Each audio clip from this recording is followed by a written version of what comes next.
In the year 2035, advancements in technology led to the creation of a virtual world called Connect. This virtual world was as realistic as the real world, with perfectly natural artificial intelligence non-player characters. It offered fancy swordsmanship and magic that could only be experienced in the game.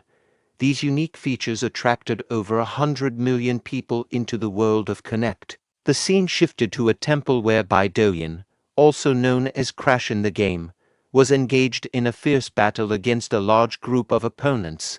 Let's aim for 200 likes on today's video. To show your support, consider subscribing to the channel. Bae DoHyun skillfully killed them one by one, instilling fear in all who witnessed his abilities. A knight stepped forward and shouted to his fellow knights, questioning their inaction and urging them to charge at Bae DoHyun. The knights, driven by their loyalty to the empire, started moving towards Bae DoHyun to attack him, shouting, "Death to the empire's enemy." At that moment, a window popped up displaying information about Bae DoHyun, revealing his ranking as 13th in Connect and his class as a psychokinetic. Bae DoHyun utilized his psychokinetic skill to manipulate the nearby swords and eliminate the approaching enemies. The knight then ordered the archers to fire arrows at Bae DoHyun. However, he swiftly used his psychokinetic ability once again to stop the arrows midair and redirect them towards the knight. The arrows hit many knights, causing some to die and others to sustain serious injuries. Bae DoHyun then proceeded to swiftly dispatch the injured knights using his dagger. The remaining knights, filled with anger, expressed their frustration with Bae DoHyun's overpowering skill in psychokinesis. However, their anger soon turned into confusion as they witnessed a large number of swords floating in the air. Bae DoHyun, once again utilizing his psychokinetic ability, controlled the swords and directed them towards the remaining knights, killing them all. After the bloody battle came to an end, Bae DoHyun moved forward towards the temple, muttering to himself, "Shit, where is it?" Suddenly, he noticed a cough coming from a nearby high priest. The high priest remarked, "In the end, this is it." Bae DoHyun looked at the high priest's locket and exclaimed, "That's it, his search is over." Meanwhile, the priest informed Bae DoHyun that God had foretold the arrival of saviors to this world.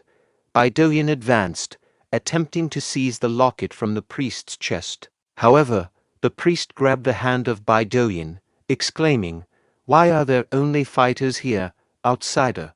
Why did you bring chaos to this world? Why did you burn the cities, kill the innocents, and enslave the people here?" Bae DoHyun forcefully freed his hand, snatching the locket, and retorted, "Old man, don't blame me. Blame the guild that colluded with the empire." In that moment, Bae DoHyun noticed new members arriving at the scene and muttered, "Shit, the guild's latecomers are here." He swiftly moved inside the building. Meanwhile, the priest warned, "Don't forget, everything will be as God has intended," and declared angrily, "All of you will pay for what you've done." Bae DoHyun then used the locket that he had snatched from the priest to open a hidden underground room. As he descended the stairs, he pondered to himself, according to the intel, these should be the very first mythical items in Connect. 5 years ago, major guilds colluded with the empire and destroyed the world. Everything he did for the last 6 months was for this. An NPC lamenting is nothing. The major guilds took control of Connect, and he is the only solo player left in the top 100.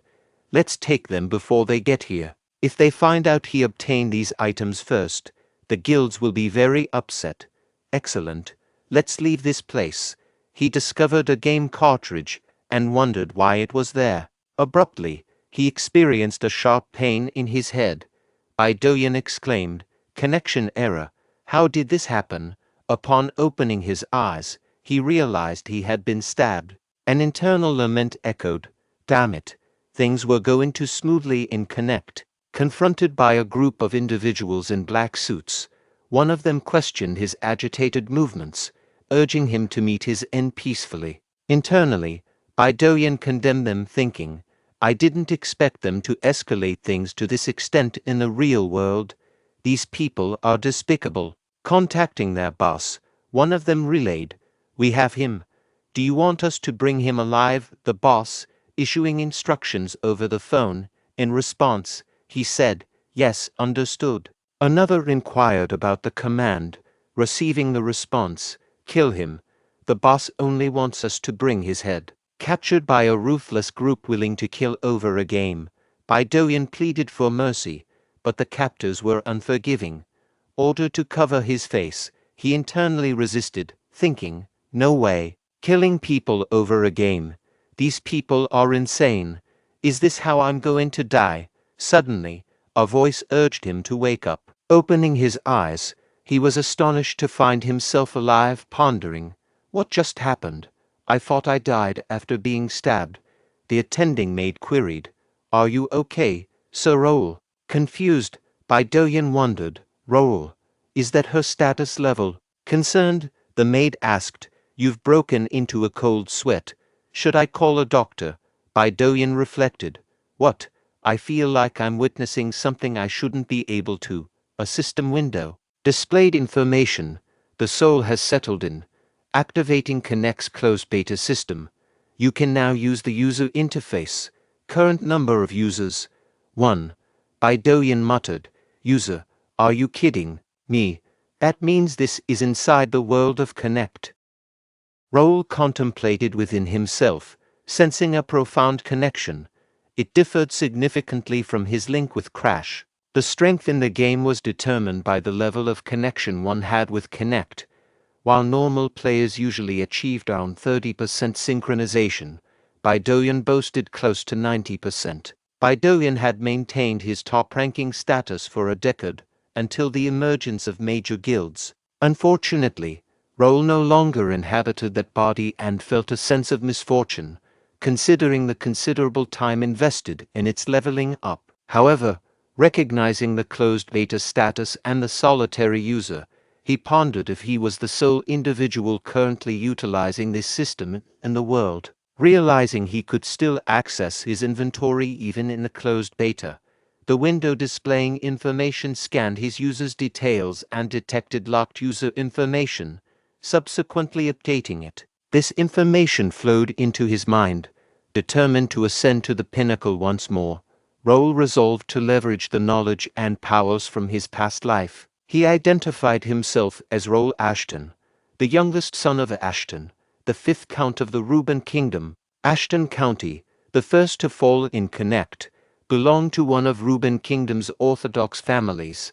Amidst family tragedies and a monster invasion, Raul, the youngest son, inherited the county. Anticipating the impending ruin of the beautiful city in 3 years, Raul, driven by a desire to prevent this fate, acknowledged that he no longer possessed the lives of Bae DoHyun or Crash. This opportunity was his last chance, and having endured hardships in his previous life as Bae DoHyun, he couldn't afford to let it slip away. The only viable path to prevent the impending downfall was to grow stronger.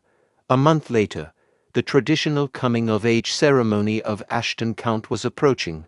Success in the semi-finals would secure Raul's entry into Kingdom Academy, where he aimed to grow stronger and safeguard his life. Confused about his fatigue after a few swings, a window revealed his information as level 5 Raul. Puzzled by his level compared to a mate to levels lower, he resolved to train for the upcoming tournament. On the tournament day, observing the numerous participants, Raul realized he would face formidable opponents.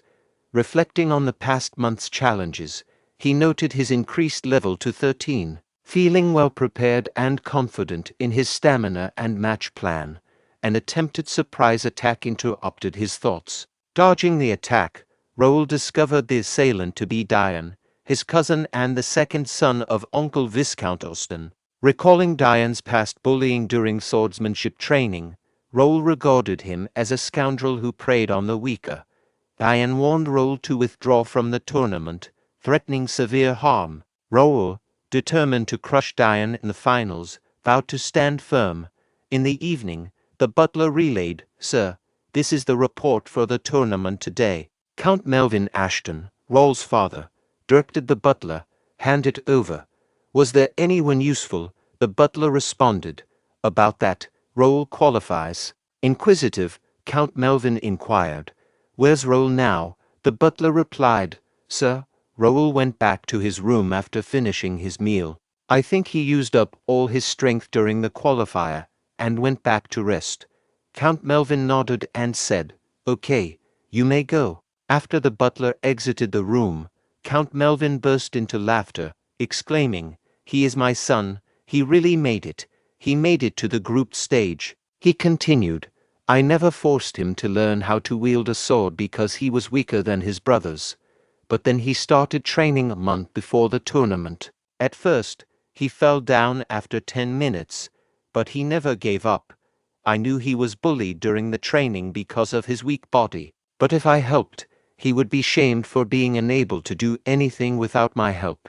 I had to wait till he stood up for himself, but this is way past my expectations. When the finals are over, I should go see him." On the day of the group stage final, a person from the audience shouted, "What are you doing?" Another person added, "Make it fun. Stop dragging it out and end him." Edmund, lost in thought, muttered to himself, "Shit, this weakling. Why is he not falling?" Edmund resumed his sword attacks, but Raul adeptly blocked each strike. Frustrated, Edmund exclaimed, "Just go down," and launched a forceful swing, causing Raul to stagger backward slightly. The audience was taken aback by Raul's resilience, commenting to each other, "Look, he took his attack again. How many times does this make it? He's been holding out for quite a while now." They began shouting, "You got this, third son." This only fueled Edmund's anger. He taunted Raul, saying, "You rat, you can't run away forever. Are you not ashamed as a member of a count's family?" In response, Raul nonchalantly replied, "I can't really hear you." Someone from the audience shouted, "End him, Edmund. You've dragged it out long enough. I bet my salary on you." Unfazed, Raul standing still, while Edmund declared, "I'm done messing around. I'm ending this," and unleashed his mana sword. The audience was shocked by his decision. One exclaimed about the mana sword, while another warned, "You have to dodge that. If you get hit by that." Edmund moved towards Raul with his mana sword, but to his surprise, Raul decided to take the attack head-on this time. When their swords collided, an explosion occurred, leaving the audience tense. After the dust settled, the match referee, positioned between Edmund and Raul, announced, "The match is over. The winner is Raul." The audience erupted, shouting, "The third son won." "There's no way." Meanwhile, Edmund protested to the referee, saying, "I can't accept it. How's he the winner? If you hadn't stopped me." The referee sternly told Edmund, "How foolish. Look at your neck. If I hadn't stopped the match, you would be dead by now." Edmund, realizing the danger, fell to the ground in fear. Approaching Edmund, Raul stated, "I'll have to talk to you about your disrespect towards the county after the tournament," intensifying Edmund's fear. In the evening, Raul returned to his room, and the maid at the door said, "Rest well, sir." When Raul found himself alone, he burst into laughter and exclaimed, "Holy shit, I actually won." Opening the status window revealed the following information: Level up. Ashton's swordsmanship mastery has elevated to beginner level 9. Reflecting on his success, Raul thought, the plan worked. Using the game's feature where I get more experience and mastery by fighting against stronger opponents. Fighting against a stronger opponent for longer gave me more experience.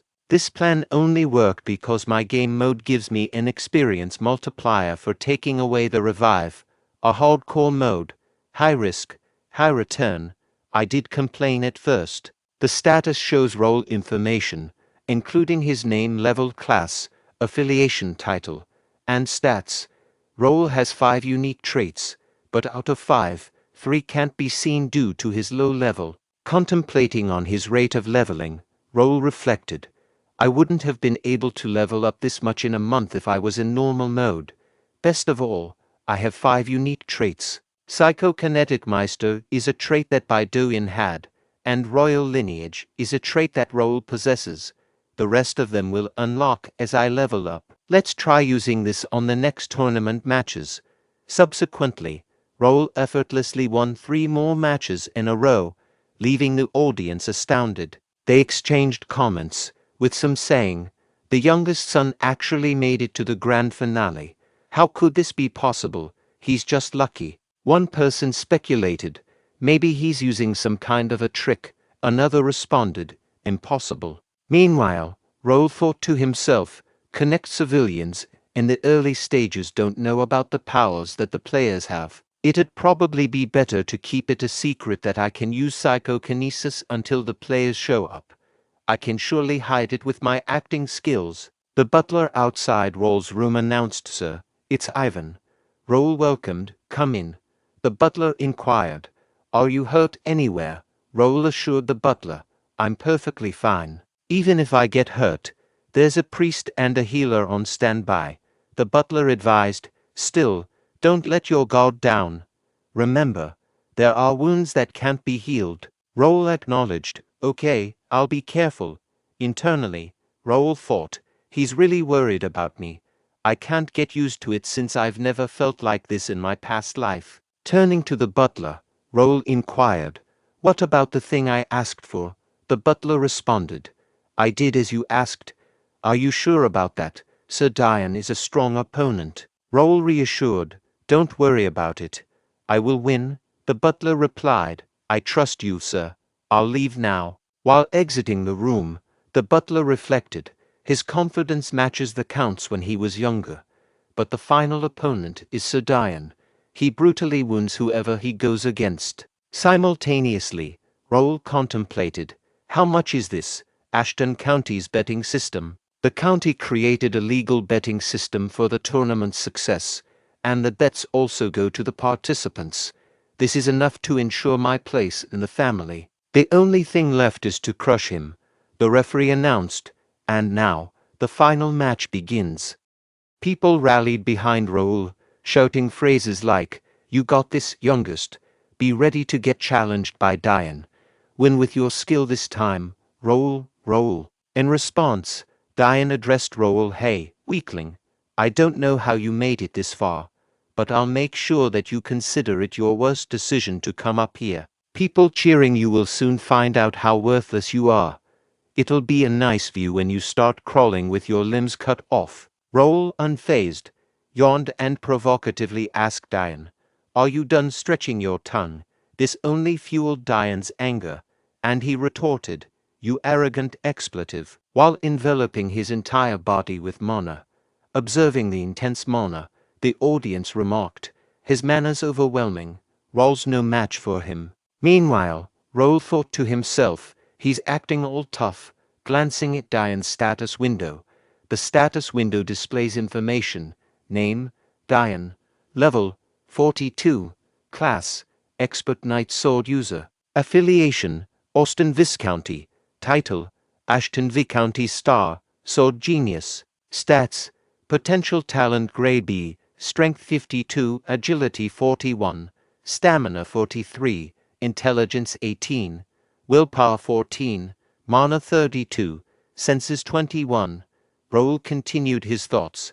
His potential talent is only B. He may look impressive now, but this is his limit. The referee announced, "Match begins." Dian, filled with anger, said to Raul, "I'll kill you, coward." He moved forward to attack, but was surprised by Raul, who leaped in the air to strike Dian.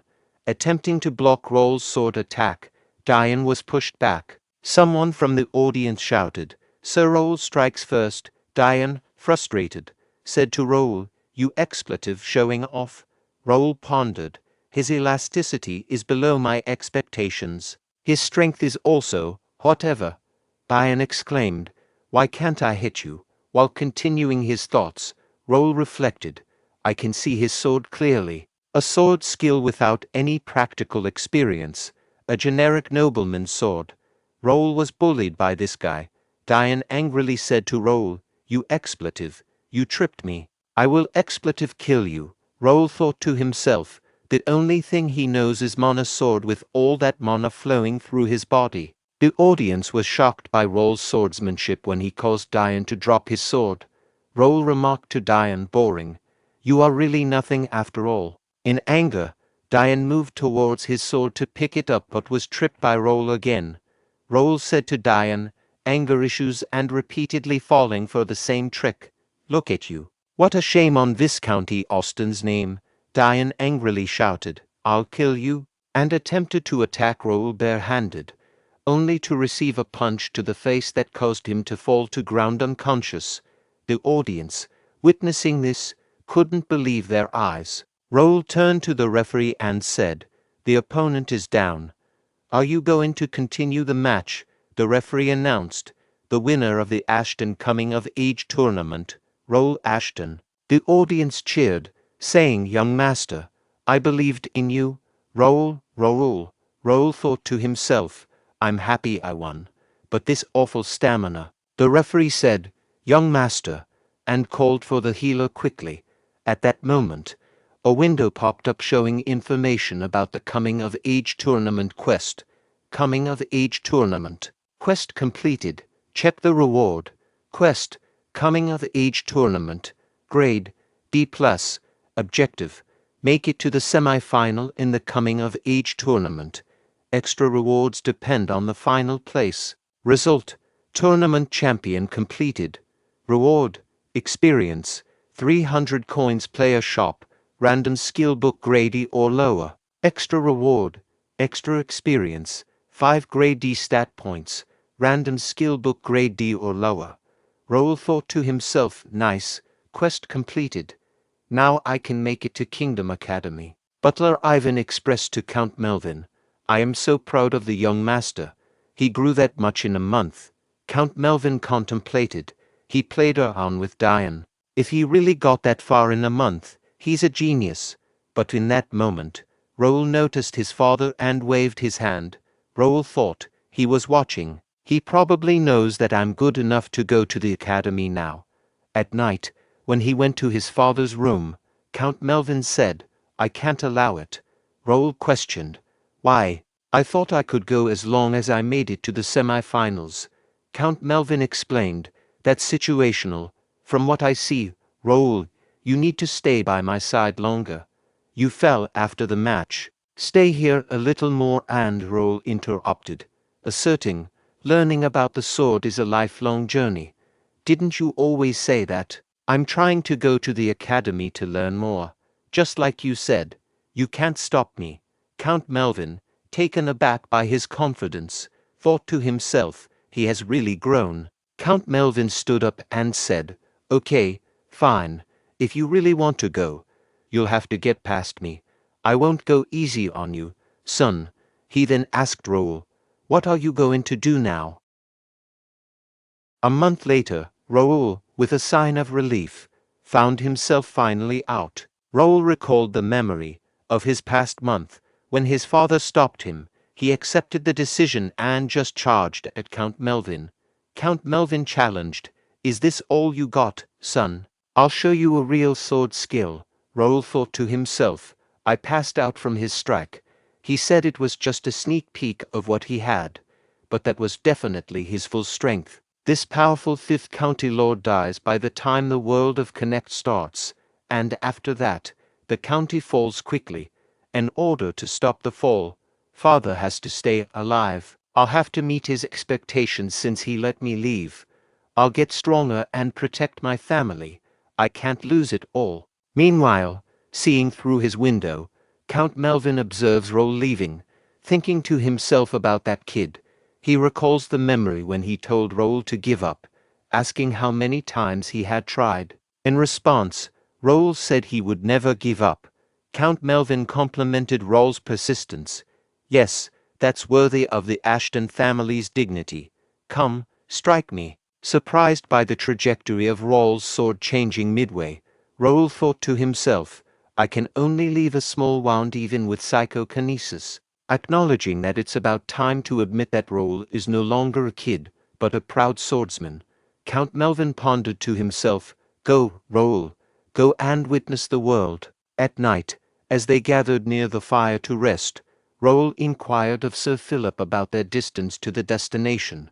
The status window displayed details about Philip, a 42-year-old high knight. affiliated with Ashton County and the Golden Bear Order, bearing the title Swordbreaker. Philip, with a level of 92 and grade S potential talent. Philip responded by saying at this speed, "We will make it in 5 days. Should we move faster?" Raul, considering the soldiers' training, replied, "No, we need to train the soldiers as well. Let's keep going at this speed." Philip acknowledged, and Raul, reflecting, noted that his family had selected a total of 50 individuals, including 3 regular knights, 6 trainee knights, 15 trainees, and 20 cavalry, all possessing grade B or higher potential talent. Recognizing the need for strength to prevent the fall of Ashton family, Raul emphasized the importance of everyone getting stronger. At that moment, Jake approached Raul and addressed him, saying, "Young master, the maintenance for the carriage is completed. We can get going whenever." Raul responded, "Okay, good work." Jake questioned the need to bring so many people to the destination for a month. Philip intervened, telling Jake to stop questioning the young master's orders. Raul asserted, "You'll know when you get there.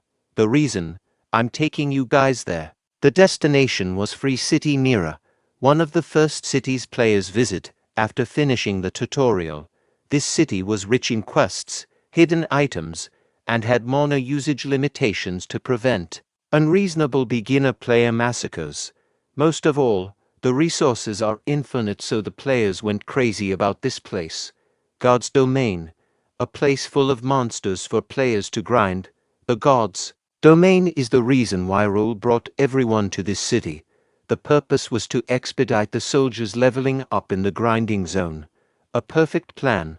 A window popped up, displaying updated system information. The system introduced a new feature, Connect Community, and unlocked a new category, Guild.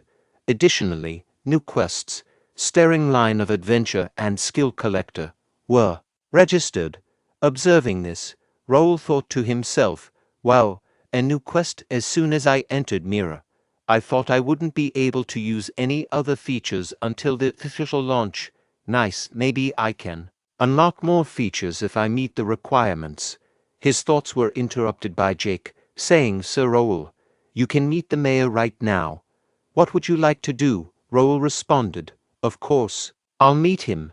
The mayor of Free City Mira, Reynaldo, inquired of his butler, "Who's here?" The butler replied, "The youngest son of County Ashton, Raul Ashton.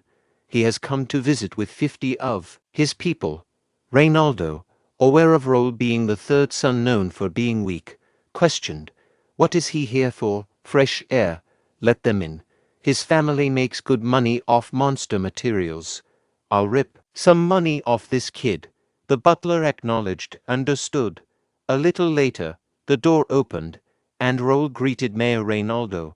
The mayor responded, "Welcome, Sir Raul. I sincerely welcome you to the Free City, Mira." Raul expressed his gratitude, and Reynaldo suggested, "Let's sit over there and talk."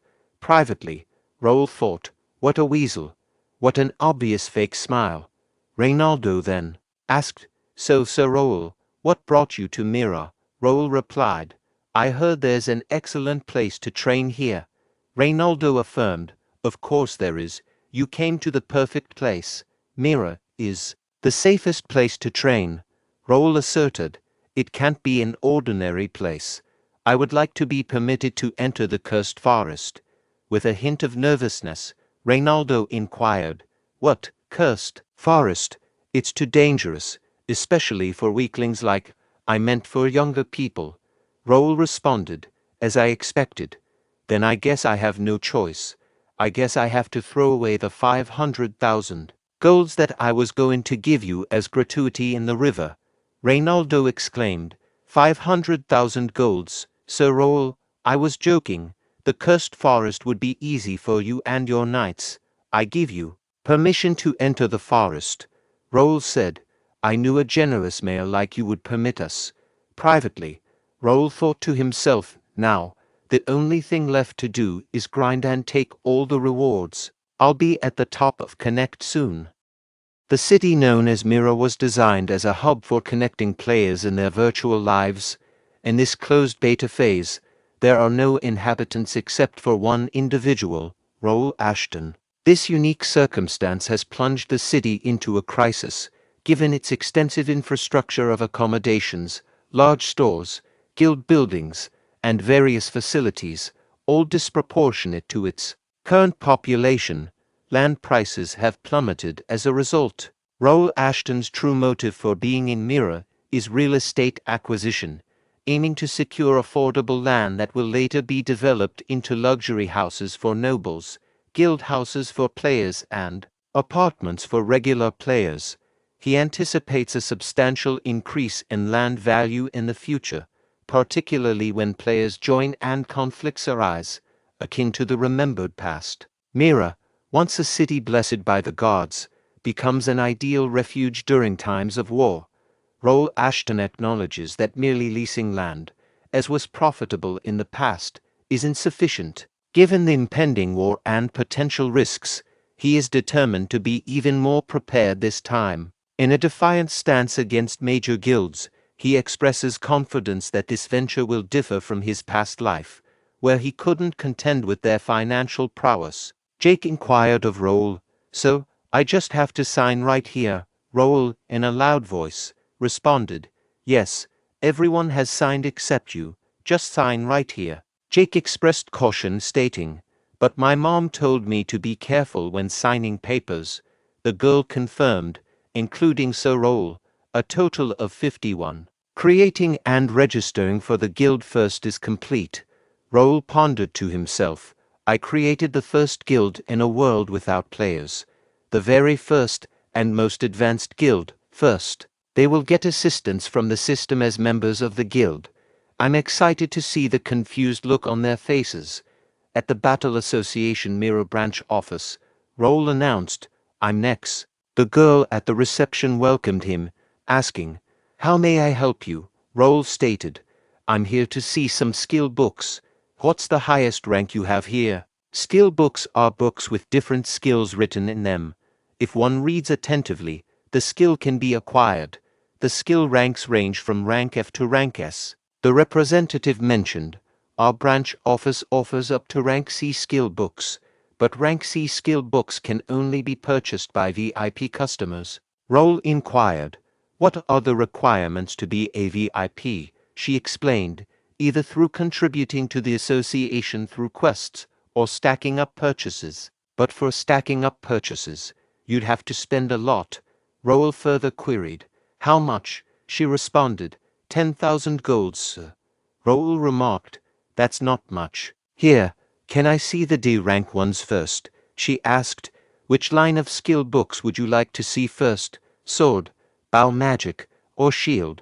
Raul replied, "All of them." Shortly after, Jake commented, "Too heavy. Sir Raul, do we really need all these books?" Raul responded, "You may think it's a bother now, but those books will advance you to a higher level." Jake acknowledged, "I guess they are well descriptive skill books, but can't you only train through books at the beginner level?"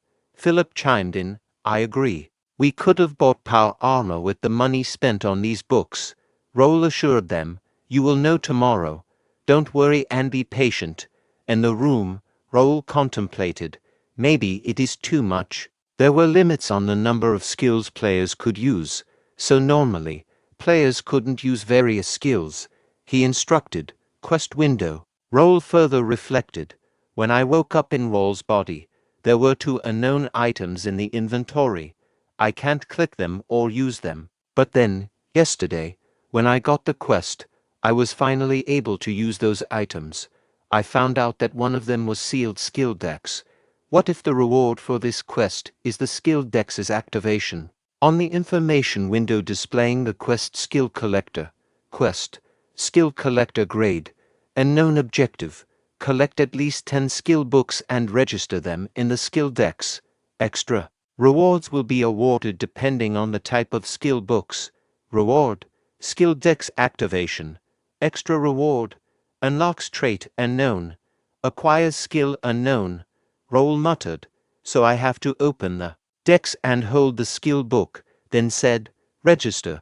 The dex page moved on its own, and a purple light from the skill book moved towards the dex, displaying the first skill on the dex. "Raul exclaimed, "It worked," and thought to himself, "The sliver of mana, and the book is gone. It's going to take forever to do them all."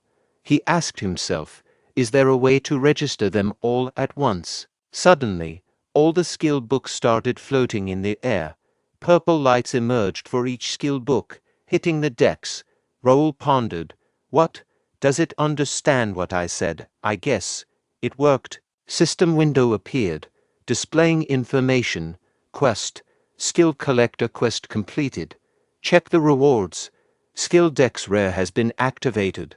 Extra reward trait Skill Collector Grade X has been unlocked. Extra reward Copycat Grade S has been acquired. Another window provided details about the collector skill, Grade X, effect, activation of Skill Dex. Skill Copycat slightly increases the chance of acquiring skills from a skill book. Copycat Grade S Mastery, Beginner Level 3, effect, steals skills from the examined opponent. Examined skills are registered in the dex. As mastery goes up, you can acquire higher ranked skills, and the power of the skills increases. Current copyable rank, B. Raul exclaimed, "This is overpowered. I can steal and use someone else's skill." A system window appeared, presenting information about the skill dex, grade, rare, status, upgradable, bounded, description, replica of the mythic item skill dex that holds records of ancient skills. Records reset while crossing dimensions. It will regain its true power after achieving special requirements. Currently recorded skills, 525 skills. Raul thought to himself, "I knew it. This is the mythical item I got right before I died. Some parts of my past life, like my psychokinesis trait and items, came with me, but my skills were reset, and it's a replica too. The only thing left is 3 grade X traits and 1 item in the inventory. I wonder what kind of power it holds." The following morning, all members of Raul's first guild found themselves confused, while see a system window, leading them to exclaimed, What is this status window? What is this thing called guild chat? Priest, I need to go see a priest." Meanwhile, Butler Bernard greeted Raul, saying, "Welcome, young master." Raul, reflecting on his sleepless night spent reading through the skill decks, said, "Good morning, Bernard. Did you explain it to them?" Bernard replied, "Yes, I explained as you instructed." Excitedly, Raul asked, "How about the skill book? Have you tried it?" Internally, Raul thought, "This man's name is Bernard, Ashton's family's servant and even stepson. He has been working for the county from a young age and was taught by Ivan himself. He has a great memory and gets things done quickly.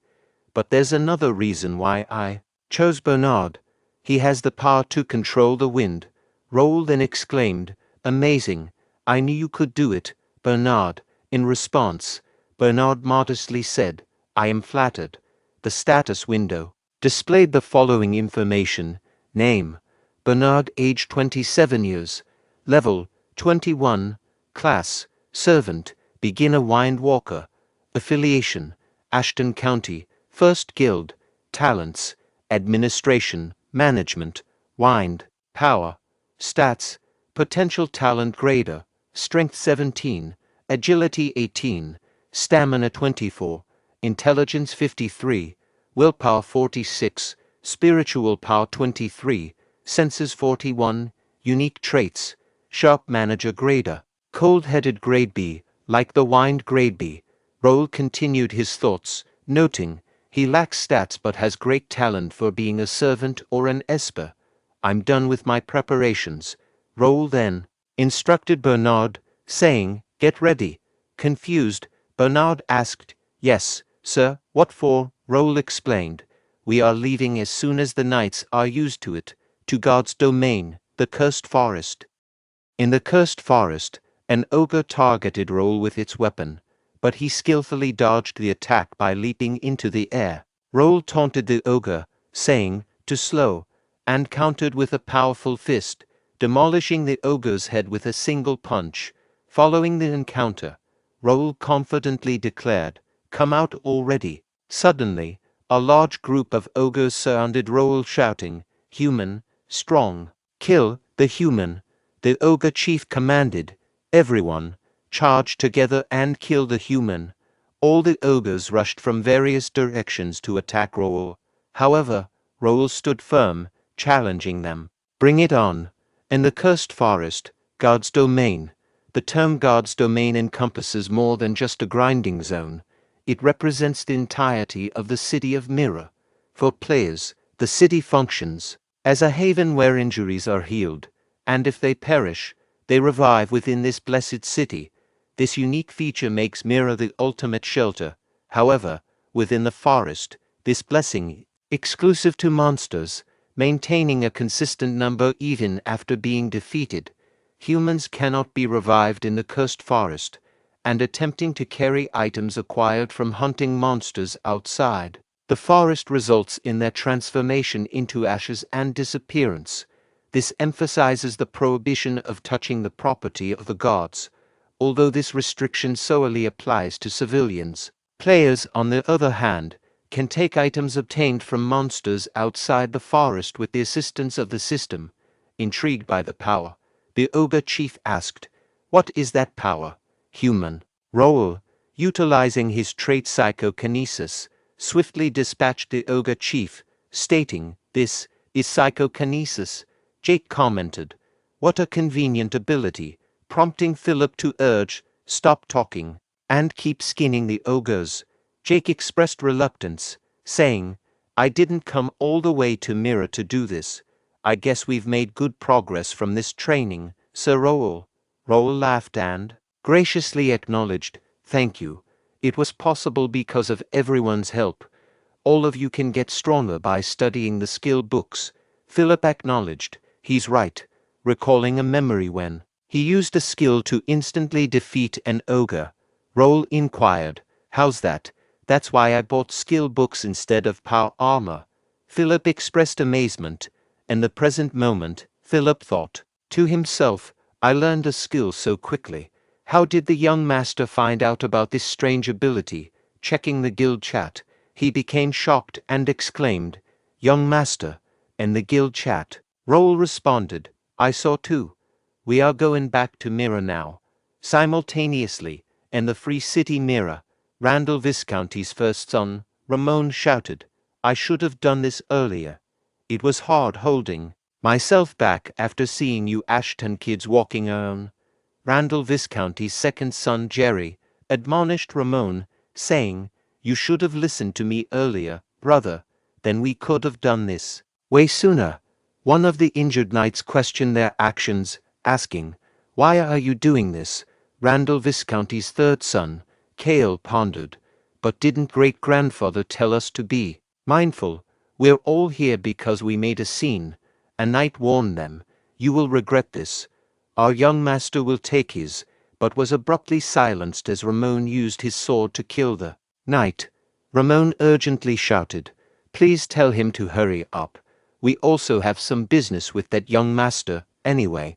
This is strange, they keep reviving.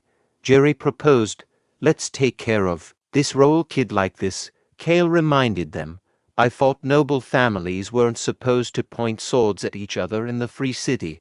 Ramon dismissed the concern, asking, what's the matter? We can just say we never did it. What are they going to do about it? If you think about it, this is good. We can just crush the Ashton family. Maybe great-grandfather will even compliment us. At that moment, Raymond's head burst, leaving Cale nervously exclaiming, brother. They turned their attention backward, only to find Raul standing behind them in anger. Raul declared, how dare you?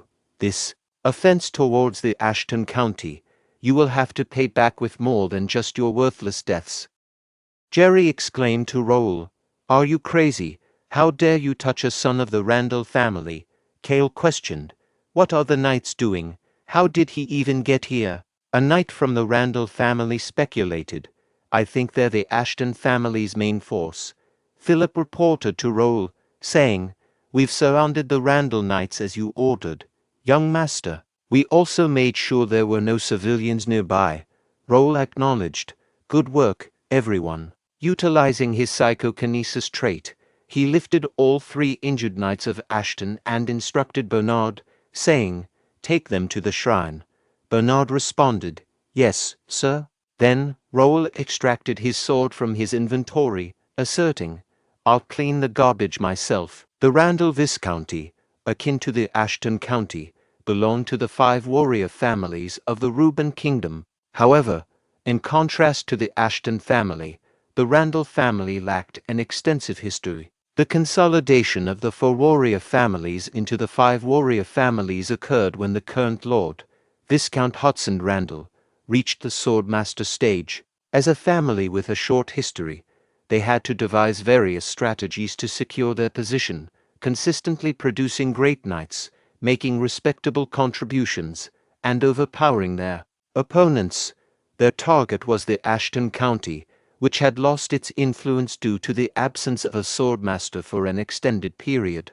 Agitating the Ashton family posed no risks, considering they were the least politically inclined. Numerous conflicts between the 2 families unfolded across the kingdom, with most initiated by the Randall family. The prevailing expectation was that Randall Viscounty would emerge victorious, considering their abundance of sword masters. The people of Randall were thinking the same would happen here. Jerry contemplated. What is that unusual strength? He pulled out a sword from the air. Meanwhile, Raul approached Jerry, prompting a Randall knight to attempt unsheathing his sword. Raul swiftly noticed and immediately dispatched the knight with his sword, instilling fear in the other Randall knights. Philip conveyed, "Young master said he would take care of them himself." "Everyone, put down your swords." Jeremy thought to himself, "They are really putting away their swords.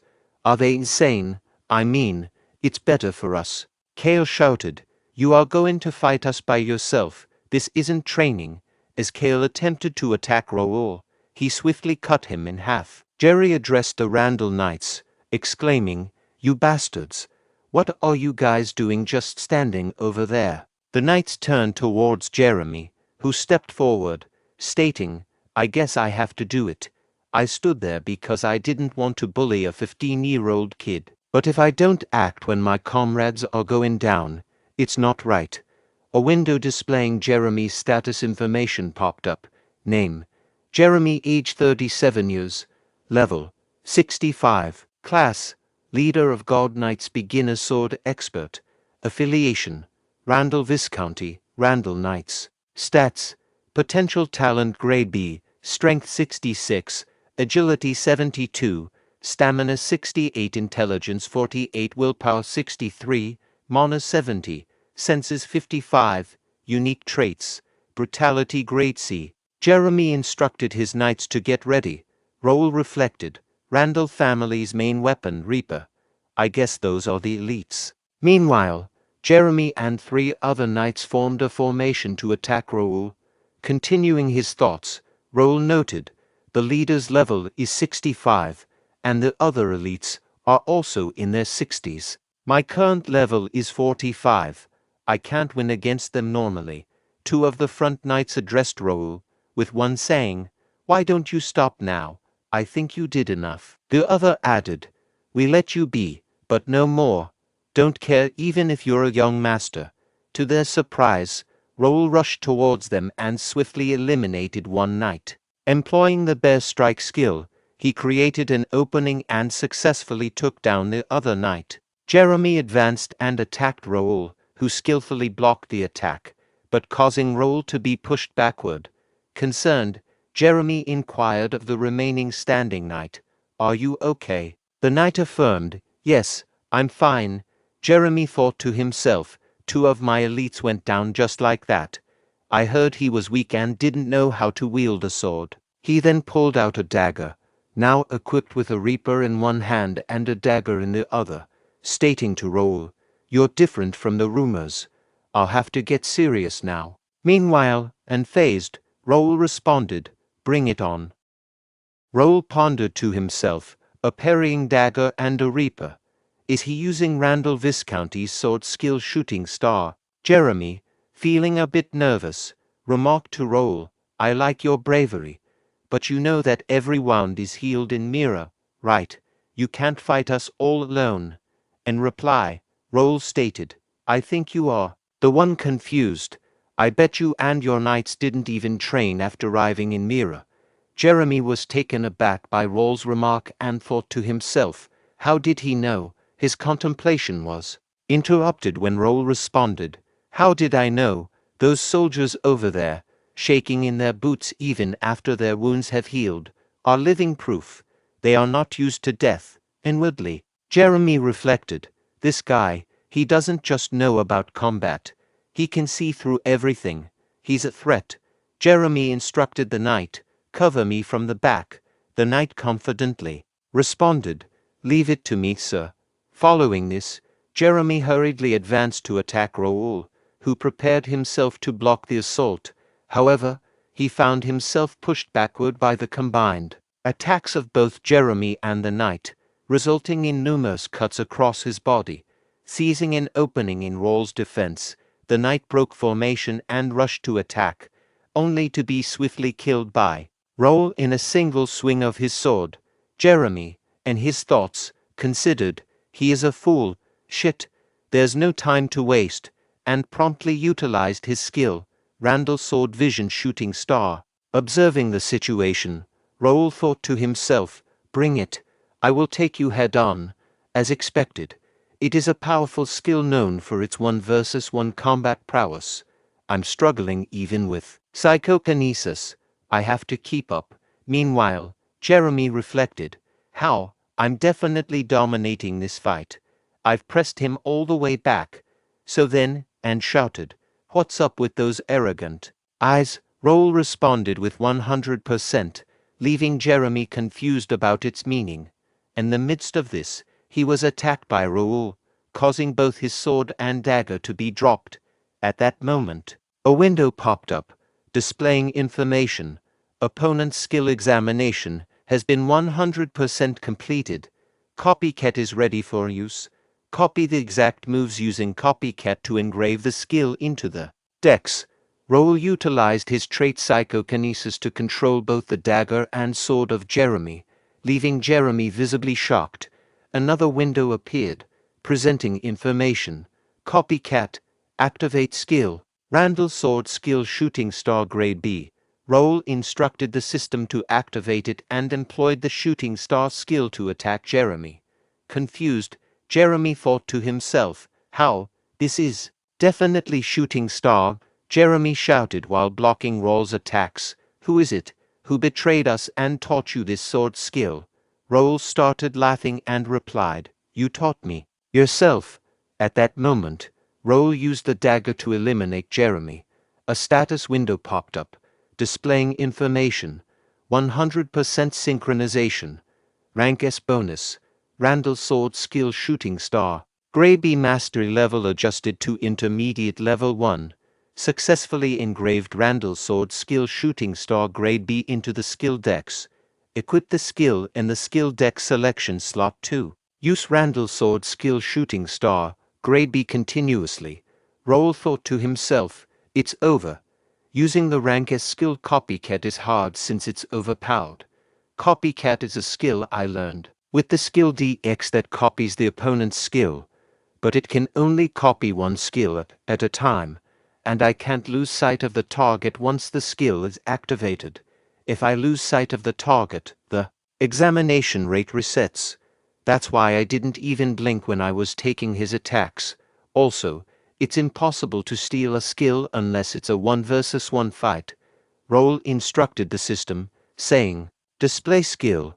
A window popped up, showcasing the user's skills. Default skill slot, Ashton Vision sword skill Bear Crush grader, intermediate level 2. Psychokinesis grade S intermediate, level 2. Ashton Mind skill grader, intermediate level 1. Copycat grade S, beginner level 6. Basic meditation grade E, beginner level 8. Skill deck select slots, Flash grade C beginner, Level 6. Shield Grade C. Beginner Level 6. Skill Dex Random Slot. Iron Fist Grade D. Intermediate Level 1. Raul contemplated, acknowledging, thanks to the skill dex, I can use 3 more skills. Selection slots allow me to freely use 2 skills registered in the skill dex. I will use it here. Turning towards Jerry, who questioned, Who are you? How do you use the Randall sword? Skill, Raul responded, You're still here. Philip, kill them every time they revive for an hour. Philip acknowledged, Yes, sir. Everyone heard him. Kill them. All the knights responded, Yes, sir. Jerry pleaded, Please forgive me. Raul reflected, Blood for blood. This isn't Earth or a game. This is the reality that's been presented to me. I have to do everything to not lose it. Again, even if that means wading through a pool of blood, I am not losing.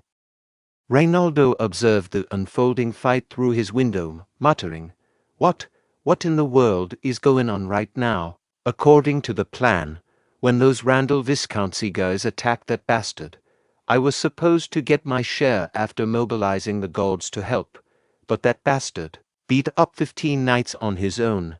As Raul noticed him, he turned and looked directly towards Reynaldo. Feeling scared, Reynaldo quickly sat down to avoid being seen by Raul. He thought to himself, What? How did he find out I was here?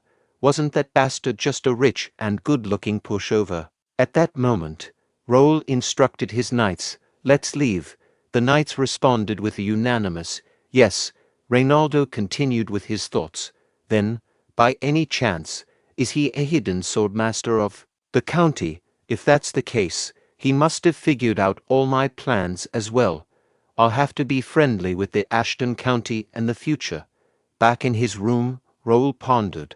I did overdo it a bit. Suddenly, a quest window appeared, displaying information. Rival family challenge. Result, rescue and punishment completed. Measured grade. B reward, experience, 30,000 coins player store only. Random grade B skill book, draw ticket. Raul, contemplating to himself, acknowledged. These rewards are quite substantial. In addition to securing around 5,000 gold, I obtained a space-expanding magic bag capable of holding a carriage's worth of luggage. A unique grade Reaper and a main gauche set were also added, courtesy of those scoundrels from Randall County. The real gem here is the B-grade skill book draw ticket. Did I really get all duds from the tournament skill book rewards? Reflecting on it now, that was quite absurd. I don't need something extraordinary, but please, let it at least be a mid-tier one this time. No, I just hope it's not a dud. Please, please.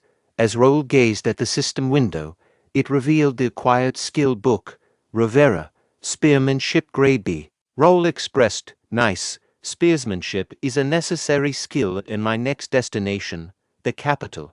My luck seems to be following me, isn't it? Then, there's only one more important thing I have to do in Mira now.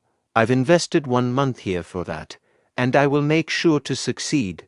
A week later, Raul engaged in combat with an ogre in the cursed forest, successfully killing it.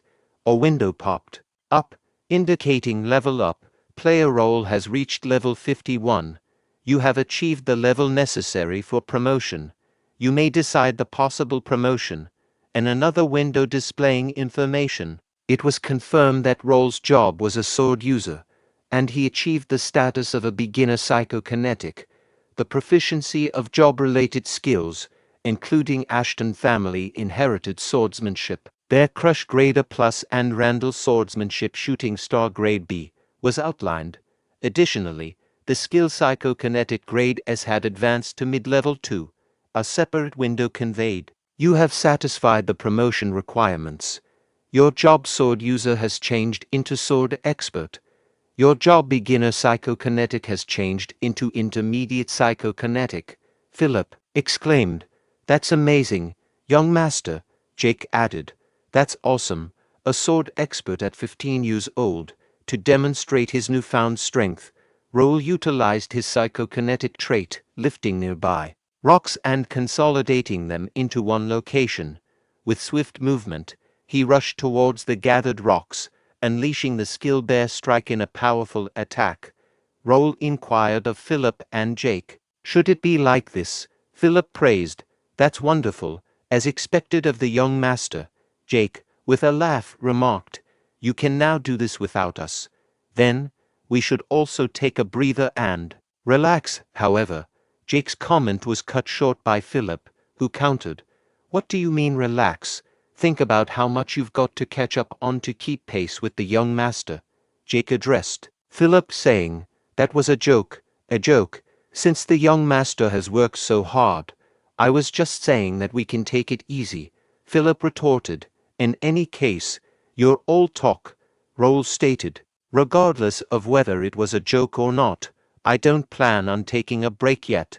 Philip asked Raul, then what would you like to do? Jake suggested, shall we contact the family? The Count will be thrilled. In response, Raul conveyed, I'll tell my family myself later. Let's just keep it a secret between us for the time being. Both Philip and Jake agreed. Raul thought to himself, I've hunted enough monsters and leveled up enough as well. I've laid all the bait out. All that remains is for the prey to take the bait. Now, hurry and move, dogs of the Empire. Raul then said, then, let's go back now. Both Philip and Jake responded, yes, young master. The alchemist Nokia addressed his customer, take care. This marks the end of today's work. The potions are very popular these days. It's thanks to the Ashton County who brought these here. In order to produce potions, monster byproducts are needed. As monsters rarely appear in the cursed forest, I wasn't able to easily obtain them all this time. But thanks to the Ashton County's people who started bringing the monster byproducts, I've managed to produce potions every day now. Moreover, the people from the county visit my village shop each morning, inquiring about the night, offering help, and checking on my well-being. Could that have been Raul? He's a bit peculiar, but I'm grateful. And he's good-looking too. Oh my, what am I thinking? Get yourself together, Nokia. He's only 15 years old, 3 years younger than you, and he's a noble. Nokia arrived at her home and, upon opening the door, called out, Nikki, where are you? Annie is back. While searching for Nikki, she was startled to find a letter pierced with a knife. Retrieving the letter, she read, we're taking your little sister. If you want to save her, don't tell anyone about this and wait for the next instructions. In a fearful voice, Nokia exclaimed, this, please, not Nikki. In her thoughts, she realized that her sister's life would be at risk if they ventured outside the city. Aware of reports on kidnappings being investigated by the city government, she acknowledged the validity of the rumors. Contemplating her options, she faced a dilemma. Going to the city government seemed risky, as kidnappers might be watching. The city guards were unlikely to extend help beyond the city limits. Consulting mercenaries or the adventurer guild would take time. She grappled with the question, what should she do? Recalling Raul's words, she remembered him saying, if you are ever in any trouble, come find me. Nokia contemplated, acknowledging that this might be her only option. I have to go see him. A message popped up, indicating Nokia heading towards Raul. Raul, realizing the situation, ordered his knights to take their positions, stay vigilant, and report any changes. With his directive echoed by the knights, Raul accessed the community communication system. A window popped up, displaying information as Raul accessed Connect Community. In his thoughts, Raul reflected on Link Cafe, a premium member-only information hub he operated in his past life. As a star player, he utilized the cafe to gather valuable information from fans and informants, turning it into an information treasury holding nearly every hidden detail in Connect. Though the cafe still existed, Raul considered it a jackpot, a resource to replace his uncertain memories for better planning. The current window displayed information, now searching for Free City Mirror. Continuing with his thoughts, Raul reviewed, okay, I checked every quest I could possibly take. Now I have to hope everything goes as planned. His contemplation was abruptly interrupted by a knight announcing Sir Nokia is here. Reflecting inwardly, Raul pondered, can I change her future? He then instructed the knight, okay, treat her politely. Further delving into his thoughts, Raul considered Nokia, the bearer of titles like Crazy Alchemist, Blood-Hungry Witch, and Taboo Destroyer. Nokia struck fear into everyone, conducting experiments on humans as revenge against the Empire. Although the Empire was her main target for her chemical weapons, innocent civilians also became entangled. Now, Nokia stood before Raul as a desperate girl seeking his help. Interrupting his thoughts, Nokia urgently said to Raul, please help, Nikki's gone. Remaining composed, Raul reassured, calm down, she'll be fine. I'll help. Explain what happened. Nokia explained, my sister got kidnapped. She should have been home 2 hours ago since the lady next door was taking care of her. Please find my sister. She's just a poor kid. It's all my fault. Raul comforted her, saying, don't worry, I'll make sure we find her. I think I know where she's at. Nokia pleaded, really, please save her. Raul assured, I'll let you know as soon as I find her, so stay here. Bernard will help you. Bernard responded, please let me know if you need anything. And you made an excellent choice. Young master keeps his promises. Philip shared, Pierce is tracking them down. And this, I got permission to operate from Mayor Reynaldo. Raul acknowledged, nice. A window popped up, displaying information about the raid quest in Free City Mirror. Grade, D to B objective, defeat unknown rogues. Additional objective, rescue hostages and raid the hideouts in the forest. Description, an unknown group of rogues is active in the forest around Mirror City. Mayor Reynaldo has requested a raid on the rogues that have been kidnapping and interfering with trades. Regain peace by raiding the rogues' base. Reward, large amount of experience and coins. Recognition from the mayor, unknown. Raul inquired, good. Did you give him the list of rats? Philip replied, yes, the mayor said he will reward us for it later. Raul reflected, he was surprised as well. I gave him the list of rogues hidden in the city. I used the information from my informants and data from the cafe link. I've already used too many resources, so I made sure that there are no holes in our plan. Addressing his knights, Raul commanded, let's go. The assembled knights responded in unison, yes, sir. Meanwhile, 2 individuals observed them from behind bushes. Simultaneously, in Ashton County, a golden bear knight from Raul's guard named Pierce lurked in the bushes. Internally, he pondered, found it. Judging by the traces on the ground, this must be it. Initiate operation. He then leaped into a nearby tree, contemplating, let's try using the new skill I learned. Detection, phantom magic circles and barriers. Young master was right. I will have to report this. A window popped up, displaying the message. We will be there in 5 minutes. Reflecting on this, Pierce thought to himself, this reminds me of 5 months ago. Youngest son, Raul. He was known for his weakness and talentlessness compared to his brothers. Many servants and knights didn't want to travel with Raul. Even when he was looking for volunteers, no one seemed interested for a long time. When Raul visited the knights' training ground and started talking to knights himself, he had conversed with Pierce as well. Raul said, Sir Pierce, you said you wanted to go past your limits. I can help with that. Raul wielded Pierce's sword himself and started pointing out the issues. Pierce pondered. I did say I want to go past my limits, but how is this kid going to teach me anything? I guess I can try it out. Every move felt smoother. Reflecting on what Raul had said to him previously, Pierce remembered. It'll be hard for you to learn Bear Crush. Your strength lies in agility, not power. You should try polishing your bow skills. I heard you are a talented bowman. Only a few people know about my bow skill, yet he noticed it. Maybe he's the one who can really help me. I'll follow him. Returning to the present, Pierce concluded, it was the best decision I've made. Everyone who declined his offer is probably regretting it right now. I don't know why he's been hiding his power. I reached the high expert stage with the skill books he gave us and was able to practice my other skills. It would be impossible without him. Maybe today will be the glorious day when he shows his true strength. Spotting Raul, Pierce leaped from the tree, bowing before him, and said, "You have arrived, sir." A window popped up, revealing information about the unknown rogue's hideout. Grade unknown, size unknown, status, a 3-circle or higher magic circle that interferes with vision. It also had a 3-circle magic circle that interrupts anyone who approaches. The objective was to destroy the magic circle or get inside to learn more information. Observing the hideouts, Raul mused, hideouts look the same even in different cities.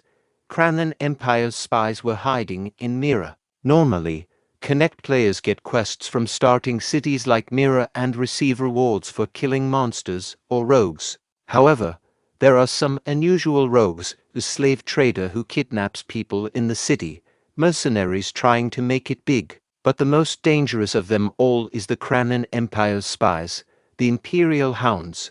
They hunt players and blackmail them to prevent them from gathering together. They are crucial in late game as well, so I can't let them be. Subsequently, Raul signaled Pierce to attack. Utilizing his bow skills, Pierce swiftly eliminated two rogues positioned at the gate entrance. Observing the entrance, Raul contemplated. There's no one near the entrance. I'll dispel the magic circle with the scroll I bought from the shop. Wait, I can see the mana flow. Can I do this? Raul then infused mana into his weapon and struck the magic circle, successfully breaking it.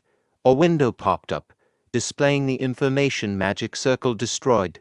Internally, Raul noted, "Nice. Now, instead of buying scrolls, I can save money." Pierce directed his subordinates, saying, "Jackson and Nil, lure them like we planned. I'll let you know when to enter." Both responded, "Yes, sir." Meanwhile, Raul thought to himself, "Nice, I have elite knights here. Let's hunt them all." Near the entrance, Raul instructed the knights, stating, "They don't need captives. They will hunt them all. Don't forget to use this for the last blow." In response, Jake expressed to Raul, "I don't understand why we should use this stick, but I will follow your orders. This doesn't even seem to be a task where we need to use weapons anyway." Addressing Knight Pierce, Raul instructed, "Watch out for us and find where the kidnapped people are. We need to save Miss Nokia's younger sister Nikki. Prioritize her." Pierce responded, saying, "I got it." Raul then commanded, "Let's go in," and utilized his psychokinesis trait to open the door. Together with his knights, Raul entered, walking for a little while until they reached the hideout of the rogues. Pierce employed his camouflage skill to hide himself and moved towards the hideout. After some time, a window popped up displaying information. Pierce has successfully infiltrated the opponent's base. Raul, in his thoughts, considered, "Good. Let's start hunting now." High cave ceiling and wooden fences spread around. Their levels are around 30 to 31, not much different from regular thieves. Since I've checked the base, I should give the orders. Then, Raul issued orders to both Philip and Jake, using a gesture of his finger to commence the attack. Swiftly and silently, Raul and his knights moved, remaining unnoticed by their opponents. The command was clear: kill the enemies present on the wooden fence quickly. The leader of the rogues, upon seeing them, alerted his fellow rogues, stating, "There are intruders. Guard the fences and kill them all." Inwardly contemplating the situation, Raul recognized the escalating threat. "Their numbers are increasing, and they're even starting to block my arrows," he thought, while concern etched on his face. A rogue, spotting Raul, urgently signaled, "Over there, shoot him down." With precision, they shot arrows at Raul, who deftly employed his psychokinetic ability to deflect the incoming projectiles. The rogue who launched the arrow, frustrated by Raul's skill, muttered, "That bastard," bounced off the arrow. "Hey, get some backup from downstairs. Over there." Panic set in as the realization struck. Arrows don't work on him.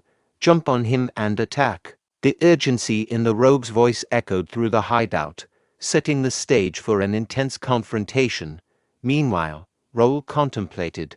I guess I'll have to use this now. Swiftly, he retrieved numerous daggers. In the midst of this, an assailant attempted to attack Raul, but he skillfully blocked the assault, pushing the attacker away. Raul harnessed his psychokinetic ability to collect all nearby arrows scattered on the ground. Witnessing this unfold, the opponents displayed visible shock at Raul's skills. In a decisive moment, Raul turned the tables, launching an offensive with the arrows and the array of daggers at his disposal, all manipulated through his psychokinetic ability. Despite his onslaught, some opponents managed to survive, adding an element of uncertainty to the unfolding confrontation. Reflecting inwardly, Raul considered, it's still not powerful enough. I have to exert more force on it to pierce through armor.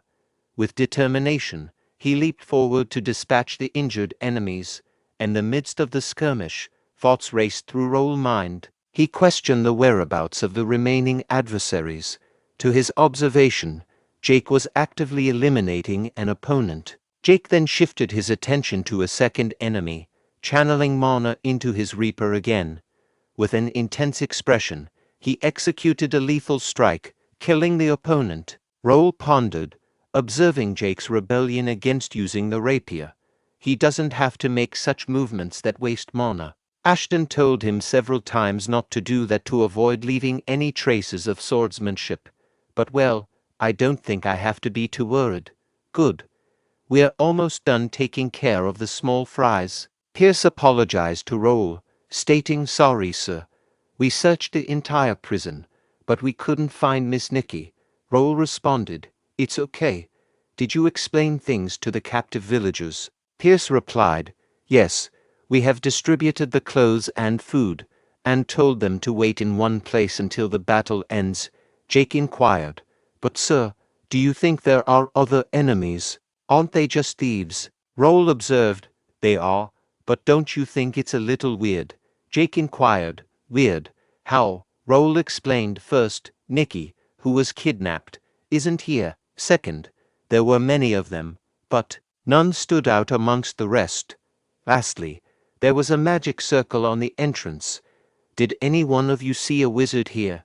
In conclusion, the important people and captives are in another place. Right, Jake remarked, that's true. But if we can't find that place, it'll all be useless.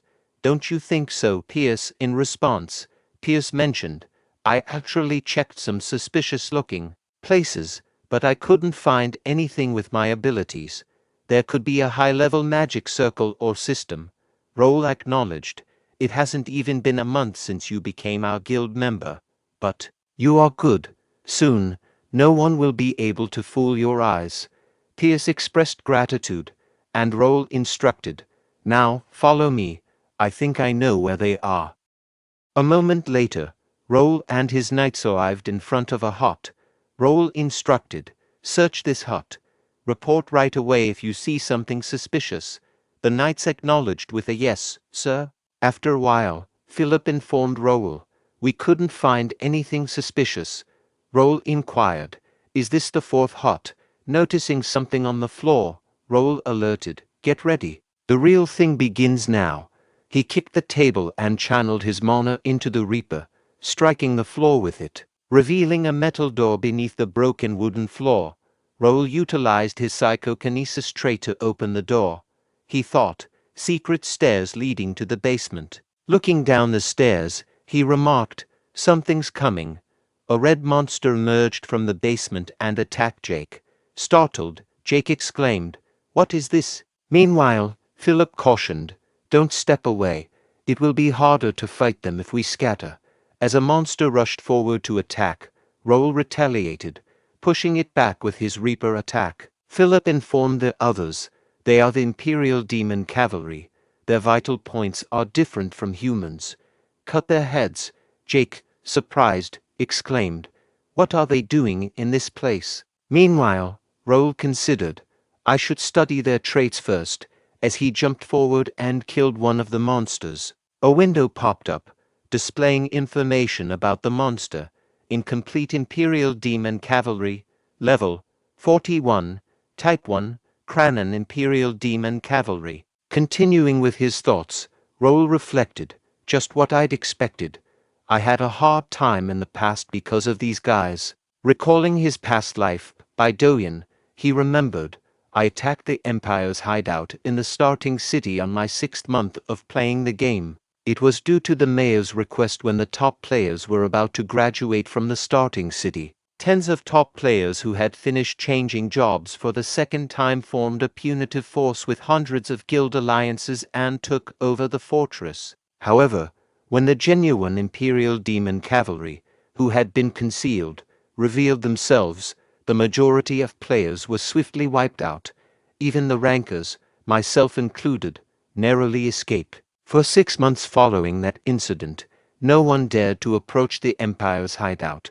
At that time, the Demon Cavalry was complete, with an average level approaching 50. Naturally, players who had only just reached level 50 found it challenging to contend with them. But now, the Demon Cavalry is incomplete, with low levels. My escorts are expert high-class knights over level 80. More importantly, I can discern the randomly placed vital points of the Demon Cavalry. All I need to do is target those vital points. After a little while, all the monsters were killed by Raul and his knights. Jake expressed frustration, saying, "Those damn monsters." Pierce asked, "Why is the Imperial Demon Cavalry in a place that's akin to the kingdom's front yard?" Philip inquired. "What should we do now, sir? I think it'll be dangerous to go inside." Raul determinedly replied, "We will go in. We can't back out now," Pierce suggested to Raul. "Then we should at least get some backup." Raul countered, "No, the captives will be in more danger the longer it takes. We have to take care of them before they get in touch with the others outside." Philip advised Raul then, "Stay behind us. We will handle the enemies. Just focus on searching with Pierce." Raul thought, "It's a shame, but it's not the time to be greedy right now. I get part of the experience points anyway even if I don't kill them myself. It's my chance to get carried. I've worked hard until now. By the way, it feels so great to have such reliable subordinates," Philip declared. "We will go first," and both Jake and Philip walked downstairs. Peering into the basement, Jake suggested, "We should kill them in frying stool water." Shortly after, Pierce remarked, "They are fearless, doing chimera research in another country's territory." Then the Demon Cavalry he fought, Raul observed, must have been made of the citizens. They kidnapped. I didn't expect them to be this crazy. In his thoughts, he reflected, I have seen these kinds of scenes several times in my past life, but it still creeps me out. Actually, I thought about joining them when I reincarnated because they will be seizing supremacy over this continent in about 10 years from now. But the Emperor is a crazy man. Becoming his subordinate would be the same as jumping into a fire with a bomb in hand. There are many baseless rumors about the Emperor, but I'm sure about one thing. The Emperor doesn't regard humans as equals. Those without royal blood are sorted into classes based on their perceived value, and during a life of labor, they become experimental subjects or food for the Imperial Demon Cavalry when deemed useless. Even high-class citizens face execution if they displease the Emperor. I recall a general who voiced concerns about the Emperor's tyranny. As he spoke with the king, a glowing red tattoo on his shoulder signaled his impending explosive demise. I vividly remember being there. I have no intention of surviving by aligning myself with someone like that, and I cannot condone experiments on innocent civilians. His contemplation was interrupted when Philip opened another door, beckoning to Raul. "Sir, could you come here and take a look?" Upon entering, Raul and his knights witnessed an Imperial knight urgently shouting, "Activate it. We have to secure the exit route." Pierce, utilizing his detection skill, identified the threat. 4 knights, 3 wizards, and 10 Imperial Demon Cavalry. The wizard seemed to be attempting to activate the magic circle in front of the cave. Philip assumed command, declaring, "I will handle the knights. Pierce, take care of the wizards. Jake, handle the Imperial Demon Cavalry that are after him. Please provide backup, sir," Jake remarked. "So you want me to clean up the mess from behind?" Meanwhile, Philip cast an angry look in Jake's direction.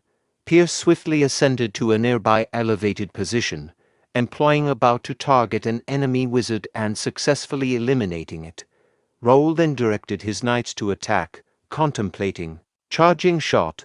They're 5 circle wizards. We have to eliminate them first. That barrier.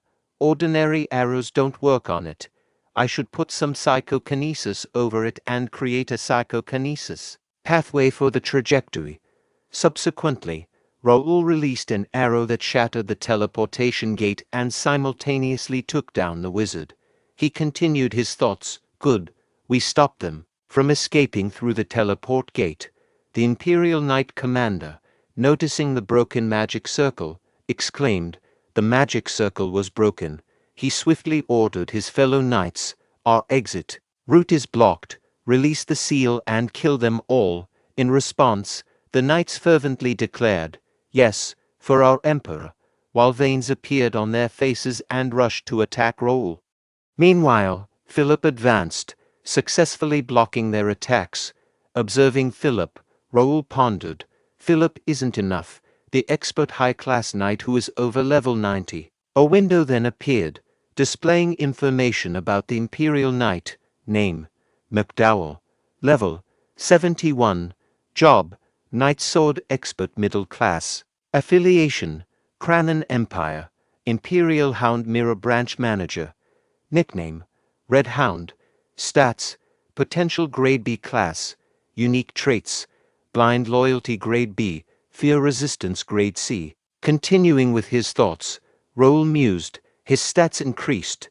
Is that the red tattoos effect? Jake questioned. What is this? Are they all on drugs? Subsequently, Jake sent a message to Raul using the system chat, inquiring, "Sir, can't I just kill them with swords? I think it will be hard with just this little stick." Raul replied to Jake via message, stating, "Knight Philip and Knight Pierce are doing fine, but it seems like it's too hard for you, Knight Jake. This plan was made because I trusted your capabilities, but I guess we don't have any other choice."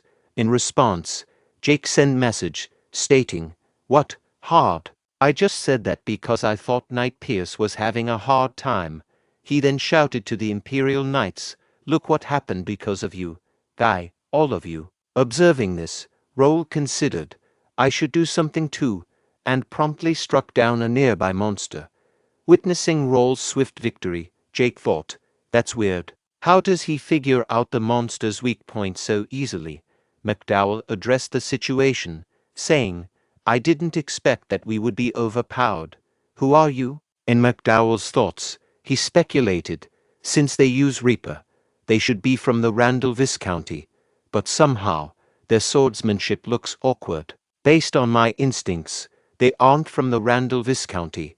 Jake inquired, "Why does someone who will die soon need to know that?" "If you are done talking, let's start again, you dogs of the Empire." In response, McDowell retorted, "How dare you insult the Imperial Hounds?" As he closely examined Raul and his knights, McDowell pondered, "Is that kid the leader? I think I have found a way for us to survive." McDowell then shouted, "Give your life for the Emperor." For the honor of the Emperor, the remaining knights transformed into monsters and charged forward. Observing this, Raul thought, "That's Black Sacrifice, a skill that sacrifices oneself by burning life energy and mana to obtain incredible strength for a very short time. They must be planning something, judging by the fact that they are using that skill." In that moment, a message from Philip appeared, conveying, "Sir, be careful." Simultaneously, McDowell activates his power armor and charged forward to attack. A window displayed information about the power armor. Empire K2E type power armor.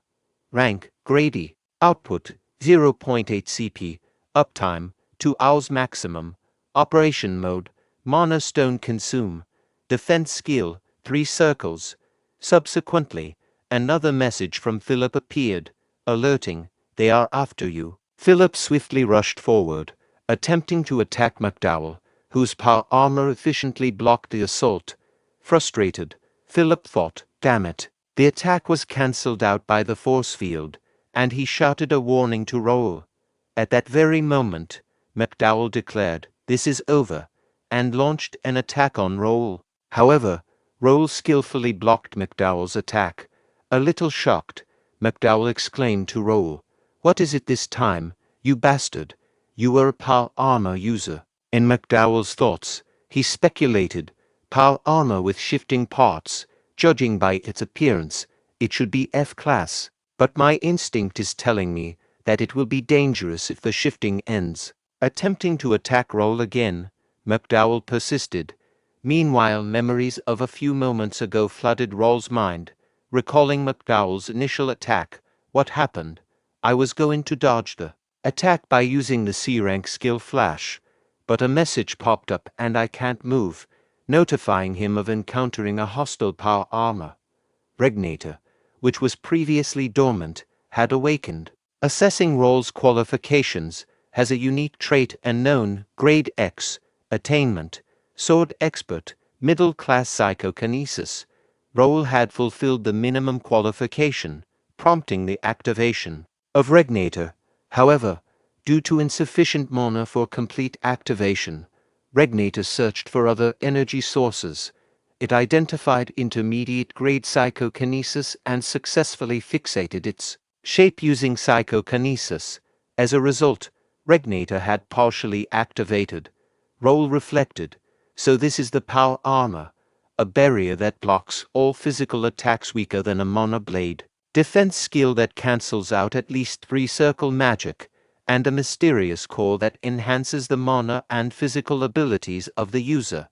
Even with higher level and experience, you can't win against someone with power armor. That's how great the effects of the power armor are. However, power armor is for NPCs. If you aren't a connected villager, it can't be worn. So for players, power armor became a dream equipment they could never have. For NPCs, it was the only way they could counter the player's outburst. And here I am, wearing that power armor. Raul's thoughts were abruptly interrupted. What's happening? Why aren't the attacks working? McDowell launched another attack on Raul, which was blocked, but the impact pushed Raul backward. Meanwhile, McDowell appeared, fatigued after the last attack. Taking advantage of the moment, Raul utilized his psychokinesis trait to retrieve his Reaper. Subsequently, he employed the shooting star skill to counterattack. McDowell, feeling the impact, thought, "Damn it, he even broke the barrier. Is this the end? But even if it is, I won't die alone," he shouted, "Honor to the Empire." Observing the scene, Raul contemplated, his body is fusing with the power armor. Guess it is almost over. Suddenly, a window appeared with information. Regnator has detected a forbidden piece of power.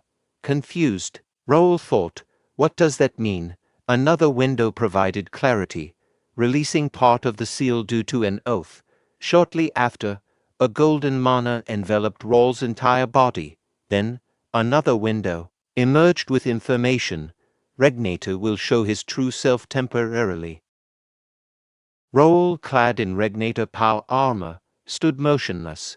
McDowell, taken aback by the sight of the power armor, collected his composure and leaped forward to attack Raul. Observing McDowell's, Raul disdainfully remarked, "Disgusting."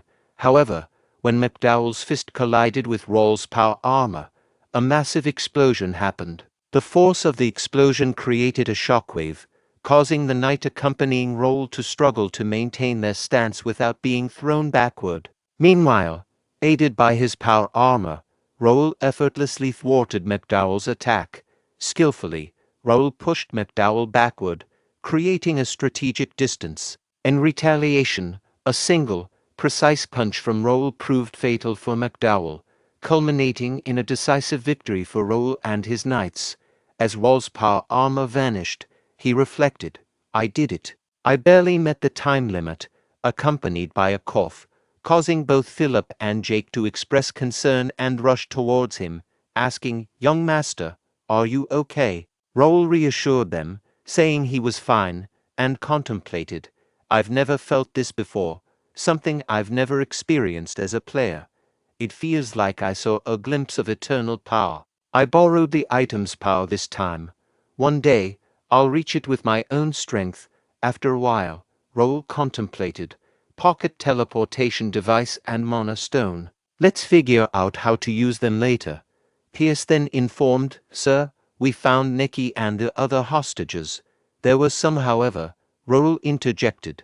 "There was nothing we could do. Get their belongings so we can hand them over to their families." Pierce acknowledged. "Yes, sir. Nikki's not well right now."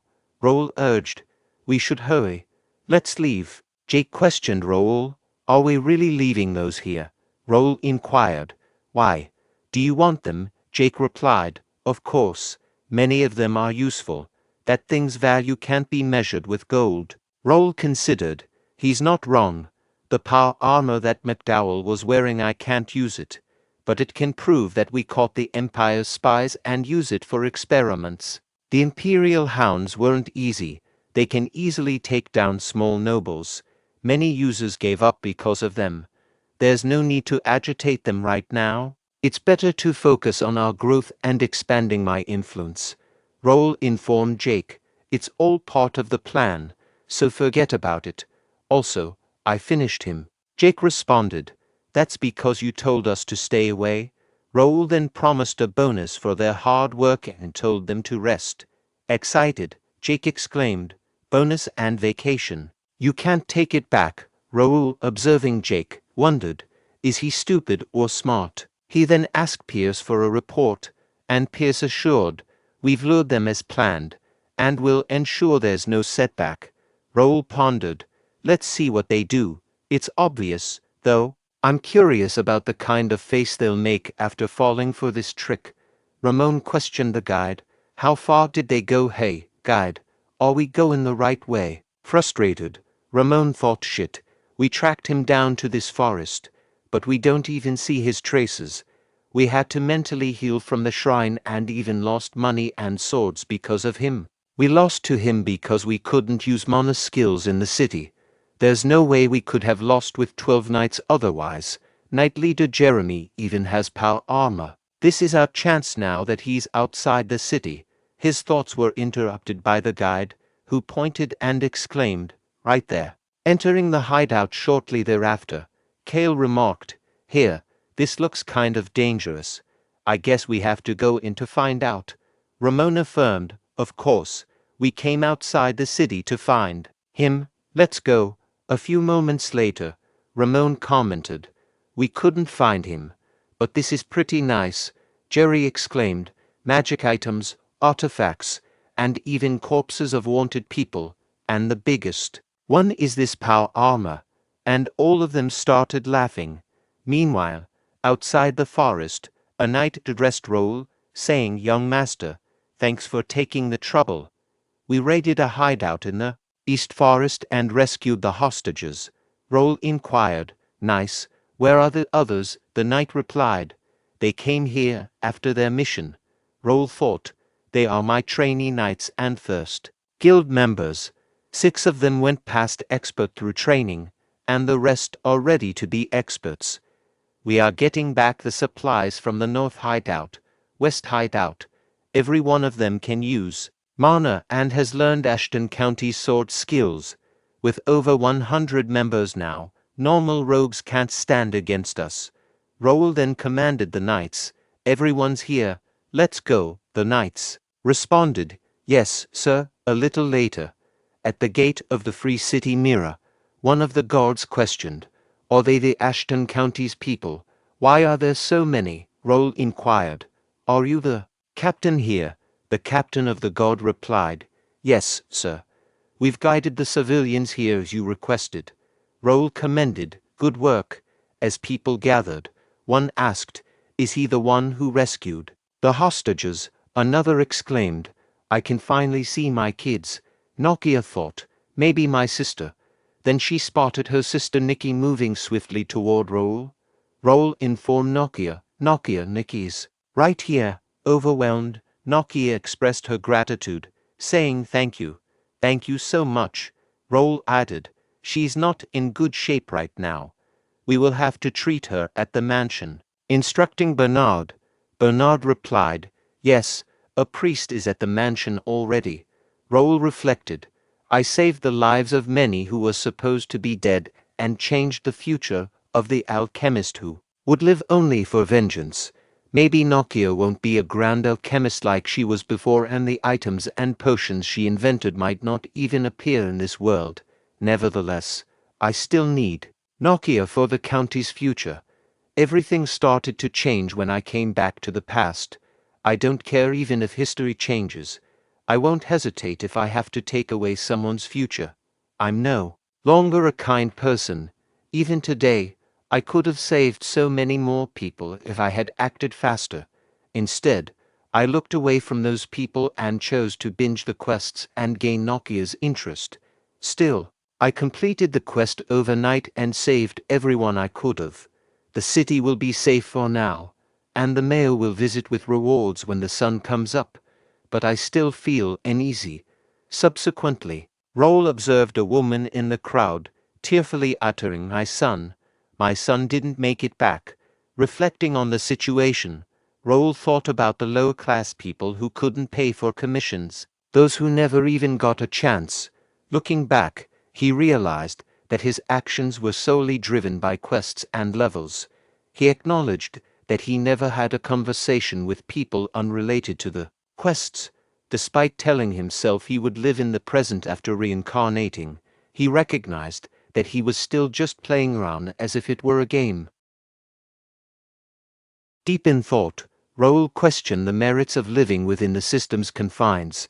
He pondered whether blindly following the predetermined quest was the right path. Realizing his plans based on the player's perspective might limit him, he sought a unique role as a nobleman of Connect. Worried about repeating past mistakes, he yearned to find a task exclusive to him. Turning to Philip, he asked about the disheartened people nearby, seeking insight into their personal information and circumstances. Philip inquired, all of them? Raul responded, yeah, and provide consolation money to those who lost family or had them kidnapped, helping them find jobs. As Raul contemplated, he felt remorse for burdening someone who came to fight. Philip expressed surprise, stating, I thought you only stepped in when things benefit you. He assured Raul that others wouldn't refuse, except for someone who might say no, gesturing towards Jake. Jake questioned, why is he looking at me? I don't hate doing good things either. In a whisper to Raul, he added, but still, are you going to give me a day off? Right. The gathered people expressed their gratitude, saying thank you. Long live Count Ashton. Long live young Master Raul. Raul considered, Mira's citizen support will be helpful with other guilds. Although calculated, it's like killing two birds with one stone since they appreciate it. Staying here longer to level up and gain practical experience seems like a good idea. Meanwhile, an elderly person in a hoodie observed Raul from a distance. The following day, Reynaldo expressed, I've inconvenienced you a lot. You've given me a much-needed break. Raul replied, well, even without me, you would have resolved it too. Reynaldo countered, no, I couldn't even sleep, after hearing the news about Mira being targeted by the Empire swarming with evil seeds. Without your report, we would have been in big trouble. Raul remarked, he was surprised too.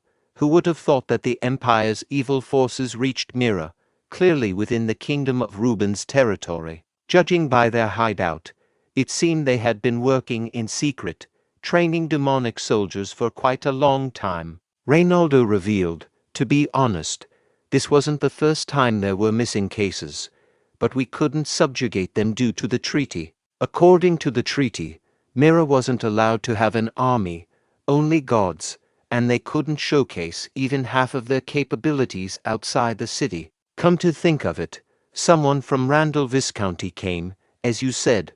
They claim to have destroyed the spy's hideout and are vigorously demanding compensation. If not for your request, we would have just kicked them out, Raul commented, as expected. But, as he had said before, this matter. Reynaldo interrupted Raul and remarked, "Yeah, we should attribute this to Randall Viscounty. But don't you think it's too bad? Not only will you gain a great reputation, but you may also receive rewards from the royal palace." Raul responded, "Thank you for the concern, but please just do as I asked." Reynaldo teased, "Oh my, you're too careful. That's not fun for your age anyways. I'll take care of this matter well." Raul pondered. The Randall bastards can handle the Empire's hideout and draw their attention. It's their contribution. His thoughts were interrupted by Reynaldo, who said, "By the way, I don't know what I should give you as a reward. I don't think money will be enough. What do you want? I will give you anything." Raul continued his thoughts, thinking that Reynaldo was finally saying something he wanted to hear. Raul then expressed, "Then, I'd like to ask you for a favor. I heard that your mansion has a study with a collection of valuable books. If it's all right with you, may I take a look at those books?" Reynaldo remarked, "That study, it's nothing much, but feel free to take a look to your heart's content. If you want, you can even take one of the books with you. But still, it seems like that won't be enough. So I'll show you the secret treasury too. I'll let you choose one thing from there as a gift." Raul expressed his gratitude, saying thank you. "As expected, you're very generous." Reynaldo added, "Right, I give generously when needed, but some people call me stingy. I wonder if they've hurt their eyes?" Raul thought to himself, wondering why Reynaldo was showing off when he had to give him a reward anyway. Shortly after, in Reynaldo's study, a servant said to Raul, "I shall leave you be. Please feel free to take a look."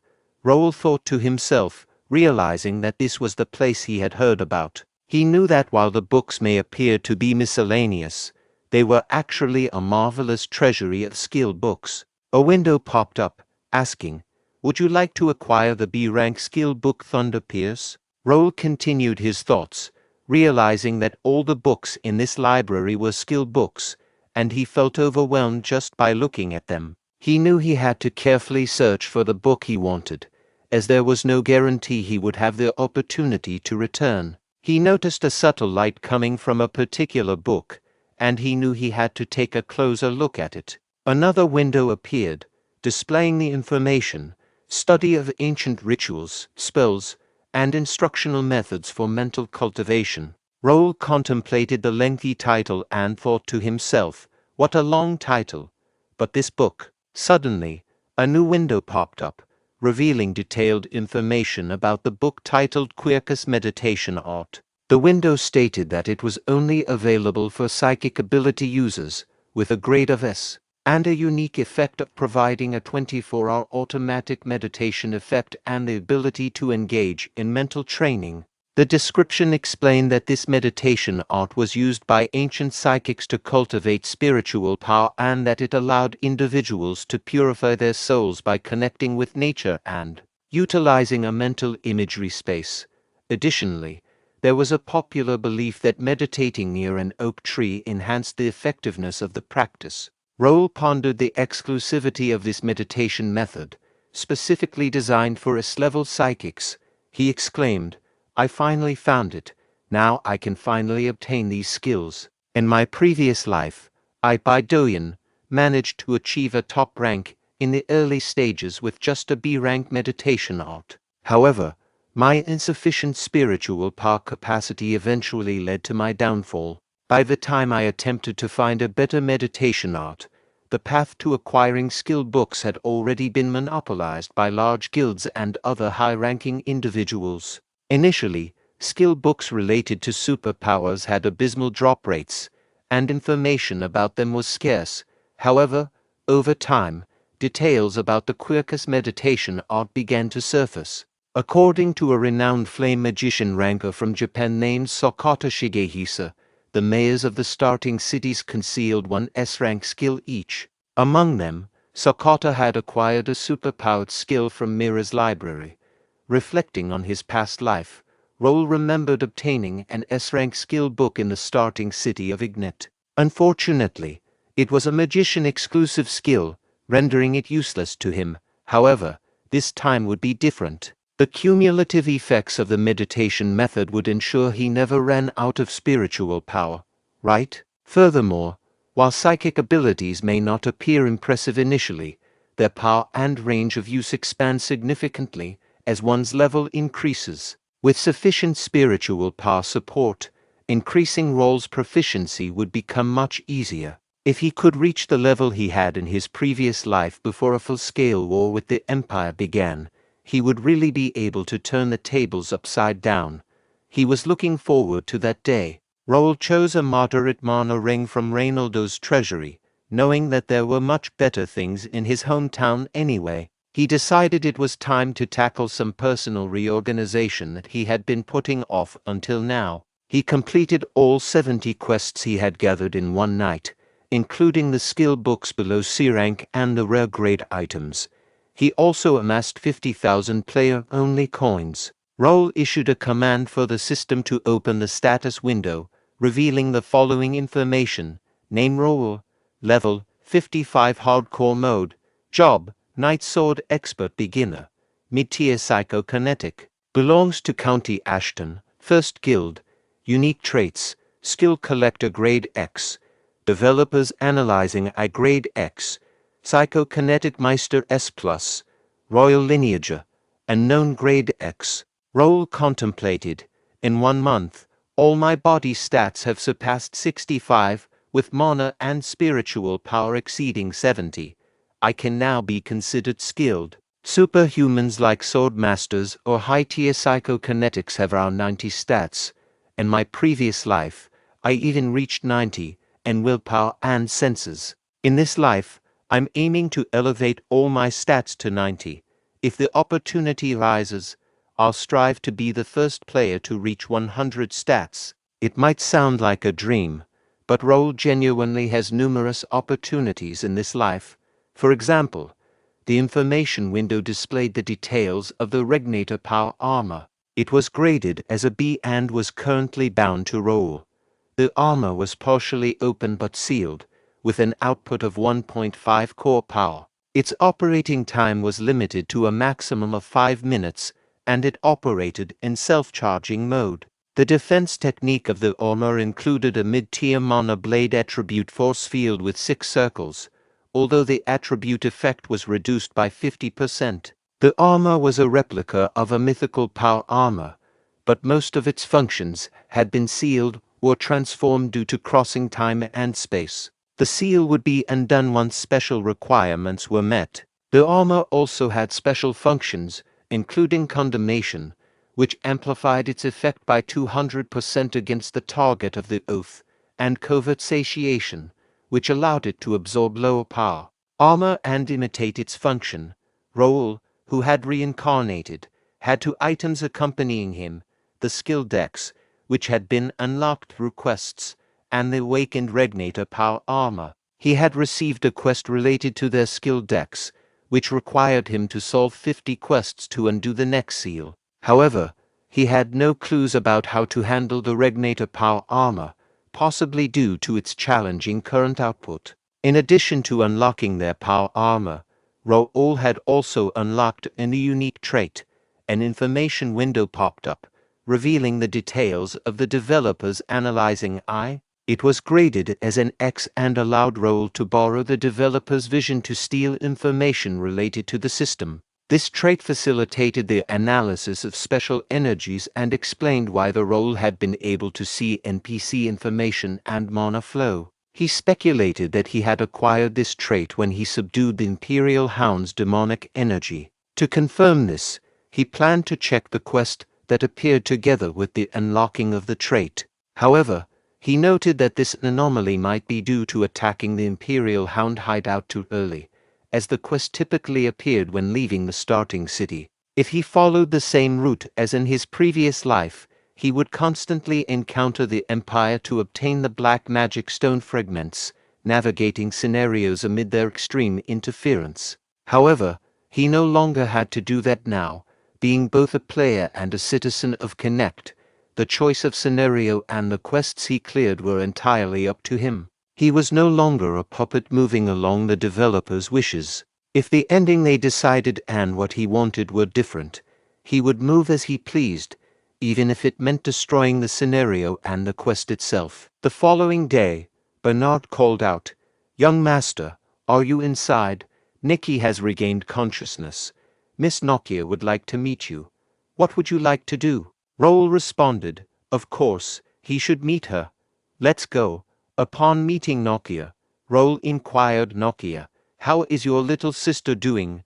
Nokia expressed, "Young master, you're here. Thank you very much. I don't know how to repay your kindness." Raul remarked, "Don't mind it. Before that, since Nikki is not all better yet, I need you to be stronger." As Raul contemplated, he wondered, "Then shall I check Nikki's state too?" Nikki expressed gratitude, saying, "Thank you for saving me." Nokia apologized, stating, "I apologize, but Nikki is very shy." Raul reassured, "It's fine, she's still young." In his thoughts, he added, "She's still unwell. How pitiful. Shall I check more closely?" Upon closer inspection, Raul noticed Nikki's strong mana and pondered, "What is it? What's going on? Did the others not notice it? I thought my eyes were playing tricks on me, but I'll have to look at it again through the developer's analysis." As he observed Nikki's status window, Raul became shocked. Raul was taken aback, thinking to himself, "No way, I thought she was just a kid." As he looked at the window displaying information, he read the details. The name was Nikki, a 13-year-old with a level of 5. Surprisingly, she had no class affiliation.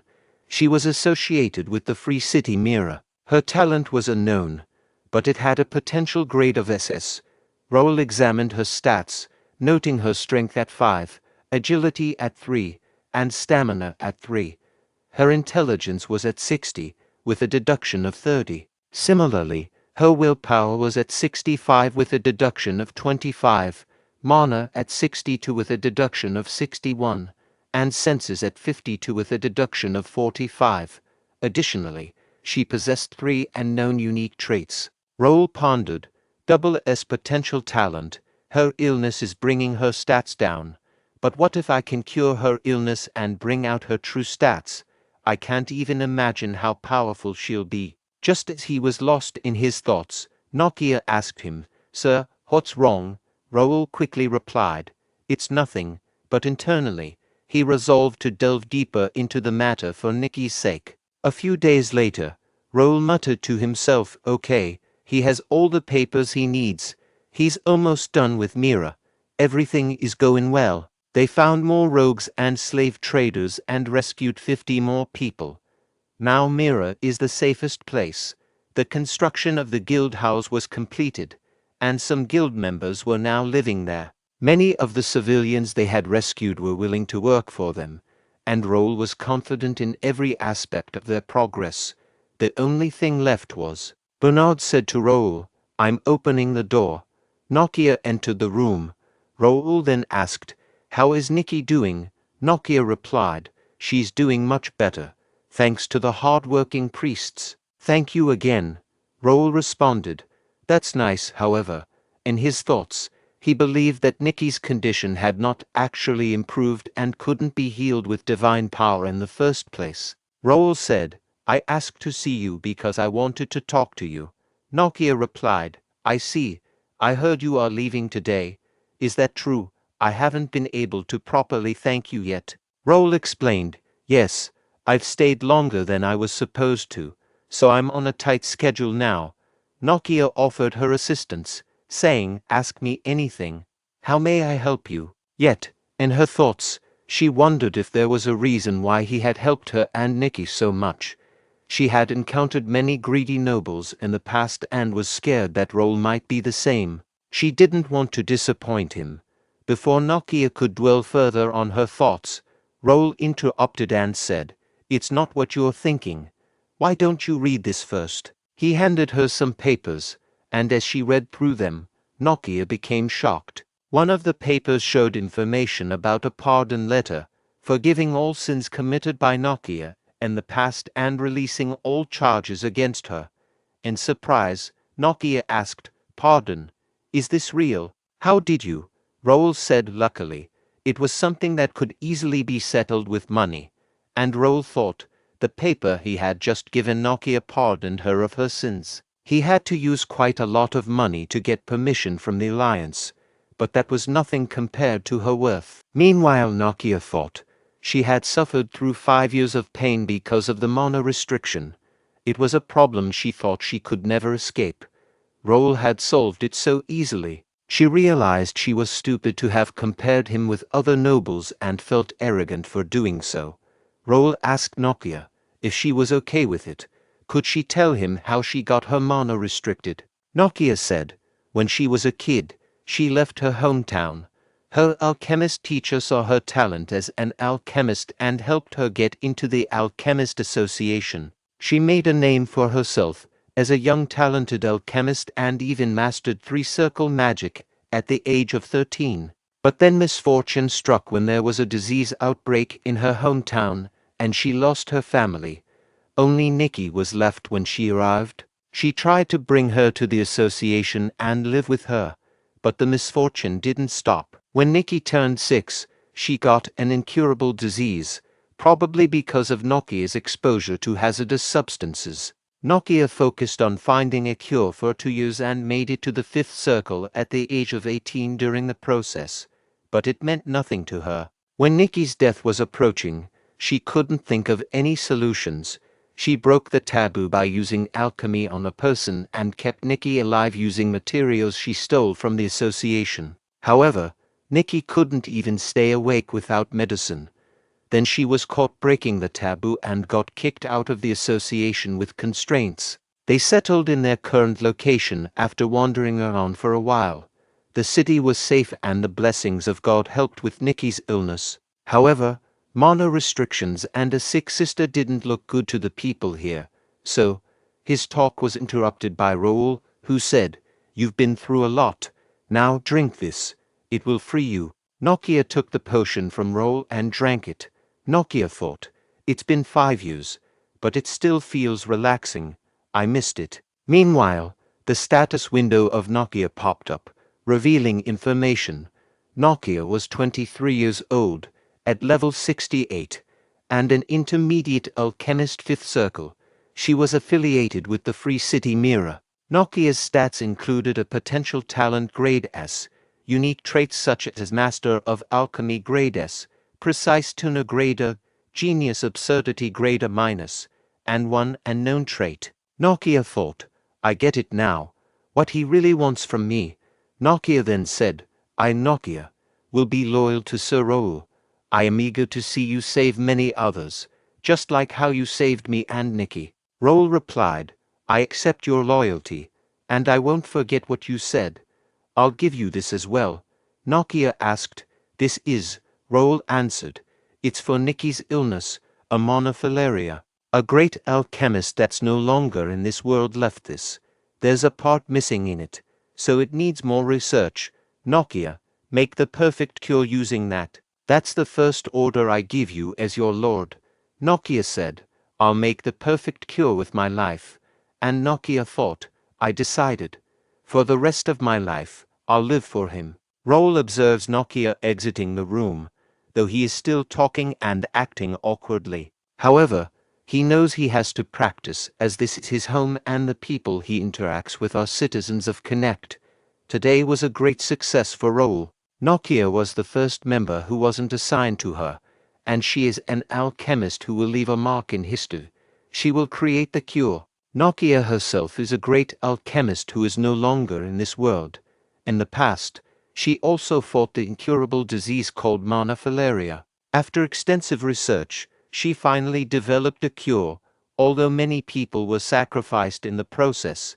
It doesn't matter now. Raul considers himself lucky that data about Nokia cure is still available in Cafe Link.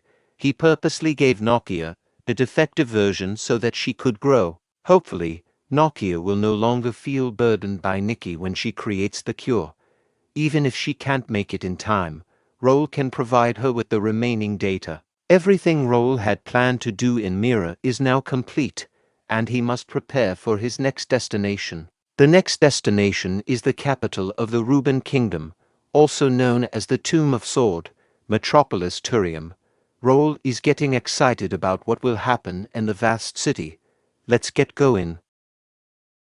A few days later, Raul muttered to himself that they had arrived at the capital of the Ruben Kingdom, Turum.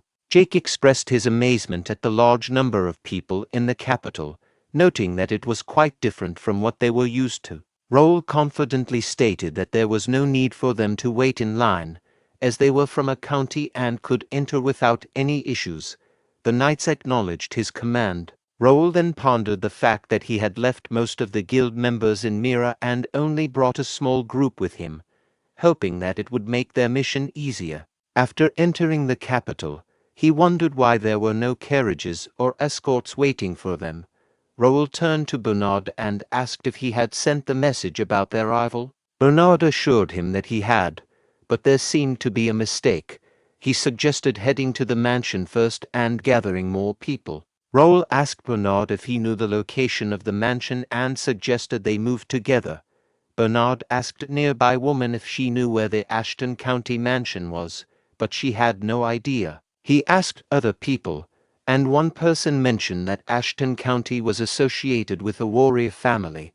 Another person suggested looking for the mansion in the Noble District. However, the patrol in the Noble District informed Raul that there was no Ashton County mansion there and denied them entry. Raul was surprised by the lack of knowledge about his family, but he understood that they were not well known. Jake expressed his frustration. Soldiers are dying stopping monsters at the Ashton County and you are asking where Ashton is. You don't even know who's maintaining this peace, you son of... Raul realized that it made sense for civilians to be unaware of their family, as they rarely visited the capital. However, he found it strange that no one even knew about the mansion's existence, considering its purpose for exchanges with nobles and royals. Raul decided that it was inconvenient, but asked Bernard to go to the office and find the address. Bernard confidently agreed to take care of it. After a little while later, the guard asked, "Are you sure this is the paper? I'm sure this address is for Baron Gendar."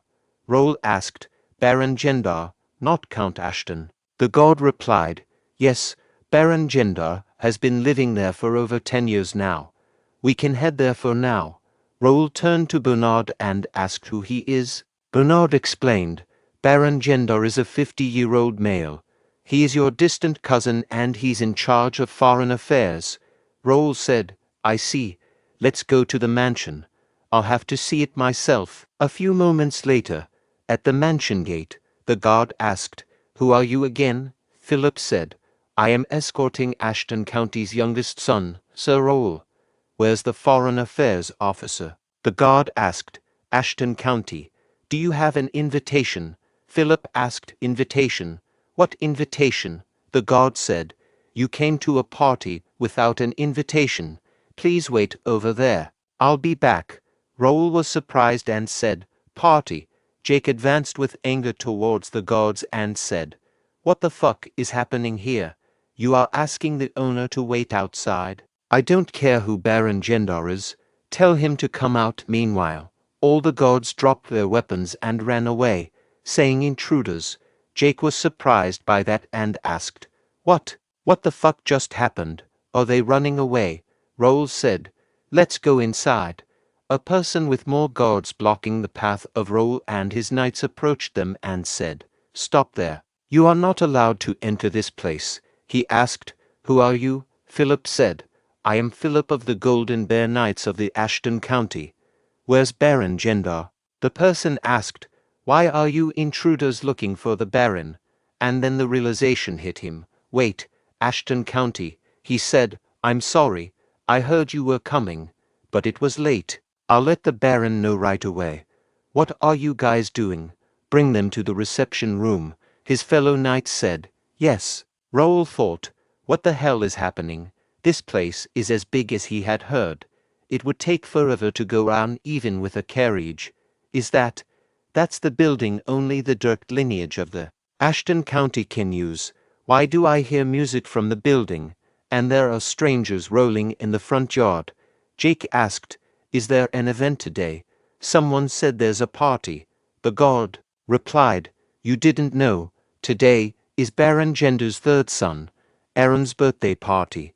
Parties happen too often here, so we get confused as well. Jake asked angrily, what? Whose party, Baron? Gendar said, finally, you are here, let's see. Are you Raul? You grew a lot. Raul thought, he seems strong, but then window pop-up showing information, level 50 Baron Gendar. Raul continued with his thoughts, level 50, not even an expert. I get why other families look down on Ashton. I get why father put this guy in charge of foreign affairs, but I can't accept it. He's even looking down at me. Raul asked, do you know me? Baron Gendar said, you must have forgotten since it's been a long time. I'm basically your uncle. I'm like a brother to your father. Raul said, my uncle? I've never heard your name mentioned as my uncle. Baron Gendar laughed and said, clever. It must be hard for you to understand since the Ashton family tree is a bit complicated. You can just call me uncle. Raul thought, he thinks I'm stupid. I won't let him take advantage of me. Raul said to Bernard, can you re-explain what this guy has to do with me? Bernard replied, yes, sir. Baron Gendar is Count Ashton's second cousin. He is your third cousin and is in charge of foreign affairs at the capital. Baron Gendar said, what are you doing in front of an adult? Did your father not teach you to respect your elders? Raul said, Baron Gendar, you must be very comfortable with my father. Or are you not scared of Ashton County, Philip, except for direct descendants of my family? How many people can talk comfortably with me? Philip replied, only the Count's younger brother, Viscalinta Liston, sir. Raul asked, and why is that? Philip explained, to show respect to Count Ashton and clearly establish hierarchy. When a count's child comes of age, they inherit the title of Viscount and some land. I also inherited some land with a population of 10,000. Raul said, now, please tell me, is there a reason why I should be looked down on by a cousin I've never known? Baron Gendar admitted, my fault. I forgot Sir Raul is now an adult. Of course, I will now show respect. Are you satisfied, Sir Raul? Raul replied, whatever. I think you have a lot to explain. Why don't you explain to us what's going on here? Baron Gendar claimed, I am not sure what you're talking about. Philip interjected, you don't. Why was there no one to escort us? We sent many messages about us coming. Baron Gendar apologized. I told them to send a carriage, but there must have been a mistake. There were many guests today. I'm sorry, Sir Raul. Philip questioned. Let me ask you one more question. Why are you holding a birthday party for your son at the main building? Baron Gendar responded. Philip, maybe you don't know since this is your first time in the capital. We need to have a huge party to show them who we are. This is all part of the foreign affairs, so don't worry about it. What does the god know about nobility? Philip thought to himself, I'll let it be for now. Young master is here as well. Pierce said, Sir Raul, this is the invitation I found at the yard. Raul said to Gendar, this party seems to have no correlation with County Ashton. All I can see in this invitation are the names and the symbol of the Gendar family. Baron Gendar said, that's just an invitation. This is definitely a formal Ashton Counties. Raul said, even the location says Baron Gendar's mansion. Yet the party is held at the Ashton County's main building. Baron Gendar said, like I said, that's just an invitation, and I would like to stop arguing about the party. This is past your authority even if you're the young master. You can go argue about it at home. Raul asked, really? Do you really think this party is right? Baron Gendar said, of course. It's a long tradition to use the party hall when the mansion is empty. You know it as well, don't you? Raul thought. He's not wrong. It is common to lend a mansion to other nobles, but that's only if he has permission from Count Ashton himself, and Raul said, as a temporary Count Deputy, I order you to end this party within an hour and report the details of the funds spent for this party. Baron Gendar shouted, What nonsense! You are being ridiculous. I can't just send them back. Who gave this kid this authority? Raul thought. Father knew something like this would happen. Raul asked, Are you not following the order? Why don't you worry about your family? I don't think there are any guests that I should worry about. I'm giving you an hour with generosity. Should I go to the party hall myself and tell them? Baron Gendar said, Okay, I'll wrap up the party. You will regret this. Raul thought, the worst that can happen is father yelling at me a little. I'm curious what gave him the confidence to do all this. There isn't any concrete evidence about the collapse of the Ashton County. Maybe I can find something about it here. Who knows, maybe I'll hit the jackpot. Looking at the building in front, Raul exclaimed, My, oh my.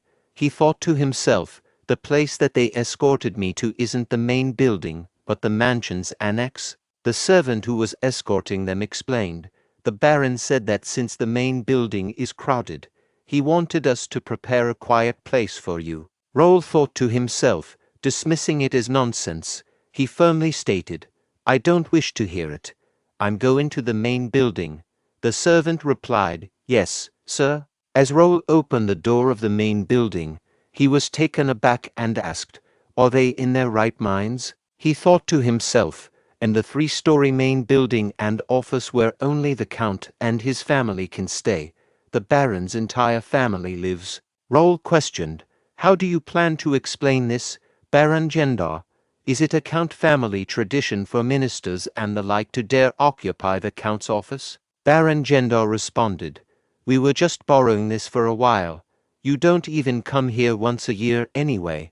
Isn't it a waste to keep it empty? Raul shouted, Get lost at once. If you don't empty the mansion by today, I shall slice all your heads even if we're close family.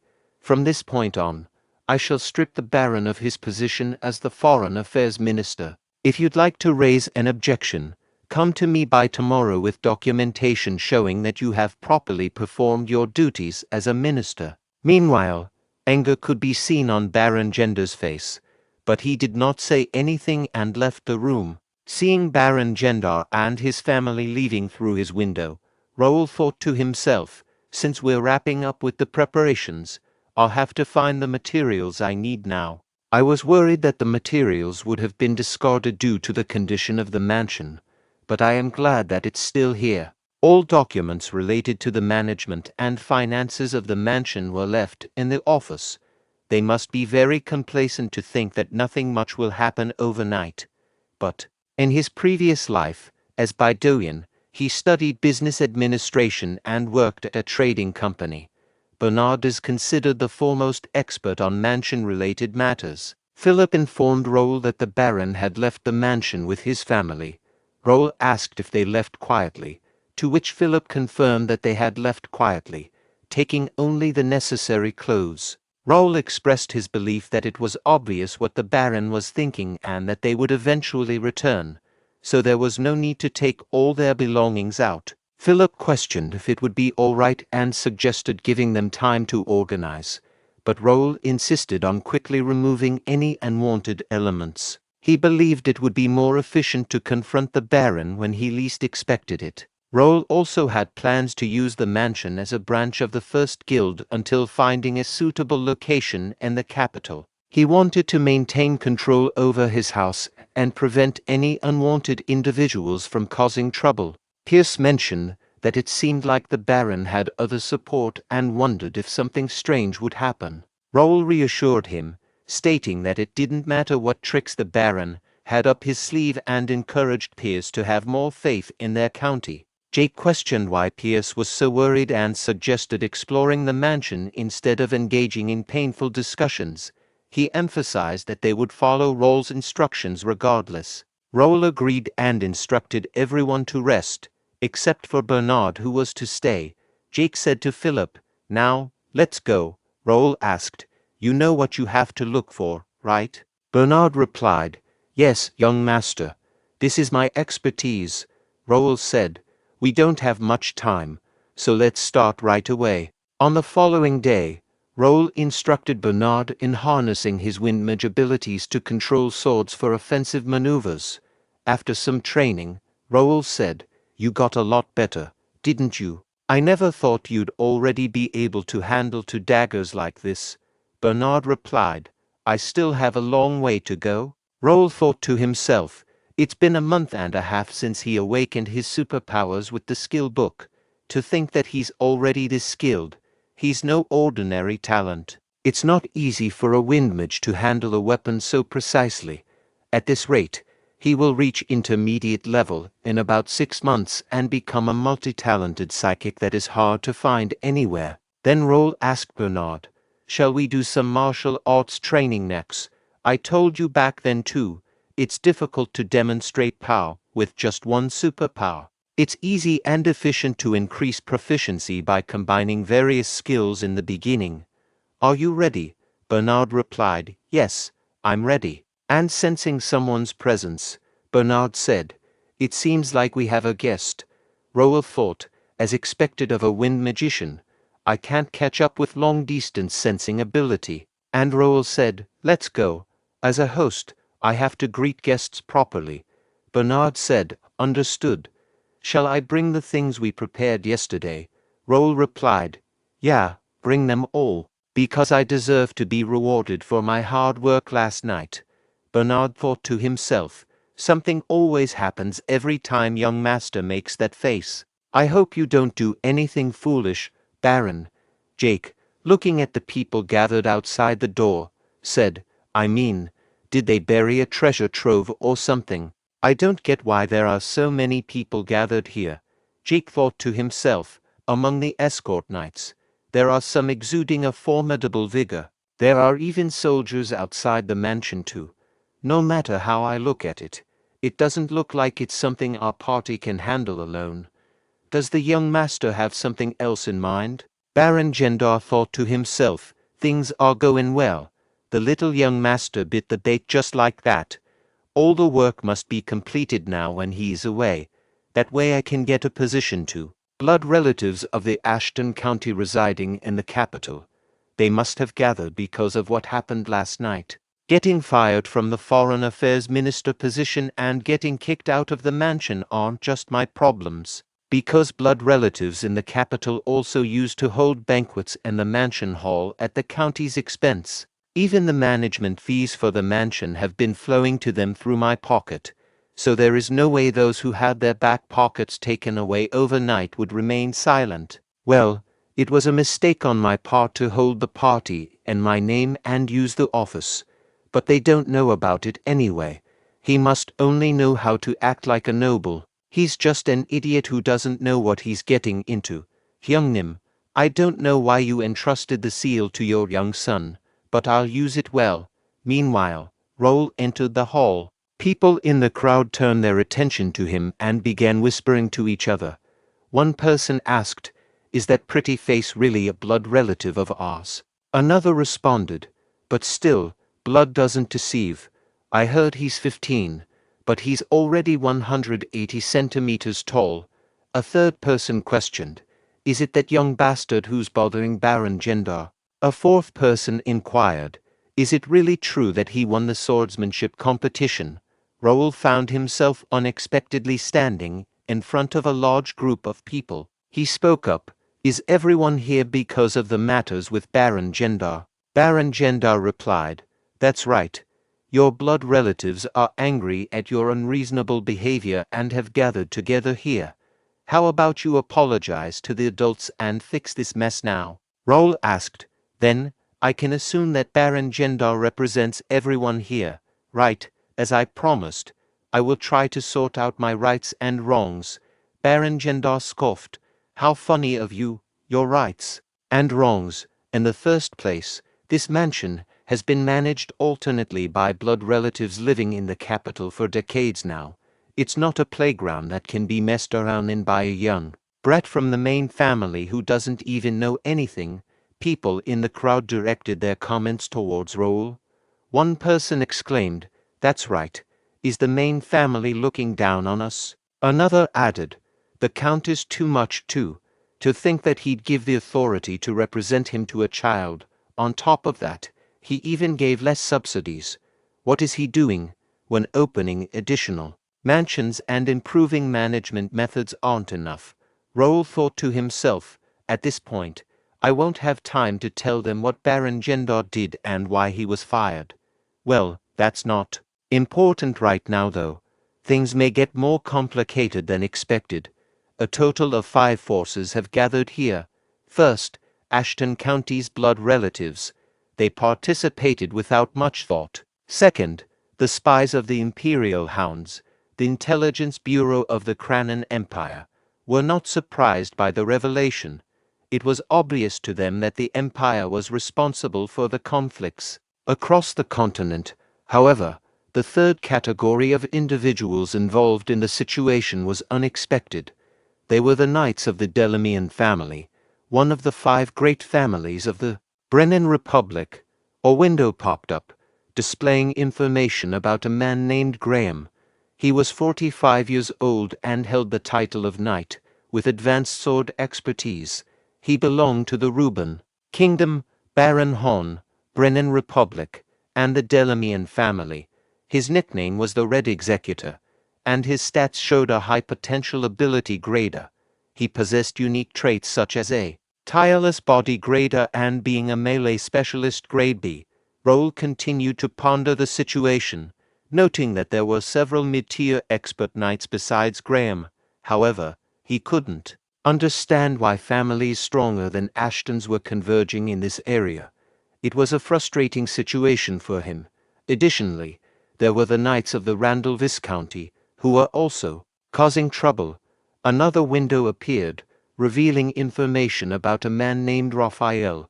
He was 26 years old and held the title of Knight, but he was a beginner in sword expertise. He belonged to Randall County and was known as the 4th Young Master of Randall County. His stats showed a decent potential ability grade B, and he possessed unique traits such as Royal Lineage grade B and Agility grade C. Raul thought to himself, questioning why the 4th Young Master of Randall County, whose family's emblem was a weapon, would be present. Perhaps it had something to do with what happened at Mira, but he knew that Raphael wouldn't be able to act openly. Lastly, there was the 5th individual, the traitor of the family who was responsible for all the chaos and would take the lead when things went wrong. A status window appeared, revealing information about a man named Titus. He was 27 years old and held the title of Knight, with intermediate sword expertise. He belonged to the Reuben Kingdom, Jaden Viscounty, Brennan Republic, and the Jaden family. His stats showed a high potential ability grader, and he possessed unique traits such as Royal Lineage grader, Straight-Head Instinct grader, and Twisted Fighting Spirit grade B. Raul thought to himself, the eldest son of Viscount Jaden, my uncle, my elder cousin, Titus. Raul thought to himself that his father, Count Melvin D. Ashton, had 2 brothers. His older brother was Jaden and his younger brother was Austin. Out of the 3, Melvin was the most talented, but due to primogeniture, Jaden was expected to be the next count. Jaden was known for his arrogance and violent nature, often hurting or killing anyone who bothered him. However, one day Melvin achieved intermediate expert status and gained more support than Jaden to become the next count. Feeling threatened and jealous, Jaden attempted to assassinate Melvin, but was caught and lost his privileges. As time passed, Melvin became the count while Jaden received the title of Viscount and a large amount of land. However, Jaden couldn't accept the fact that he lost his title as count to his younger brother. He ended up selling his assets to a rival family, Marquis McNeil, and left the kingdom with his followers. All of this happened 15 years ago, when Raul Ashton was born. Raul noticed the presence of Viscount Jaden's son. One can discern where Baron Gendar loyalties lie. The The people in the room didn't have any negative feelings towards Viscount Jaden because they didn't lose anything in the incident 15 years ago. They probably saw this as an opportunity to push Raul and his family aside and take their place. In his past life, Ashton County fragmented into various factions and collapsed. He notion that they made the correct decision holds only if he wasn't present.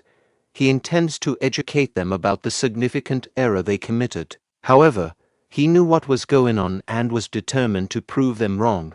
He decided it was time to make his move. Raul then signaled Philip, who made a loud noise with a metal shield to silence the gathered crowd. Raul stated that he had heard enough from them and wanted to say something. He instructed Bernard and Pierce to hand out books to the people in the hall, which confused them. Then Raul said, "Read the title." One of them read the title as a report on the management and financial operations of Count Ashton's estate with attached evidence and investigation materials regarding Baron Gender's embezzlement and misappropriation. Opening the book and reading through the report, all people became nervous, but Baron Gender, in anger, threw the report and said, "What is this? This is not real, it's fake." Other people said to each other, "Yeah, they seem legitimate, but it is hard to believe." Baron Gender said, "You came here yesterday yet you claim to have done all this while you were here. What nonsense." Raul said, "Now, let's have some real talk, shall we? This says that 200 trainees are getting free lessons here. Where are they now?" Baron Gender said, "They gave up and ran away with the equipment." Raul asked, "All 200? Are you saying they were all from somewhere else? It's weird how you chose every trainee from outside the capital when the point of the free lesson was to gain popularity in the capital." Baron Gender said, "They all ran away. And who I pick is up to me." Raul said, "Sure, there are addresses in the book, so we will find more about it once we start investigating. Let's go to the next one. It says that you gave 100 gold swords as presents to other barons, but according to the investigated report, they have all received 10 gold replicas. This also says you hired 100 C-rank mercenaries as mansion guards. Where are they? There's no way 20 rank F are all you have, right? There were frequent parties at the main building as well. Celebration for the Baron's son, the Baron's wife's birthday party, the Baron's hunting ceremony, etc. I don't get what all these have to do with using estate expenses." Raul thought to himself how amazed he was by listing out all the findings again. He had to stay up late to gather all the information. Last night, he discovered that some of the papers were fake, so he had to sneak into the Baron's house. With his analytical and Pierce observant skills, they were able to find the real book of accounts. Bernard organized the findings and compiled them into a book. Raul then used his document copying skills to make multiple copies. It was now evident to everyone how much the Baron had embezzled. Raul addressed the group, pointing out that more than half of the estate expenses had been embezzled, and asked if anyone disagreed with firing Baron Gendar. Baron Gendar responded, expressing his amazement and questioning how long Raul had been preparing for this. He accused Raul of being a bad person and plotting against him. Raul wondered what the Baron was trying to do. Baron Gendar then asked if anyone had sensed something fishy about the situation, as he had never seen such a thoroughly organized temporary report before. He believed Raul had prepared it beforehand to try and remove him from power and restrict the family's influence in the capital. Others families members that were gathering chimed in, suggesting that this was a political intrigue orchestrated by Ashton to protect his budget and that firing Baron Gendar would result in a decline in support for other families. Baron Gendar declared that they would not let it happen. Baron Gendar then presented the papers through Jackson, stating that if Raul signed it and left, they would excuse him for the disrespect shown that day. Raul urged Jake to check the paper, and Jake responded affirmatively. Jake perused the document, noting the outlined steps. First, the estate's ownership must shift to a joint title held by Baron Gendar and other family members. Second, family members in the capital will dictate the estate's management, including stewardship, and third, the exclusive sharing of the sword skill, originally confined to the main family, will now be unrestricted among the branch family members. Jake was reading the paper and became angry. He shouted, "They have all lost their minds. They were all having parties with the money we made from killing monsters. And what? Ownership, sword skill. Go screw yourself." Baron Gendar responded. "How rude. You have no right to speak to me. Is this really what the main family wants?" Jake replied. "So what? Like I said, go screw yourself. We are not giving you this house. This is by far the most brilliant bullshit I've ever heard. You damn dogs," Baron Gendar exclaimed. "How dare you?" And pulled out a dagger. Philip and Piers also pulled out their weapons. Suddenly, everyone in the room drew their weapons towards Raul and his knights. Raul intervened and said to Jake, "Stop." Jake obediently replied, "Yes, sir." Baron Gendar thought to himself, "He doesn't care that I pulled out a knife. I only did it to threaten him. But those three right there are the best knights in Golden Bear. I stand no chance." Baron Gendar then addressed Raul. "He insulted us. If you don't execute him and apologize, I will consider you the same. Apologize if you want to avoid bloodshed." Raul smiled and responded, "I mean, Sir Jake didn't say anything wrong. Why don't you stop acting? I don't expect this to be solved with these papers. I thought you'd be embarrassed at least." Raul also pulled out his sword and added, "I guess you are a greater person than I thought you were. You knew, right, that I would never sign that paper over your bullshit.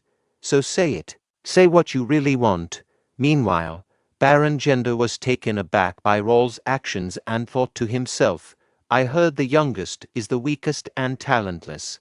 How is that?" However, Baron Gendar was determined not to back out now. He confidently stated, "There's no use trying to bluff. You can't leave this place unless you sign the paper." He repeated, "You can't leave this place unless you sign the paper." Meanwhile, Raul advised Baron Gendar to think carefully. Raul said to Baron Gendars, "Your actions were likened to declaring war against the county, as other people gathered and expressed their disapproval. They reminded Baron Gendar that his actions were not what they had agreed upon and called him crazy. One person declared their intention to leave. Baron Gendar turned to them and arrogantly stated that it was too late, as they were all in the same boat and the Count would not forgive them. Raul questioned if they were done talking and refused to sign the paper. In response, Baron Gendar warned Raul that hundreds of knights and guards would attack him upon his command, questioning if Raul believed Golden Bear could withstand them all. Baron Gendar, in his thoughts, revealed that he had prepared a secret weapon that even Golden Bear would not be able to defeat. Raul also, in his thoughts, realized that some of the people present were merely watching and concluded that there was nothing stopping him. He confidently challenged Baron Gendar's threats. Baron Gendar was shocked by Raul's response and wondered why he was so confident, as he had expected to be able to intimidate him with armed soldiers. Baron Gendar acknowledged that using the secret weapon would lead to war and expressed his desire for Raul to be as weak as the rumors suggested. He demanded proof of Raul's lineage, insulting him with fake documents and disrespecting him in front of the gathered crowd. The people were surprised by this request, as it was a dual request that could only be used once in a lifetime, and was typically used against superiors. They questioned the forced nature of the situation, considering that Raul was Baron Gendar's nephew. Raul questioned Baron Gendar's seriousness and refused to accept his request. In response, Baron Gendar claimed that it was his last act of mercy, and that it would be better than having Raul's seal forcibly taken away. Raul said, "And you get the honor of taking away your nephew's seal through an honorable duel." Baron Gendar replied, "Decide. If you decline, I'll have to use force." And Baron Gendar thought to himself, "I know your answer even though you acted all strong." Raul asked, "What are the conditions?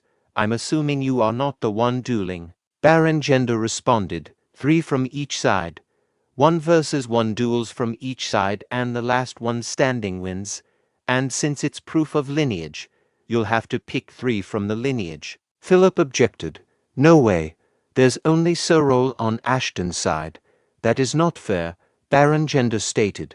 There are many others of the lineages here. If they think Raul is right, they can stand on his side. It's not my responsibility if no one stands by you. Meanwhile, Raul stopped Philip and asked, and the bet of the duel? I'll sign the paper if I lose. What are you betting? Baron Gender replied. I don't think it matters. Do you want anything from me? Raul said.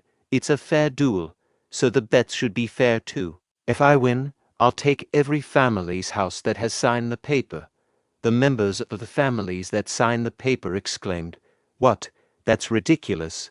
Raul said, if you don't agree, there's no duel. What do you say? Baron Gender thought to himself. What is he thinking? This will only make the other families stand against him. It's not bad for me. If I can't get him to sign the paper, those houses are meaningless. And Baron Gender said, sure, I agree. He then asked, are you accepting the duel? Meanwhile, Philip said to Raul, there are different ways to do this. Raul thought to himself, Philip is right, but I've already decided to accept the duel, and I even got a quest for it. I'm not backing down. The quest window displayed the information for the task at hand, labeled as proof of lineage. It stated that the grade for this quest was C and the objective was to win the duel. There was an extra objective to win the duel alone. The description mentioned that the families and the capital were being unreasonable and the task was to shut them down with skill. The reward for completing the quest was experience points and player-only coins, with one unknown reward. Raul turned to Philip and asked, do you think I'm going to lose? Philip responded, it's not that. I'm just worried that there might be unexpected variables. Raul then sent Philip a message using the guild chat, reassuring him, don't worry. If you think there's going to be a problem, you can break in and interrupt. Raul suspected that the opposing side might be thinking the same. In his thoughts, Raul believed that this duel was merely for show and that the opposing side wouldn't accept the consequences even if they lost. He then addressed Baron Gender, saying, I'll accept the duel. Who's going to be the judge? I don't want you to be unreasonable after you lose. Baron Gender assured him, don't worry, I have a special guest here. He turned towards Raphael and asked, may I ask you to be the judge? Raphael reluctantly responded, I guess I have to now. People were surprised by that. They began to ask questions. One person asked, who is that? Another questioned, is he not a god? Baron Gender proudly declared, this man is known for his sword and character in the capital, the rising star of Reuben Kingdom, Raphael D. Randall, Randall Viscounty's fourth son. This revelation shocked everyone, causing them to draw their weapons. Raphael quickly intervened, calming everyone down, and explained that he was only there because he was invited and didn't expect such a tragic event to occur. Raul expressed his trust in Raphael's fairness as a judge, stating, Raphael from Randall County, I believe you will be a fair judge. Raphael replied confidently, of course. Shortly after, Raphael called for the representatives to stand in their designated positions. Raul, in his thoughts, realized that no one was standing by his side, which worked in his favor as he didn't have to decide which one was the better option among the garbage. Raphael then announced, let us begin the first match. Gendar family's third son, Aaron, and the first representative of the Gendar family. Aaron thought to himself, this kid screwed over my party. The weakest of Ashton, all confident over winning a countryside tournament. I'll make you beg, Raphael said. Duel start now. Aaron rushed forward to attack while saying, you are done for, kid. In the next moment, Raphael announced, the first duel winner is Raul. People watching the duel said, one strike, and what happened? I didn't even see it. Baron Gender thought to himself, stupid. He let his guard down. No way, how stupid. You lost your chance to regain our family's honor. Raphael asked Raul, shall we start the next match? Meanwhile, Raul's next opponent approached and said, I'll duel with you next. Raphael thought to himself, Baron Kesby. He's one of the decent swordsmen in the capital. I'm excited for this one. Baron Kesby said, let's start right away. Then Baron Kesby attacked Raul, which was easily blocked by Raul. Baron Kesby said to Raul, your basics are nice, very steady. Your reflexes are on point too.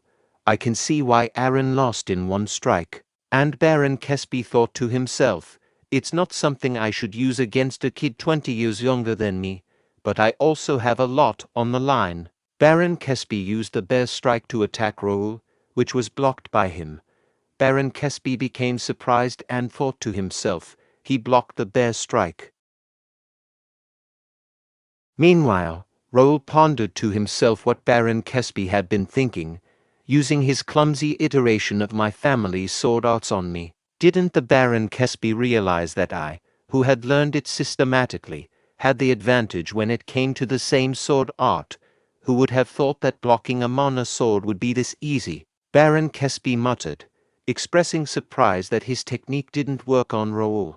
He wondered if it was because of Raul family's technique, despite how rotten Raul was. Then, Baron Kesby asked Raul how he felt about his next attack and launched an attack with another sword skill, causing Raul to stumble backwards slightly. Raul thought to himself that it seemed like Baron Kesby had integrated another sword art he had learned in the capital, and at least it was a bit better. People in the vicinity started commenting, with one person stating that Raul wouldn't last long because he was just a kid with no actual combat experience. Another person believed that Raul must have thought his family's sword arts would work in the capital too. Raul reflected on how amusing it was that these individuals were losers who had given up their jobs due to inferiority complexes and jealousy, leaving their hometowns to stay in the capital. He acknowledged that there were blood relatives who had talents other than swordsmanship and had gone to the capital with bigger dreams.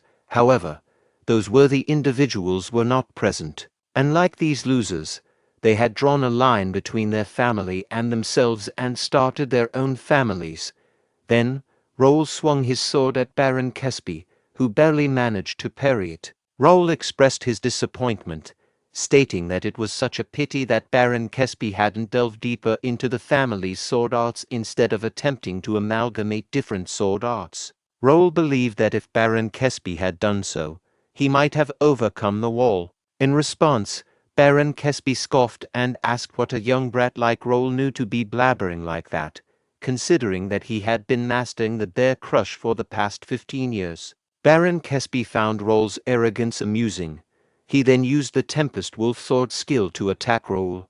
Someone asked, is it Templeton family's Tempest Wolf? Another remarked, he must have learned master sword art while in the guard troop. A third person inquired, will he really win this time? Meanwhile, Raul effortlessly cut through the Tempest Wolf strike. Raul said to Baron Kesby, he doesn't get it. What's important isn't what kind of sword art you learn. It's how well you learn that sword art. Baron Kesby replied, you foolish. Do you think you can fight me with such a basic sword form? To Baron Kesby's surprise, Raul changed the direction of his sword and attacked his leg. Baron Kesby thought to himself, what was that sword form? He changed the direction of motion in a flash. What is it now? The fifth form of the bear crush swordsmanship, comb and pierce. No, it's the eighth form, horizontal slash. What's the next one? Is it the third form, twist and pierce? No. Is it vertical slash? The sixth form? I can't tell. He's switching sword forms so quickly that I can't react. Was connecting sword forms like this possible? A sword art consists of sword forms. The sword forms are a path that combine basic sword styles such as horizontal slash, vertical slash, and stabbing. However, it's easy to see through these sword forms, so when using swordsmanship, it is common to change them by linking several sword techniques. But that connection is happening several times in a short period of time. Moreover, it's so perfect that it is unpredictable. Is this the difference in talent? Damn it. Raul continued his attacks, causing Baron Kesby to drop his sword. Raul said, see Baron, just the standard combination of sword forms is enough. isn't it? After this, do you still think that the family's sword arts are lacking?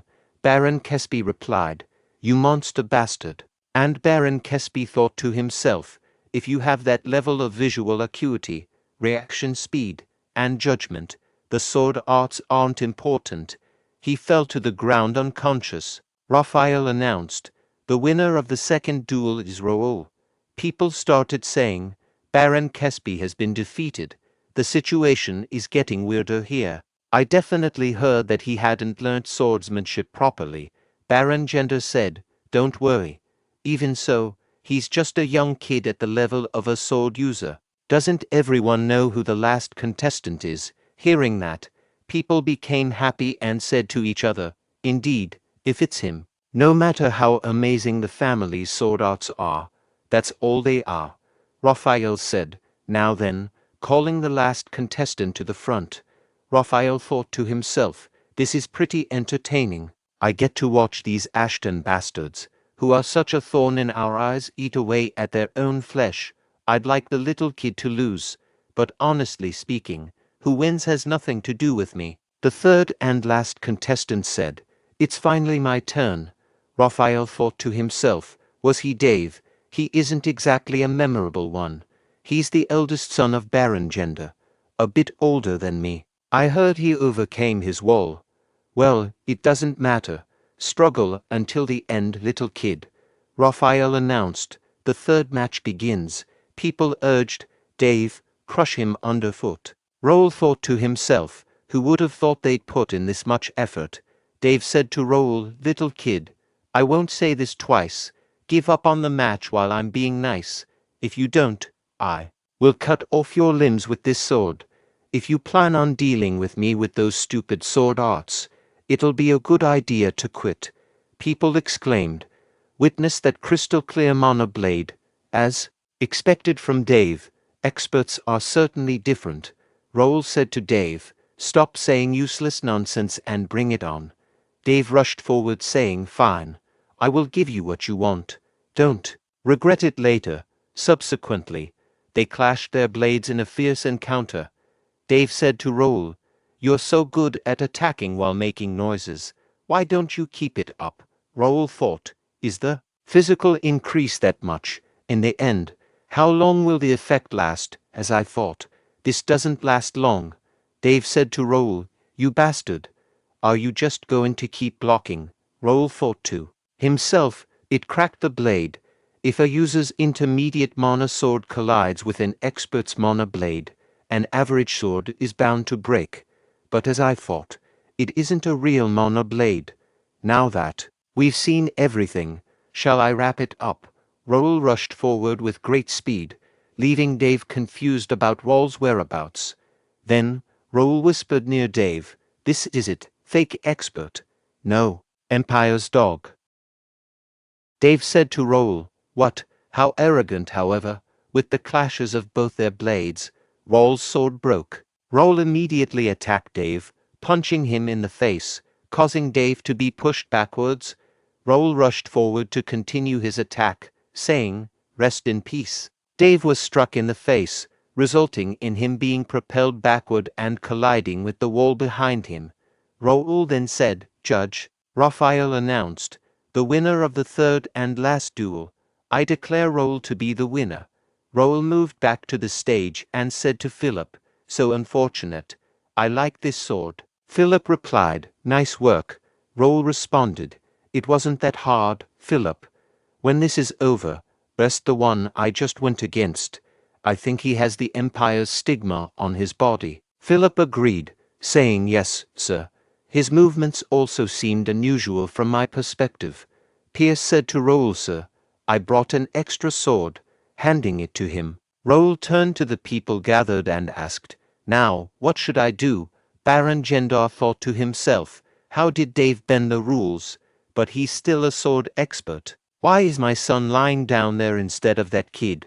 Baron Gendar exclaimed, no, he's a fraud. He must have done something. This duel is cancelled. It doesn't count. Baron Gendar thought to himself, it's useless. Everything's falling apart. He then realized, yes, papers. I have to hold on to those papers. That's the only way I can stand next to Jaden or the Randall family, Baron Gendar commanded. Take the papers from him. What are you guys doing? Go. Baron Gendar's followers pulled out their weapons and said to each other, right, there's no going back. Raul thought to himself, as expected. He said to his knights, let's play along with them for now. Jake said, I was waiting for this. One of the servants shouted, no one goes near him. Raul thought to himself, this is unexpected. The servants here are supporting us. The servant said, no one can get past us. The fight between both groups started. The servants' group and Baron Gendar's followers' group. The servants were saying, don't back down. Don't let them pass. You piece of shit, no one's getting to him. Meanwhile, Raul thought to himself, he has to figure out what's going on. He sees. It seems like he stumbled into an unexpected treasure. Baron Gendar said to the servants, you inferior vermin, how dare you stab us in the back? Is this how you return our favor? How ungrateful. The servants said, favor. You are the one who took away the donations meant for us. We hated the county only because we didn't know you were the one stealing it. If it weren't for Sir Raul, we would have been enslaved by you forever. Raul explained, these are the people who were recommended by Ashton County to enter the Royal Academy. They did well in the coming of age tournament and got a scholarship from the county to go to the academy. Since the academy's dorms are closed during the break, they had to stay in the mansion. Their living expenses were supposed to be subsidized during the break, but Baron Gendar took them all. He even used them as servants to save on servant employment costs. Jake said, that is crazy. He did so much just to steal. No wonder he was in charge here. Raul said, in the end, we gave power to the wrong person. I don't think he was like this from the beginning. Jake asked, what should we do? Someone will get hurt if they really start fighting. Raul said, don't worry. He's about to get here. Jake asked, who? A loud noise echoed, followed by a voice at the door commanding, move. Who do you think I am? Responding to this, Baron Gendar's followers hurriedly fled from the entrance, shouting, Master. Baron Gendar asked, what's going on? Who is that? One of Baron Gendar's followers replied, we are in trouble. They sent Dylan. Dylan asked, who is it? Who's swinging a sword inside Ashton County's mansion? People looked at Dylan and began talking amongst themselves. One person said, an inhuman-sized body. Another person added, his arm is the size of a man's waist. He must be Dylan. A third person questioned, why is the Countess here? Meanwhile, Dylan and his knights entered the mansion. A follower of Baron Gendar aimed his sword at Dylan, who responded by delivering a punch and ordering, remain. On the ground, people started whispering to each other, wondering how it was possible. One person said, he's the strongest in the kingdom. Dylan asked, where is this kid? He looked around and spotted Raul saying, there he is. As Dylan neared Raul, he drove his sword into the floor and, while lifting Raul like a baby, asked, my youngest brother, how are you doing? Did anyone bully you? Are you eating and sleeping well? Are you really okay? Raul replied, brother, I'm getting dizzy. Let me go. Dylan laughed and said, right, you've grown a lot in the last 2 months, but it's not enough. If you are a man, you have to grow nice muscles like mine. Raul agreed and asked, did you, by any chance, come all the way from home like that? Dylan responded, of course I did. Clothes feel uncomfortable nowadays. It feels nice showing my muscular body to everyone in the capital. Raul thought to himself, oh God, the Count's heir is walking on the capital without a shirt on. Dylan declared, whatever it is, a man has to stay healthy. Got it. If you had a wonderful body like me, those clowns over there wouldn't even have tried to pull out their swords against you now. Shall we end this? How dare you shitters pull out a sword in the Ashton mansion? Raul thought, this should be over now. But what was he thinking bringing the vice-captain and all high-rank knights? 25 intermediate sword experts. They can destroy the Baron's family easily. Baron Gendar thought, shit, he was trying to turn the tables, he's done for now. Randall's fourth son, Raphael, is busy hiding. The Brennan Republic Knights that he had as his secret weapon have turned away. How useless. Dylan observed. Let's see who's here. Look who it is, Randall. Come greet your brother. Raphael greeted. Long time no see, brother Dylan. In response, Dylan remarked, long time no see indeed. You still look the same. Which son were you? Raphael replied. Fourth. Dylan asked Raphael, do you still bully kids with the third and the sixth? Raphael denied. No, that was a long time ago. Dylan inquired. Are you getting mad at me? Raphael clarified. Of course not. Dylan stated. It seems like you've had your fun today. You won't be able to talk with me again if you stay like that. From now on, it's a family problem. I want you to stay out of it. What do you say? Or do you want to stay and talk with me? Raphael responded. I have things to do at home. Do as you want. Dylan told Raphael, okay, go ahead. Oh, and tell the first son to come see me if he ever wants to duel.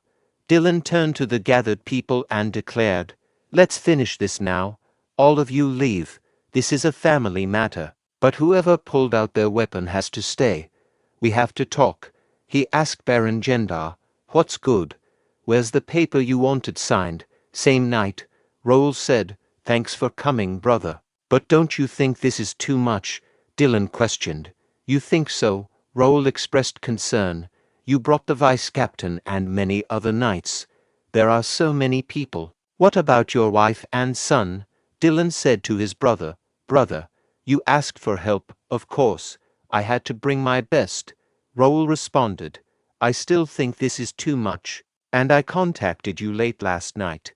You must have hurried to gather everyone and come to the capital. Dylan explained. You know why I did all this. Why do you think father gave you the stamp? It was easier to sort this out because I came. Raul thought to himself, he's right. If it weren't for the heir coming here, it would have been much harder. And he got here very fast through the portal. It must have cost him around 3,000 golds to get everyone here through the portal. Whatever, let's stop thinking about it. Raul asked, what are you going to do about them? There are around 30 people. Dylan asserted, they will pay for their sins. I won't let them get away. Raul inquired, they are still father's brothers. Do you think father will be okay with it? Dylan replied, he didn't say anything, so this is our chance to get rid of them. And we forgave them for so long, our funds grew scarce because of them. Raul thought to himself, it seems like it was my brother who planned this, not my father. The cafe link also said Dylan Ashton is very political and good at calculations. Brains along with brawn, he's definitely overpowered. Dylan commented, you don't look good. Is it because I might kill them? Don't worry, I'm just going to cut their funds. And good work today. I am proud of you, Raul said. I didn't do anything. I just ran straight at them because they were being annoying. Dylan teased, what a cutie. What do you mean you did nothing? You came up with the report and you beat them in the duel. Raul retorted, do this to Livy instead. I'm a full-grown adult now. Dylan chuckled, I want to. But your sister-in-law doesn't let me touch Livy. I'm her father. So why? Raul thought to himself, I don't think you'll land these big hands on her any time soon.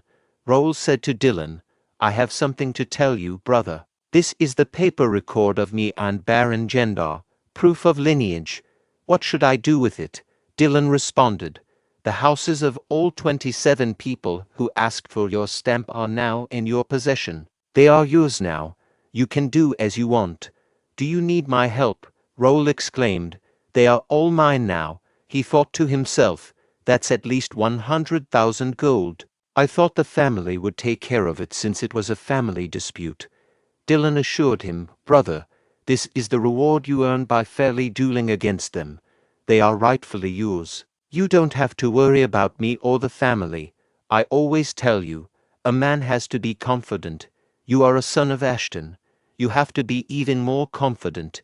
You deserve it. Raul understood and said, I'll try to be a confident man. Can I ask you a favor? Dylan inquired. What favor? Raul requested. Can you take care of this for me? You can leave Baron Gender's house because I want to use it. He thought to himself, this paper's value is different depending on who's holding it. It's going to be a lot of work to sell them all. Dylan agreed. Got it. I will take care of them. And you won't lose a single bit of it. I'll teach you something as a reward too. See me at the field in the morning. Raul asked, a reward? Dylan confirmed, yes. I'll teach you how to build the perfect muscles. Are you excited? Are you thrilled to learn? Raul replied, yes, most definitely. Dylan exclaimed, of course you are. Father and Lawrence are also curious too. But I'll only teach you. Raul thought to himself, does he have a secret way to build muscles? I am curious too. I spent a hellish month with my brother and swore to never train with him again. Finally, the day of the academy admission came. Bernard said to Raul, be safe, young master. I wish for great results on your placement exam. Raul reassured him, I'll go easy on it. There's no need to go too hard on a children's test. I'll be back. Dylan asked, are you really going to go easy? Raul exclaimed, yeah. Is there a need to try hard? Dylan replied, right. I'll go back when your admission is over. Don't worry about me and do you? Raul thought to himself, I thought he would tell me to try my best. I can go easy on the exam and just graduate from the academy. The academy is just an excuse to get away from home. It's not my true purpose. Trying to fit in with the kids will only tire me out. Let's just go easy. As they arrived at the academy, Raul observed the crowd of people gathered for the exam and said, it's pretty busy out here. I didn't expect admission day to be this busy. Dylan responded, this year is special. People who delayed their admission are all here now. Raul thought, did something happen? The cafe link didn't have any information about the academy. I even got the list of nobles who were expected to enter this year. There must be something happening. I'm not expecting too much from academy life, so it shouldn't matter. Then, the person announcing the names of those who got admission began. The announcer proclaimed, congratulations to Gerald D. Rubin on his admission. Templeton family's pride. Congratulations to young Master Dalton on his admission. Congratulations to Caleb D. Randall on his admission. Congratulations to Raul D. Ashton on his admission. Raul, surprised by this, turned to Philip and asked, what is this? You said there would be no lineages of warrior families this year. So why are there so many names of lineages, even the princes? Philip replied, there was no news about this when we left Mira. Raul cursed, shit, I didn't get any news because I spent a month training with my brother. Even Bernard was busy taking care of the house problem. Raul then turned to Dylan and asked, brother, can you explain what's going on? You knew about this, didn't you? Dylan smirked and said, you will soon find out, brother. Go easy on the exams. Congrats on your admission. Raul thought to himself, something's going to go wrong. Let's go inside. Turning to Jake and Pierce, he instructed, could the two of you gather information by going around? Also, provide details about the test center. Jake and Pierce responded in unison, yes, sir. Raul couldn't help but feel frustrated. It's a pain in the ass. There were supposed to be only easy ones here. I can tell there are many higher-up nobles here. He then expressed his thoughts, saying, I don't want to contend with kids my age. Raul turned to Philip and reassured him, don't worry about it. I was just talking to myself. Despite his concerns, Raul decided, let's not worry about it. I can still proceed with my plan. Just then, a person announced, everyone, pay attention. The admission ceremony shall begin shortly. I sincerely welcome everyone to the Rubin Kingdom Academy. The announcement continued, next, we will be introducing the staff members. Raul thought to himself, I've already researched the staff members. I don't have to pay attention. The announcer then revealed, Hardly recruited. This member of staff will be the Academy's temporary vice president as well as the Magic and Administration Department president, Alfredo Gray. Raul was taken aback. One of the three sages in the continent, the Eighth Circle Archwizard, Alfredo Gray. Why is he here? Alfredo Gray introduced himself as the temporary vice president of the prestigious and venerable Ruben Kingdom Academy. Raul, upon hearing this, thought highly of Gray, recognizing his exceptional skills in illusion, vision magic, and alchemy. Raul wondered why Gray had chosen to come to the academy, considering his reputation as a wandering sage. He had expected Gray to reveal himself after the alliances were formed, but it seemed different from his expectations. Gray then announced that the academy would include vision magic training in the curriculum and would showcase it in the placement exam. Next, Spence D. Templeton, the president of the academy, steps onto the stage, echoed Gray's statement and informed the students that there would be changes in this year's curriculum, reflected in the updated placement exam materials. Raul assumed that the difficulty level would remain the same and planned to take it easy. Templeton further announced a special reward for an outstanding student in the placement exam, surprising Raul, who had not heard about it before. As Raul looked at the window displaying information about the quest, he learned that the objective was to get into the S-class through the placement exam, with an additional objective of topping the exam. Failure to enter the S-class would result in a 5% decrease in skill mastery while attending the academy. The quest description mentioned the presence of many prodigies entering the academy that year, presenting an opportunity for the students to increase their family's prestige. The reward for completing the quest included experience points and player-only coins, with additional rewards depending on the result. Raul thought to himself that the quest wasn't that hard. He knew that the Academy's sword department had 5 classes, S, B, C, and D. He also knew that the top 60 out of the 600 students could get into the S class, so it would be easy for him to achieve. However, he questioned whether he should aim for more since he didn't even know the reward for being at the top. Jake interrupted Raul's thoughts by saying that they had mentioned a special reward, but it didn't seem all that special to him. He handed Raul a paper that contained information about the top student perks. It stated that the top students would be allowed to enter every floor of the academy library, have access to a personal training center with vision magic training facilities, and receive a personal item from the academy workshop. Raul was astounded by the perks listed on the paper. He realized that he had to get to the top in order to gain access to the training center and the library. He couldn't give up on these opportunities. He acknowledged that while the academy's lectures increased skill mastery, they didn't provide any experience or rewards. Raul had chosen to come to the academy to meet an important person outside of his homeland, and he believed that hunting monsters and exploring dungeons were more worthwhile than listening to lectures. However, Raul's perspective changed when he learned about the vision magic installed in the training center. He realized that even though the summoned monsters were fake, he could still gain experience from battling them. The only concern was the cost to maintain the magic, but if it was free, he wouldn't have to worry about it. Additionally, the library held hidden pieces, including hidden quests and skill books with valuable information. Although the floors were divided by years, Raul would be able to enter all of them if he reached the top. Raul had initially thought that he would have to wait at least 3 years to fully utilize the academy facilities, but now he realized that reaching the top would save him a significant amount of time. He was determined to achieve this goal. Just as Raul was contemplating his plans, an announcement was made that the test was starting soon and all freshmen were required to gather at the plaza. Raul felt confident that the test would be easy for him. There were a lot of people gathered for exam at the entrance of plaza. Then, a person named Caleb said to Raul, "Hey, you," and asked, "Are you the Ashton kid?" Raul thought to himself, "Another Randall," and asked, "Who are you? You look more like a kid than me."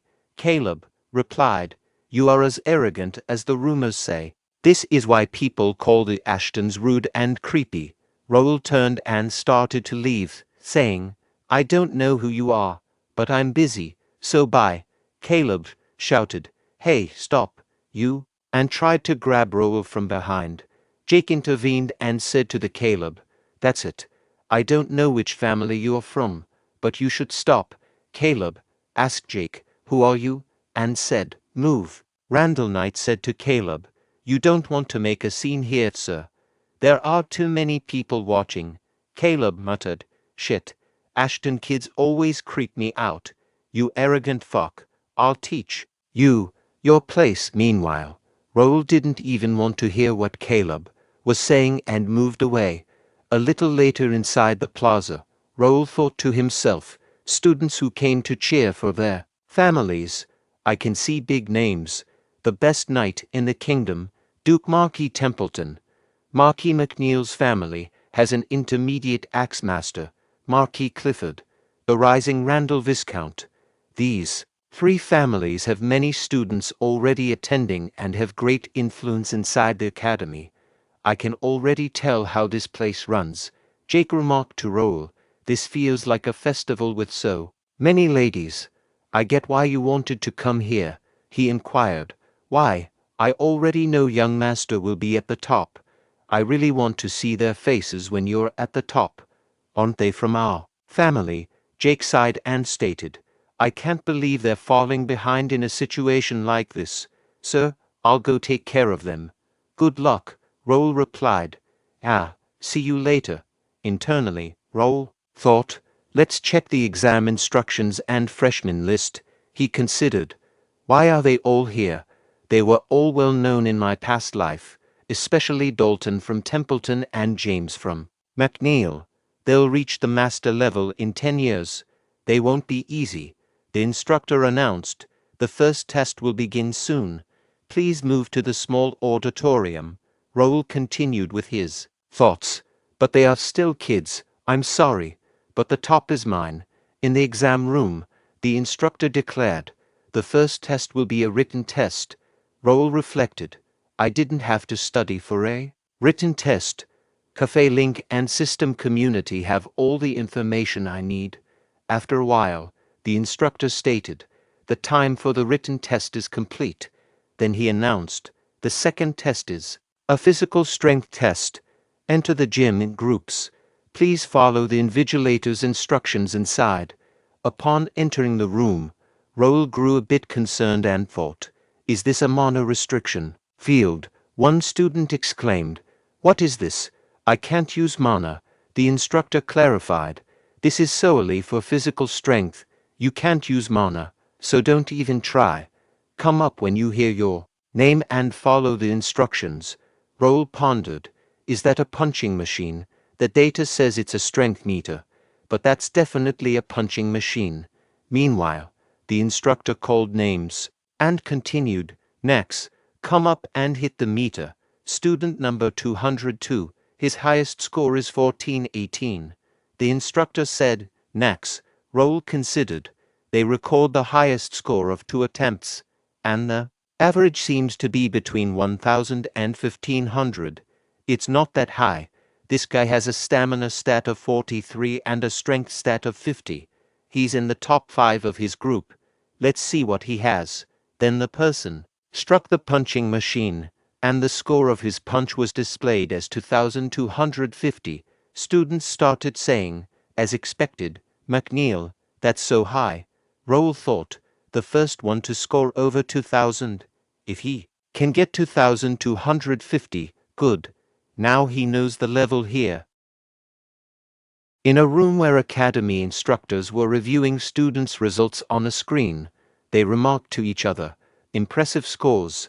Being a kingdom of knights, these results are consistently high. The caliber of freshmen this year surpasses previous years. Many applicants were drawn to the academy after learning about Mr. Gray. Alfredo Gray remarked, students below the age of 20 are scoring over 1000. The students at Leslie Kingdom Academy would be frightened. The elderly person seated in front of him chuckled and remarked, we are flattered. The academy at Leslie mainly deals with magic, I am still curious about what made you come to this academy. Even a month ago, the TA said that we shouldn't be expecting anyone. Alfredo Gray explained. Like I said, I wanted to see how my newly developed magic circle works in person. This makes it sound like I'm using the students as experimental subjects, and laughed. Spence D. Templeton interjected. No, we are thankful that you allowed us to implement your new magic circle. The elderly person added, Indeed, you are even funding the training magic circle for the top student. Alfredo Gray reflected. Looking at all these young students, I'm glad I came. I heard there are many students from warrior families. Spence D. Templeton confirmed, Yes, that is what everyone is here for. I introduced him earlier. There he is. Alfredo Gray asked, Is he the 13th son of Randall, Viscount Randall? McKenny D. responded, Yes, his name's Caleb. The Lord trained him since his talent was outstanding. He asked me to let him into the academy. Alfredo Gray commented, I see, I'm looking forward to it. Meanwhile, Caleb struck the punching machine, and the display showed a score of 3005. Teachers observed and exclaimed to each other, Wow, he is different. I see why Count Randall favors him so much. The person seated on the right of Alfredo Gray pondered. They are different indeed. There's a long way before we catch up to them. Spence D. Templeton stated, Next is interesting. James from Mark E. McNeil's family, the current Lord Clifford's direct grandson. Another teacher asked, Is he the one the Order of Chivalry wants? Spence D. Templeton replied, Yes, I heard his talent is beyond the level of the academy. James then struck the punching machine, scoring 3,500 in his first attempt and 3,612 in his second. Teachers were astonished and exclaimed, with one saying, Holy, he went past 3,500 both times. Another added, 3,612. Isn't that a new record? A third teacher chimed in, It's the highest score ever recorded by a freshman. Alfredo Gray remarked, That's amazing. When that machine came out, even the knights barely scored above 3,000. The instructor announced, Next, get ready. The teacher identified the next student as Dalton and mentioned, I think he's a swordmaster's grandson. This is his first public appearance. Dalton then hit the punching machine, scoring 2,900 in his first try. The teacher expressed surprise, saying, He scored 2,900. Another teacher inquired, What's wrong? It's lower than the last student's score. While other teachers discussed the remarkable achievement of hitting the machine with one arm behind his back, they speculated about the potential outcome if the student exerted serious effort. They commended Templeton for his strength, acknowledging his title as the strongest. McKenny proposed go in for a meal, given that they already knew the rankings. Alfredo noted there was another student from a renowned family who hadn't arrived yet.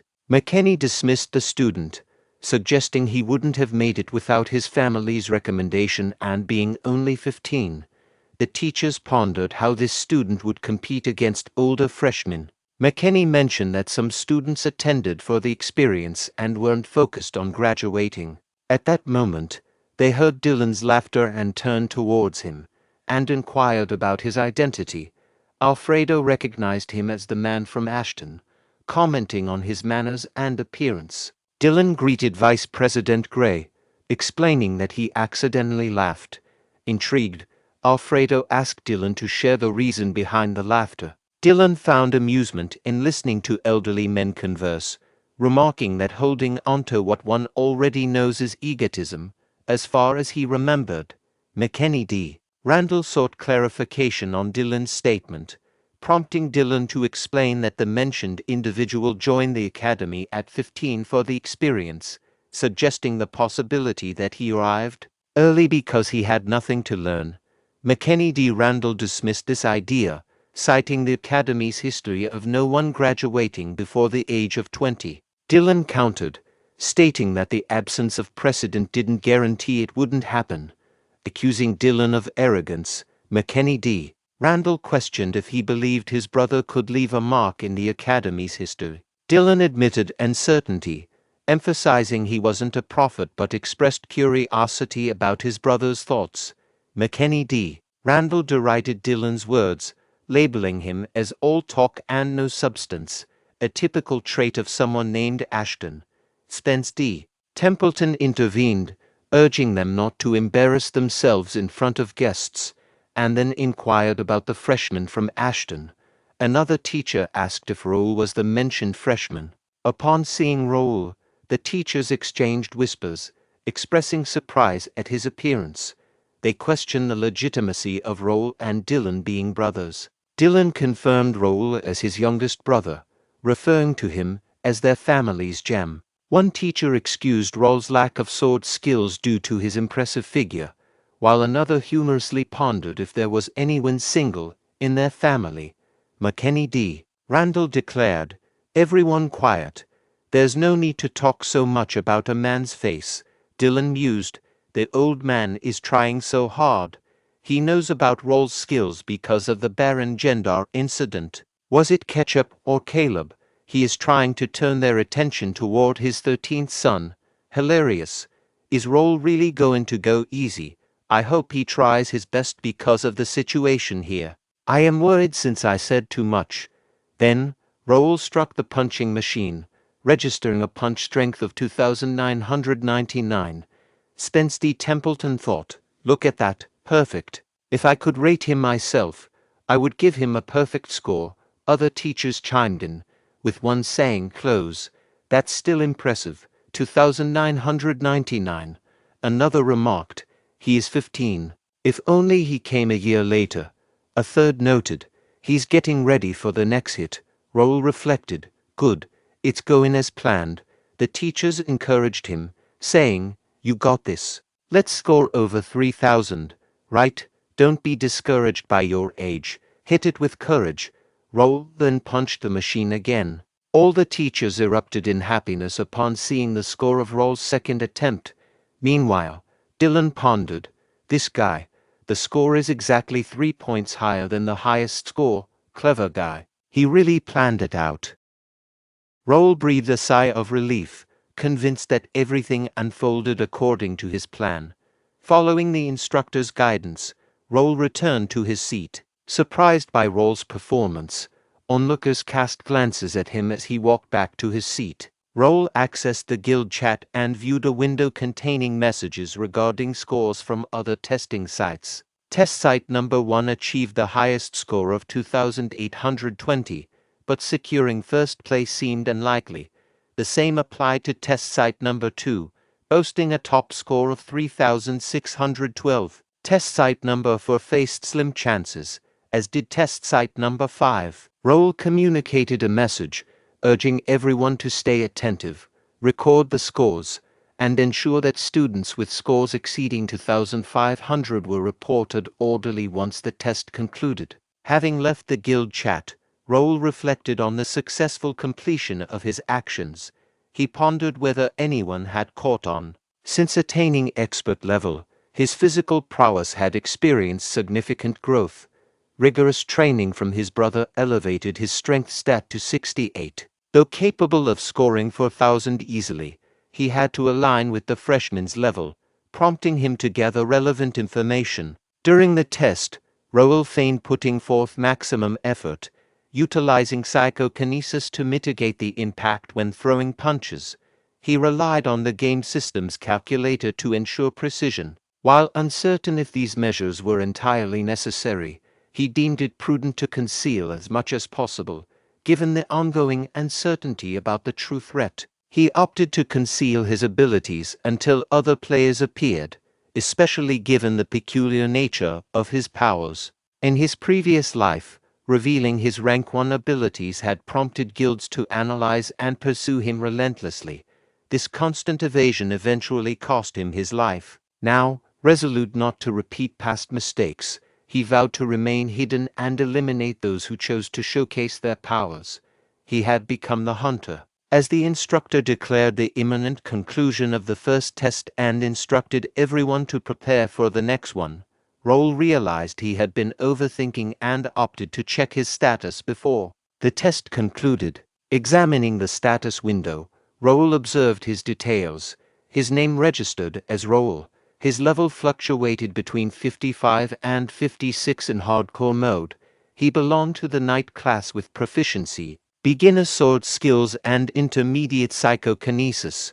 He was associated with Ashton County, the initial guild. Notable unique traits included being a skill collector, possessing a developer's analyzing eye, mastering psychokinesis, having a warrior lineage, and holding an undisclosed skill. Anticipating the upcoming obstacle course, centered on strength and agility, Raul mentally prepared to moderate his actions. He wished for optimal performances from Dalton and James, desiring to assess his own capabilities. Grateful for his lineage, as a descendant of the esteemed swordmaster, Duke Marquis, Raul acknowledged the responsibilities accompanying this heritage. While Duke Marquis didn't compel his offspring to embrace swordsmanship, they endeavored to uphold the family's distinction as the finest. Contemplating Dalton's situation, burdened by the weight of his talent and the expectations placed upon him, despite surpassing peers in ability, Dalton sought refuge in the academy to escape the rigors of stringent training. Questioning the rationale behind a test on the first day of admission, Dalton contemplated whether staying home and sleeping would have been a better choice. The cacophony around him added to his annoyance. Reviewing the results of the first test, he found them unexpected. Notably, James securing the second position surprised him, considering Dalton had consistently bested him in the past. Recognizing James as his most formidable opponent, Dalton contemplated the intriguing possibility of encountering someone even more skilled. The instructor's announcement about transitioning to the next testing site interrupted his thoughts, but Dalton remained curious about the top scorer, speculating whether the individual might be the familiar face named Raul. Intrigued, Dalton approached Raul to confirm his identity. However, Raul seemed unfamiliar with Dalton and inquired about his name. Dalton introduced himself and observed a peculiar glint in Raul's eyes. Despite acknowledging Raul's attractiveness, Dalton was confident in his own appeal. As Raul began to walk away, Dalton requested him to wait, surprised by the rare experience of being overlooked. Puzzled by Raul's lack of recognition, Dalton contemplated the usual attention he received due to his well-known identity. Dalton found Raul's newfound curiosity intriguing, anticipating the expression Raul would wear when facing defeat in the upcoming test. As they reached the second test site, Raul contemplated the apparent simplicity of the challenge, a timed obstacle course in full steel armor. However, the complexity lay in navigating traps strategically scattered throughout the course. Following the instructor's announcements disqualifying specific numbers, the participants in the second test exchanged whispers, trying to gauge how many had been disqualified. Raul pondered the situation, realizing that despite their low ranks, a significant number of students, around 100, had already been eliminated. He suspected there might be more to this test than met the eye, as discussions arose within the crowd about the test modifications. As Vice President Gray entered the academy, speculations circulated among the participants regarding the changes, as nobody seemed to be succeeding. Shortly thereafter, the instructor declared the success of 2 individuals in the second test. The initial participant finished the run in 13 minutes and 33 seconds, followed by the second participant completing it in 12 minutes and 52 seconds. Raul found this intriguing and pondered how fast subsequent participants would perform. After a brief period, the leaderboard revealed the fastest completion time for the second test, 9 minutes and 12 seconds. Observing the leaderboard, Raul contemplated the best time so far. No significant shift. Let's see how they perform now. Dylan remarked, "My turn is approaching. Time to prepare. Is it my turn already?" Concurrently, Raul accessed the guild chat and inquired, "Any noteworthy developments?" Philip informed, "Not yet. The current top score is 7 minutes and some seconds." Raul instructed, "Examine each one and keep me posted. Also, stay updated on my group. Philip acknowledged. Yes, sir. Raul reflected. Managing multiple tests concurrently is challenging, but I'll do my utmost to keep track. The instructor called out, Number 285, Raul. Let me outline the rules. Raul responded, Yes, sir. The instructor explained, the traps and obstacles are all illusion spells, but the inflicted damage will be recorded as if they were real. If the recorded damage exceeds your armor's capacity, you will be disqualified. Raul affirmed, Understood. The instructor instructed, Number 285, start. Raul contemplated. This old armor is cumbersome and challenging to maneuver in. I understand why many struggled initially, but it's manageable for me. My strength has grown significantly since reaching the expert level. Facing the first obstacle torrent, Raul reflected. Despite being an illusion spell, it appears remarkably authentic. How many mana stones did they expend? Did they genuinely set up all of this just for the entrance exam? What a waste! Navigating to obstacle number 2, the forest traps. Raul inadvertently activated a trap, launching arrows in his direction. Yet, he effortlessly evaded the arrows with his swift reflexes and high speed. Internally, he mused, it's about time for new traps. Progressing through the obstacles, Raul received a message from Philip, causing him to sheath his sword. Intrigued, Raul contemplated. There it is, let's see. Navigating the traps, Raul checked the guild chat and absorbed the information from Philip. The message indicated, James and Dalton are moving at an impressive pace. They're expected to complete the test in approximately 5 minutes. Curious about other participants, Raul messaged Philip, asking for information. Philip replied, Caleb from Randall is doing well, but he's not at James and Dalton's level. There are skilled individuals here, evident in their relaxed demeanor as they effortlessly navigate the traps, seemingly unconcerned about their time. Raul directed Philip to track their progress separately and provide regular updates about James and Dalton. Meanwhile, facing a swinging bridge and a cliff with fireball shooters, Raul paused, thinking, it might be annoying, but it won't hinder me. Raul surged forward at a rapid pace, contemplating impressive speed, but the strong wind is affecting the stability of the bridge. Simultaneously, a trap began to hurling fireballs in Raul's direction. Observing the situation, Raul contemplated, at this rate, a fall is inevitable. Readying himself, Raul sliced through the oncoming fireball, reflecting, using the mana blade would simplify this, but revealing it now is not an option. This should be enough. Okay, he made it. Now onto the cave section, more challenging traps. But there's no turning back. There's always a solution. As errors approached, James deftly blocked them with his shield. Reflecting on the situation, James pondered, this is becoming tiresome. Why am I even here? Attending an academy at my age is already bothersome. Having to deal with these inferior individuals. I've triumphed in a tournament dominated by those in their 20s, and I possess experience as a capital guard. This is a futile endeavor for someone on the brink of knighthood. Under direct orders from his lord, James reluctantly found himself at the academy. Annoyed by the presence of Dalton and the Ashton kid, he couldn't shake off the task at hand. Losing the top position to them would be a complete failure. As he shielded himself from incoming arrows and emerged from the cave, James completed the second test in 5 minutes and 15 seconds, convinced that he had secured the victory and the top spot. Excited voices erupted from those behind James as they exclaimed, "Check the result board. The scores have shifted." Startled, James swiftly glanced at the board, revealing the updated results.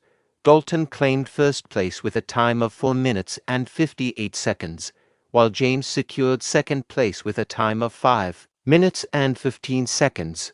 Onlookers at the result board started sharing their thoughts. A person exclaimed, 4 minutes, unbelievable. Another commented, even if it's a straight line, I can't achieve that time. Meanwhile, Dalton reflected, I'm just getting started. James, eyeing Dalton, mused, That guy, he's thrown a wrench into my plan. The gathered individuals continued their conversations. One person remarked, Templeton family.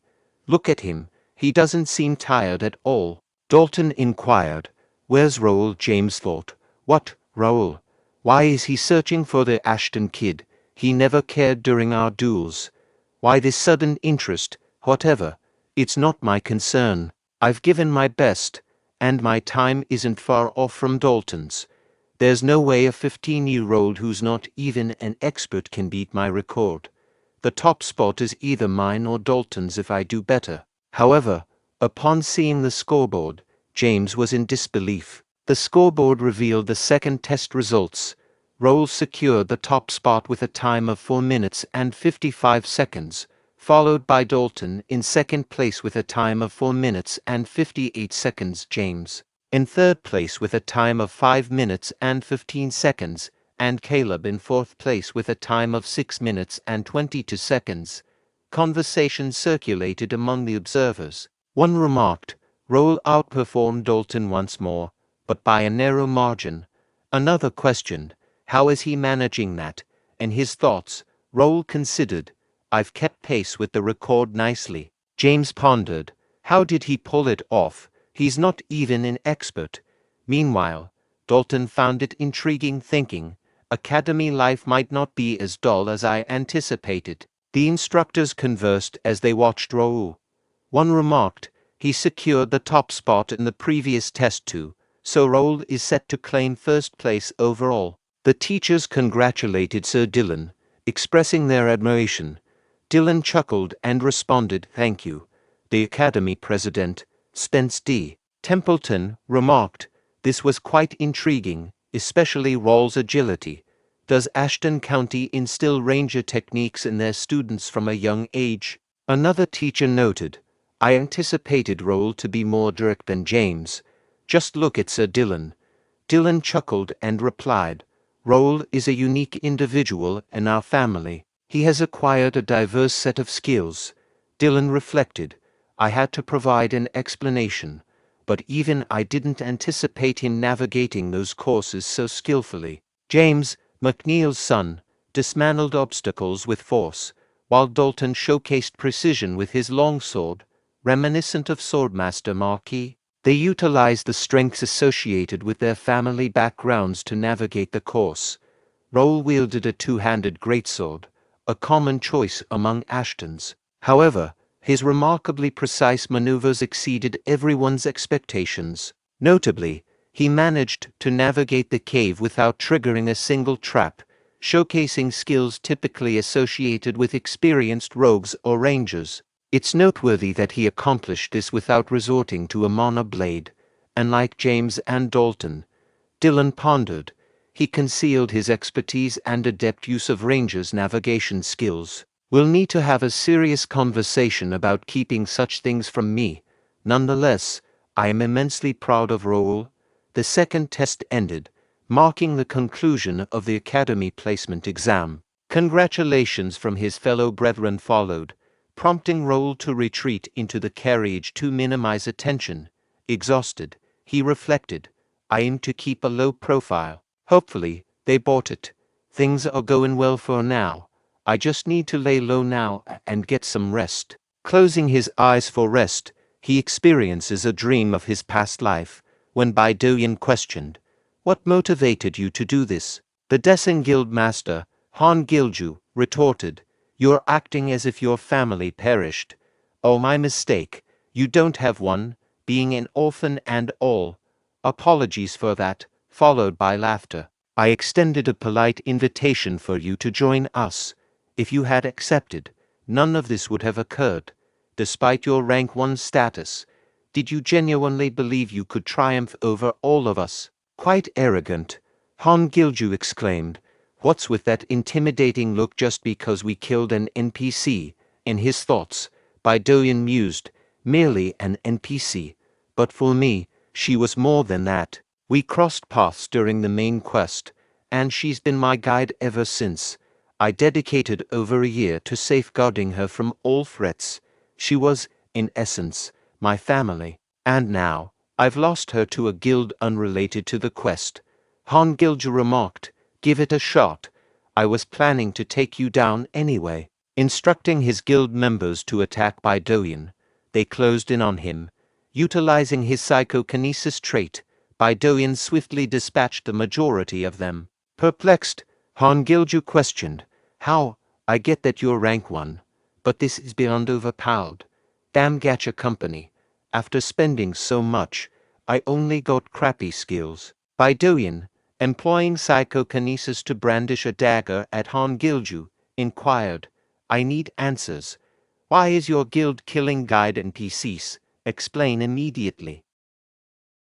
Bae DoHyun queried Han Gilju, "What drives you to slay NPCs? Aren't you afraid of the penalties? Killing quest NPCs poses severe consequences for players, leading to permanent account deletion and bans on associated accounts. The quest persists with new NPCs, irrespective of how many times they are killed. So, why persist in this despite the imminent risk of penalties?" Han Gilju chuckled and retorted, "Penalty? Do you truly believe I fear such consequences? Only peasants like you worry about that. The reality is, many are willing to slay NPCs for a mere 10,000. Bae DoHyun firmly stated, "Enough of the nonsense. Just answer my question." Han Gilju countered, "Why bother? You're going to kill me regardless. And even if you do, I'll simply buy a revive with some pocket change, peasant." Bae DoHyun reflected, "I did hear about him being the grandson of a family that owns one of Korea's top 5 companies, Desung." Han Gilju boldly proclaimed, "You can try all you want, but you'll eventually kneel before me. In both real life and the game, the one with the most money emerges victorious." Bae DoHyun contemplated while eliminating Han Gilju. "That doesn't sway my resolve. On that day, I pledged in front of the girl I failed to protect. Why not? Let's go for it. I'll hunt you until you grow tired of dying in this game. I'll erase the Descent Guild from this virtual world." Raul awoke and pondered. "What a dream. It's the first time I've dreamt about my past life. Something feels peculiar. I couldn't fulfill the promise I made to that girl. What is this icon? Does it have some connection to the notification I just heard?" The information window showcased details about the upcoming update, with the company extending appreciation to all players utilizing their Connect system. They unveiled the launch of their latest update, named Pre-Scenario 1.0, encompassing elements like the unveiling of a concealed ancient dungeon, the implementation of a dimension gate system, and the conversion of specific NPCs into quest NPCs. Moreover, there was an enhancement to the guild system.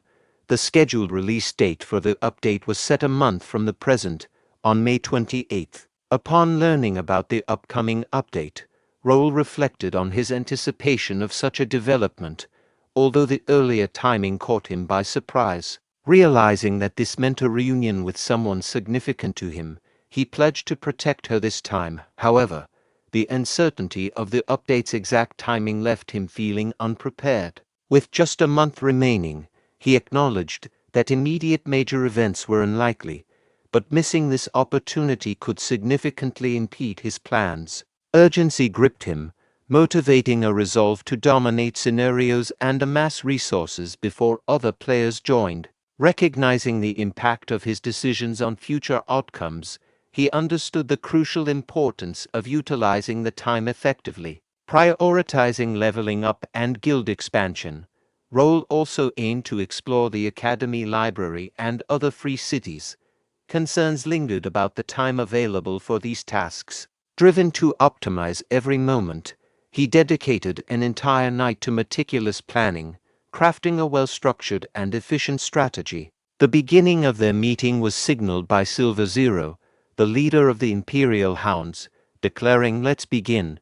As the first thing on the agenda, it was conveyed that he would provide an update on the royal house. It was highlighted that the king had refrained from making public appearances, aside from the routine meetings. Additionally, attention was drawn to the absence of the Sword Emperor at his grandson's enrollment, with Marquis McNeil's freshman president taking part instead. Silver Zero acknowledged the report, commending it as well done, and conveyed that the Central Command had issued the directive earlier that morning. They revealed that the comprehensive strategy would commence precisely 1 month from that date. The assembled individuals shared their enthusiasm, expressing anticipation that their diligent efforts would finally yield results. Silver Zero hushed the assembly, emphasizing that this marked only the initial phase, and everyone's roles had gained increased significance. Following this, Number 8 inquired of Number 7 about the progress of their inquiry into Mira.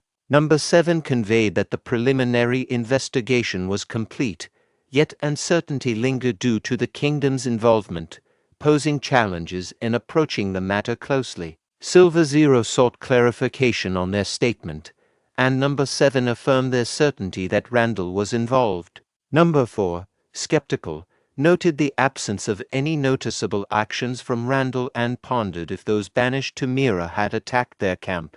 Number 7 clarified that the events aligned, with the Randalls announcing their takeover of Mira on the exact day, and the presence of power armor and gear with tracker spells unmistakably pointing toward Randall. Expressing doubt about Randall's capabilities, Number 4 questioned how they could achieve such a feat with their strength. Silver Zero interjected, declaring they had heard sufficient discussion about Randall, and inquired if there were any additional updates. Number 3 added that the youngest son of Ashton County had been sighted, clarifying that he hadn't approached their base but was present in the city. Silver Zero questioned whether there was a possibility of collaboration between Ashton County and Randall. Number 3 expressed doubt about Ashton County's involvement. In response, Silver Zero directed them to remove Ashton County from the investigation and inquired if there were any other updates. Number 3 mentioned uncertainly that one of their team members had spotted someone who might be Gray. Silver Zero opted to temporarily halt the investigation on Gray, stating that it was unnecessary to focus on minor matters when the grand plan was on the horizon. They proposed issuing a warning to Randall for the time being. Silver Zero inquired, "What transpired at the academy?" Number 3 reported, "There was an unforeseen element. While we were monitoring Dalton, Raul, Ashton County's youngest son, unexpectedly entered the scene." Silver Zero questioned, "Raul?" Number 6, "What's the situation? Weren't you overseeing Ashton?" Number 6 admitted, "Honestly, I'm puzzled.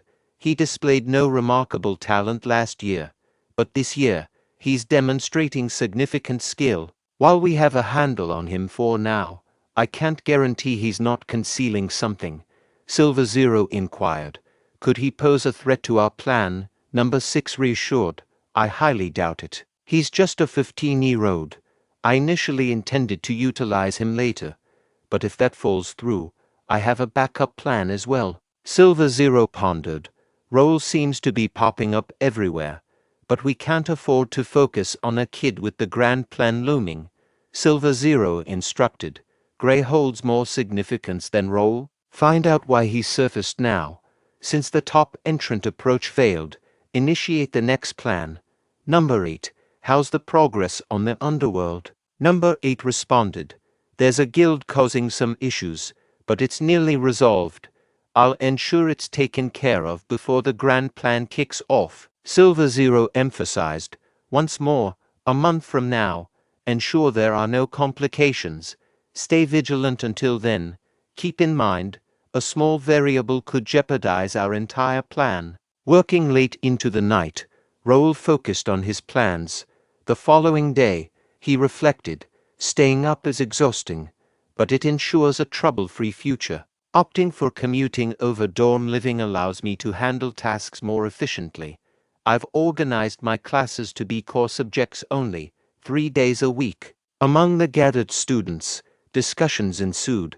One inquired if the top entrant was indeed the 15-year-old prodigy this year. Another acknowledged the abundance of talent but emphasized that this particular individual claimed the coveted first position. A third student highlighted the top scorer's intelligence, skills, and attractiveness, expressing frustration at the seemingly unfair advantages. Fourth student questioned why someone from a prestigious family needed to attend the academy when they didn't need the diploma. Meanwhile, another student shared a sentiment that with advanced sword skills like the top entrant, they would have become a knight already. Meanwhile, Raul reflected that he could disregard the students' gossip since the academy was a minor aspect of his overarching plans, serving specific purposes. Abruptly, a window appeared, revealing the placement exam results and class assignments.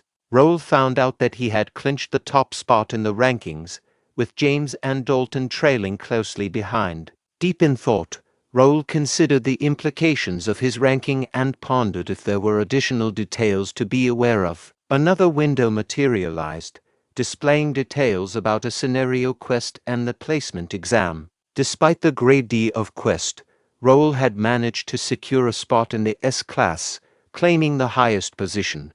His reward consisted of experience points, 500 coins, and an undisclosed bonus. Reflecting on the achievement, Raul deemed it not overly challenging and found the reward somewhat trivial. Despite anticipating the extra reward to be minimal given the quest's low grade, curiosity lingered. Nonetheless, he shifted his attention to attending class. During his academy classes, Raul discovered that they were more elementary than he had envisioned. Despite expecting some attention from Caleb, Dalton, or James, his classmates opted to avoid him. Deciding to let things unfold, Raul perceived the first day as tolerable. One of the senior students inquired, "Raul, is Raul present?" Raul confirmed, "Yes, I am Raul. What's the matter?" Senior proceeded, "Here are the perks for being the top entrant. Present this at the library or training to get registered. Vice President Gray seeking you, so kindly visit him immediately." In his thoughts, Raul mused, Vice President Gray. So, this is the additional reward, Alfredo Gray, the historical hero who battled against the Empire. Meeting him exciting, yet concerning. Knocking on the door, Raul awaited permission. Alfredo Gray welcomed, "Enter." Raul stepped into the office and courteously said, "Excuse me." Alfredo Gray extended a welcome, stating, "Greetings, Raul. Could you wait over there for a moment? I have some paperwork to attend to." Raul responded, "Certainly." Inwardly, Raul reflected, "Incredible. Though I've never encountered him in person, he matches the images and videos shared by other players. He carries the air of a standard noble, yet there's an intriguing aura about him. I'm eager to learn more, perhaps a discreet glance won't hurt." Upon attempting to view Alfredo Gray's status window, Raul was met with limited information, only displaying details already commonly known such as his level, class, affiliation title, stats, and unique talent. Raul pondered, "Strange, I can't access his full information. Everything visible here is already widely known." Alfredo Gray inquired, "Can you observe certain details?" This raised Raul's anxiety as he thought, although he appears to be reading a document, his behavior suggests he's aware of my actions, and possible. Let me test this. Raul expressed, "I heard meeting you is quite challenging," so Alfredo Gray comforted him, saying, "No need to worry. I'll be at the academy for a while. Please wait a bit, I'm finishing up. I have many questions for you, Raul, especially about those eyes." Raul wondered, "Who is this person?" Raul wondered who the guy was and if he knew about his eyes or if it was just a lucky guess. His thoughts were interrupted when Alfredo Gray stated that he was done and apologized for making him wait for so long. Gray commented that he looked even better up close, making Raul feel nervous and cautious about what he would say next. Gray mentioned that he would bring them some tea and would be right back. Later, Gray handed him a teacup and Raul thanked him. He thought to himself that he had expected Gray to use his spells to brew the tea, but apparently, that wasn't the case. Gray congratulated him on getting the top spot and praised his exciting performance. He mentioned that he wanted to ask Raul a few questions and told him not to be nervous. Meanwhile, Raul wondered why someone as esteemed as Gray would be curious about him. He remembered that they had met for the first time at the testing site and he hadn't done anything extraordinary. He decided to try and talk his way out of the situation. Raul asked he wondered why a grand sage like Gray is curious about him. Gray then asked if he knew about an organization called Imperial Hound. This question made Raul tremble a little. The scene then shifted to 50 years ago, when the continent of Connect was in chaos due to the invasion of the Cronin Empire. 4 kingdoms were on the verge of destruction, but heroes emerged during those difficult times. These heroes risked their lives to stop the Empire and push them back behind the Monster Mountain. Peace had prevailed for the past 50 years, and conflicts between the kingdoms had been resolved during their fight against the Empire. However, they hadn't forgotten to prepare for the possibility of another invasion. Alfredo Gray had built a tower to train talented individuals and had traveled around the continent. One of the people he looked after was an alchemist named Nikia, whom Raul had saved. Gray had the ability to help Nikia with her expulsion from the association, but he couldn't because he was occupied with important matters. He had heard about Nikia being pardoned and went to Mira. He stayed in Mira to look after Nikia and witnessed Raul and his people's generosity. He figured out the truth behind the Imperial Hound conquest, the fact that Randall took advantage of Raul's work. Gray thought that Raul had given away the Merrick to a different family in order to avoid attracting the attention of the Empire. Despite being young, he had chosen to prepare for the future rather than revel in the honor before him. He didn't seek any compensation for helping the civilians either, making him the perfect man to be this world's hero. Gray wanted to watch him up close. This was how Gray ended up in the academy, but Raul would only find out about it in the future. Back to the present, he wondered why Gray was here but knew he had to stay sharp. He pondered how to respond to Gray's comment, thinking about how Gray was known for constantly generating quests related to the Cronin Empire. However, Raul couldn't mention the Empire yet as there was no need to be involved with them. Raul's thoughts aligned with Gray's caution, acknowledging that it would be good to stay silent if anyone else asked about the situation. It was too dangerous for Raul to handle, and Gray admitted to having been watching him since his time at Mira. Gray praised him for handling conflicts well with his outstanding skills, noting that Randall would struggle a little. He was surprised by Gray's knowledge and worried about what would happen if Randall found out. Gray reassured him, stating that he hadn't and wouldn't tell anyone about it. Gray believed that he had made the right choice to stay anonymous and commended him for his amazing decision. Curious, he asked Gray how much he knew and why he was keeping quiet about it. In response, Gray asked him if he knew why the Cronin Empire was dangerous. Raul speculated that it was because of their military strength. Gray agreed but encouraged him to think deeper. Raul considered that although the Empire had a large amount of land, most of it was desolate, and their population was similar to one of the kingdoms due to the harsh climate. Gray said he think the only way the Empire can be a threat to them is their information.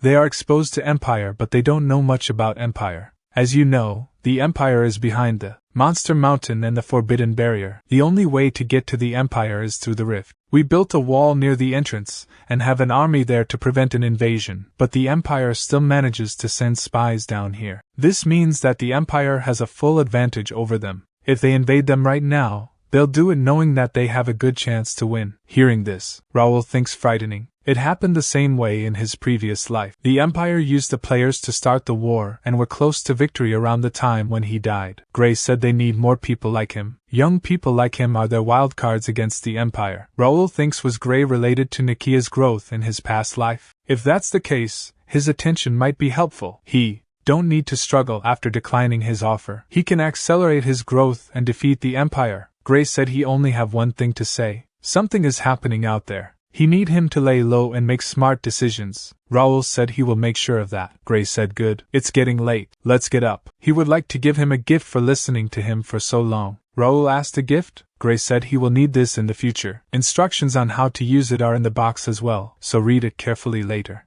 Raul thinks a ring. This looks really expensive, and he can feel mana from it.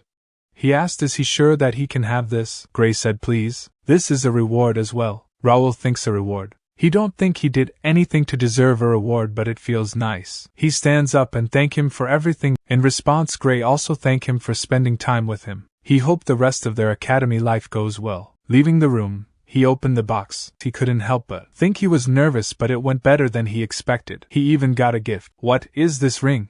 He could feel mana flowing through it. Examining the ring closely through the system, he was taken aback. The system window showed information about the ring gray's polymorph ring grade unique. The wearer undergoes a perfect body transformation into the designated form. However, while in a polymorphed state, all stats decrease by 30%. He needed to be cautious as running out of mana would revert him to his original form. Additionally, the wearer could summon the creator Gray once. He thought to himself he got an overpowered item. This was crazy. It was exactly what he needed. There were many limitations due to his position having to bring guards everywhere and watch every move. He had been looking for an item that could hide his identity, but this ring not only hid his identity, but also his appearance. Only a few magicians could use polymorph spells because it was a sixth circle spell. Moreover, he could even summon the Grand Sage Gray. He felt pressured by Gray's expectations, but he didn't need to worry about that now. Gray would be helpful to him in every way. He would use this wisely.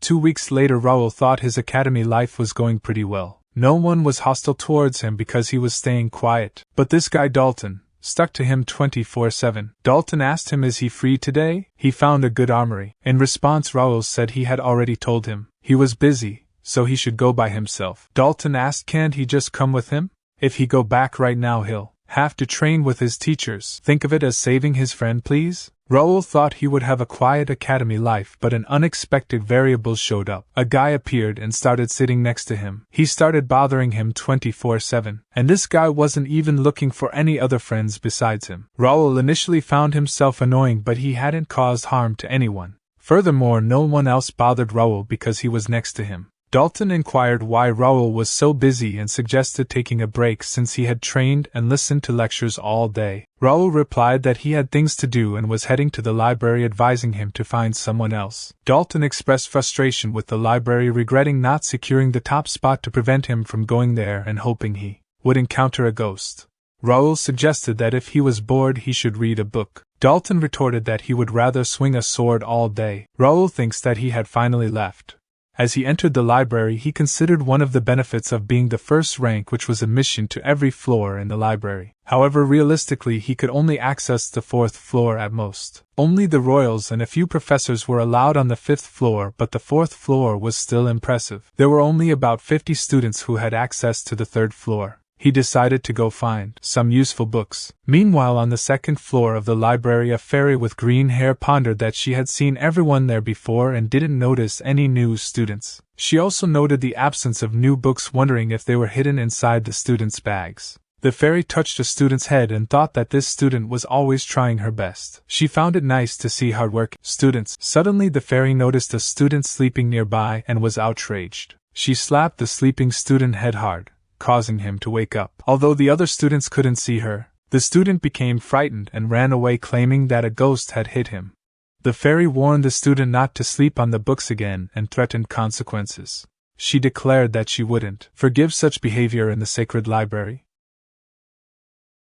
At the time, Raul thinks not bad. There are more useful skill books on the 2nd floor compared to the 1st floor. Then a conversation ensued between two students. The boy inquired, did she see what just happened? The girl replied, of course she did. That guy running away after getting slapped by the ghost? The boy expressed his concern, saying he will have to watch himself so he don't get slapped. Meanwhile, Raul pondered, a ghost. There's a protection spell cast around the library, so there can't be anything like that here. Maybe it's just a ghost story. It doesn't matter to him. Let's just keep looking for skill books. The fairy, feeling overwhelmed by the number of students bothering her today, as her fairy wings started to disappear, she worried that it too soon. It's only been half a year since she moved. Let's check it out. This book can't relieve her fatigue anymore. Does she have to move to another book again? The Great Spell book could keep her for around 1,000 years. Does she need a book of a similar level to stay in? There are only low-quality books filling up the library. She can't survive a year with these. Is this her end? However, the fairy regained her composure and thought, no, she still have an unrequited, long-cherished wish. She can feel it. Something special is approaching her. She wish. Suddenly the fairy became surprised as she looked at the books that Raul are reading. She became a little nervous and exclaimed, what was that? It's over there. Please let it be the one she is searching for. Meanwhile, Raul sighed and said this isn't it either. He thinks finding a unique skill book is too hard. He can't use the unique skill book that he have already found.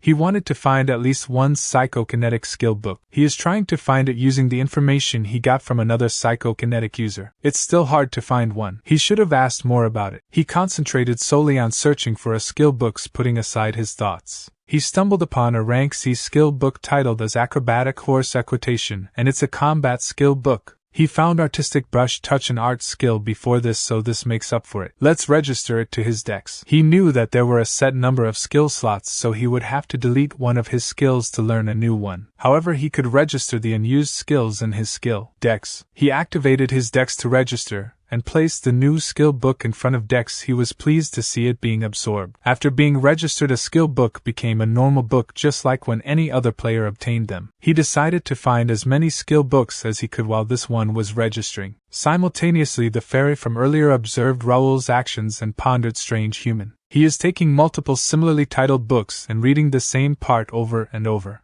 And the books he is reading are all weird author's will, The Power of Time, and unique handwriting. All of these are different from the other books. She can sense something special about him because he can differentiate between them. He seems somewhat good-looking, but it still doesn't interest her enough. Humans can't help her anyway. They have to be at least a grand sage or arch-wizard to communicate with her, and they haven't been helpful either. Her existence right now is a result of many sacrifices, a harsh fate, and coincidences. It's getting hard to maintain her existence, and hoping that a human can help her is exhausting. And even if these books are special, they are not good enough for her to live in. She thought she felt something. Maybe she is losing her senses too. Why is he touching the book like that? Wait, that book seems ordinary on the surface, but the symbol engraved on it isn't. It feels like something under the cover is calling her. The power was transferred from one book to another. No, it's being absorbed, but she don't see a difference in the one that absorbed the power. She have never seen something like this before. She want to take a closer look. As Raul went to find another skill book, the fairy rushed towards the dex, thinking to herself, a book she haven't tried before. Maybe this is the one she have been looking for. As the fairy touched the dex, she became shocked, thinking nothing's happening. How did the great spell book and even the religious books tell her their story and allow her to stay? This is not possible. Let's try again. A little later, the fairy tried everything but did not succeed in her attempts. Disappointed, she sat on the dex. At that moment, Raul approached and inquired, what is she doing on top of his book? He wondered, who is this kid? A ghost? A fairy? Why is she translucent? It looks like she's about to disappear. The fairy asked how can he see her, and flew away from him. Raul thinks he is curious, but there's no need to chase after her. She seemed interested in the skill dex, so she should come back to him eventually. Finding skill books is more important. Suddenly a system window popped up showing information. Rank C skill Acrobatic Equitation has been registered to the skill dex. Skill enhancing efficiency has increased by 10.5%. Raul thinks it's done absorbing. Let's take a look. He have around 700 skills registered now. This looks pretty messy. Even in her past life there was no one who collected skills as much as he did. But his skill dex is still only rare grade. How many skill books do he need to collect to see its true power? His thoughts were interrupted as the fairy inquired, human, what is that book? Raul thinks she came back faster than he expected. He should be aggressive at first. He stated, shouldn't she apologize first for touching his stuff? And why do he have to answer her question? The fairy apologized for touching his book. She inquired, can he actually hear her? This is rare then. She will introduce herself. Her name is Ravelina Ariomerdian.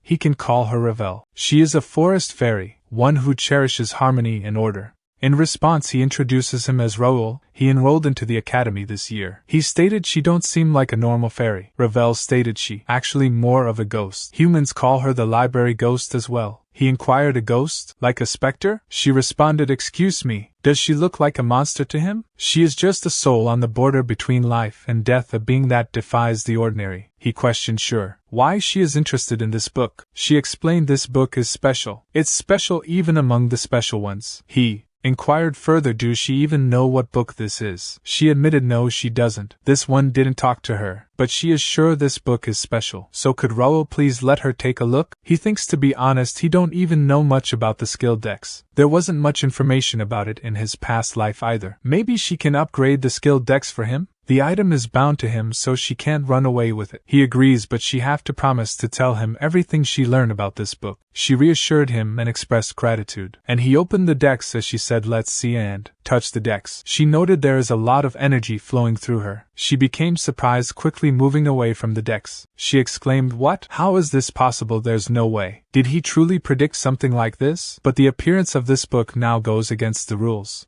He concerned inquired about her well-being. Excitedly she turned towards him and inquired, "Human? She mean Raul? Where did he find this book?" He advised her to calm down, and she was the one who was supposed to tell him about the book. She explained to him this book contains the power of the Creator God, not just any god, an ancient Creator God who's known to have disappeared. This revelation made him nervous, and he stated, "Ancient Creator God?" He asked her if the power of the ancient Creator Divine is embedded in the book. He thinks that he is not sure what it is, but it doesn't really appeal to him. She responded by inquired if he is not very interested, stating that this is the problem with humans and the Creator Divine in the past. He interrupted her and expressed his lack of interest in divines, requesting her to tell him what he found out about the book. She sighed and admitted that she doesn't know much about the book's detailed contents either, as she only saw it briefly. However, she mentioned that the book is currently under a curse and lost its power after taking a shock. He inquired about how he can restore the book to its original state, to which she replied by asking how she would know, as the prickly kid refused to tell her. He stated was it of no use, and she questioned how she is supposed to figure that out so quickly. She then suggested making it possible for her to enter the book. Suddenly the system window popped up, displaying information about Ravel's request to reside in the tome as its librarian. The window explained that appointing a librarian can enhance the rank, functionality, and efficiency of the skill tome, and once appointed the librarian cannot be forcibly dismissed unless the contract is dissolved. The window asked if he would appoint her as the skill tome's librarian. He thinks that she is trying to sneak into the skill tome, and although the conditions don't seem bad at a glance, he can't let someone he hardly knows come in without any cost. She questioned about his expression, and he responded by saying that he doesn't need to hear more from her. He already knows that the skill tome is under a curse and believes he can handle it himself. As it was getting late, he decided to head back. She requested, "Don't go.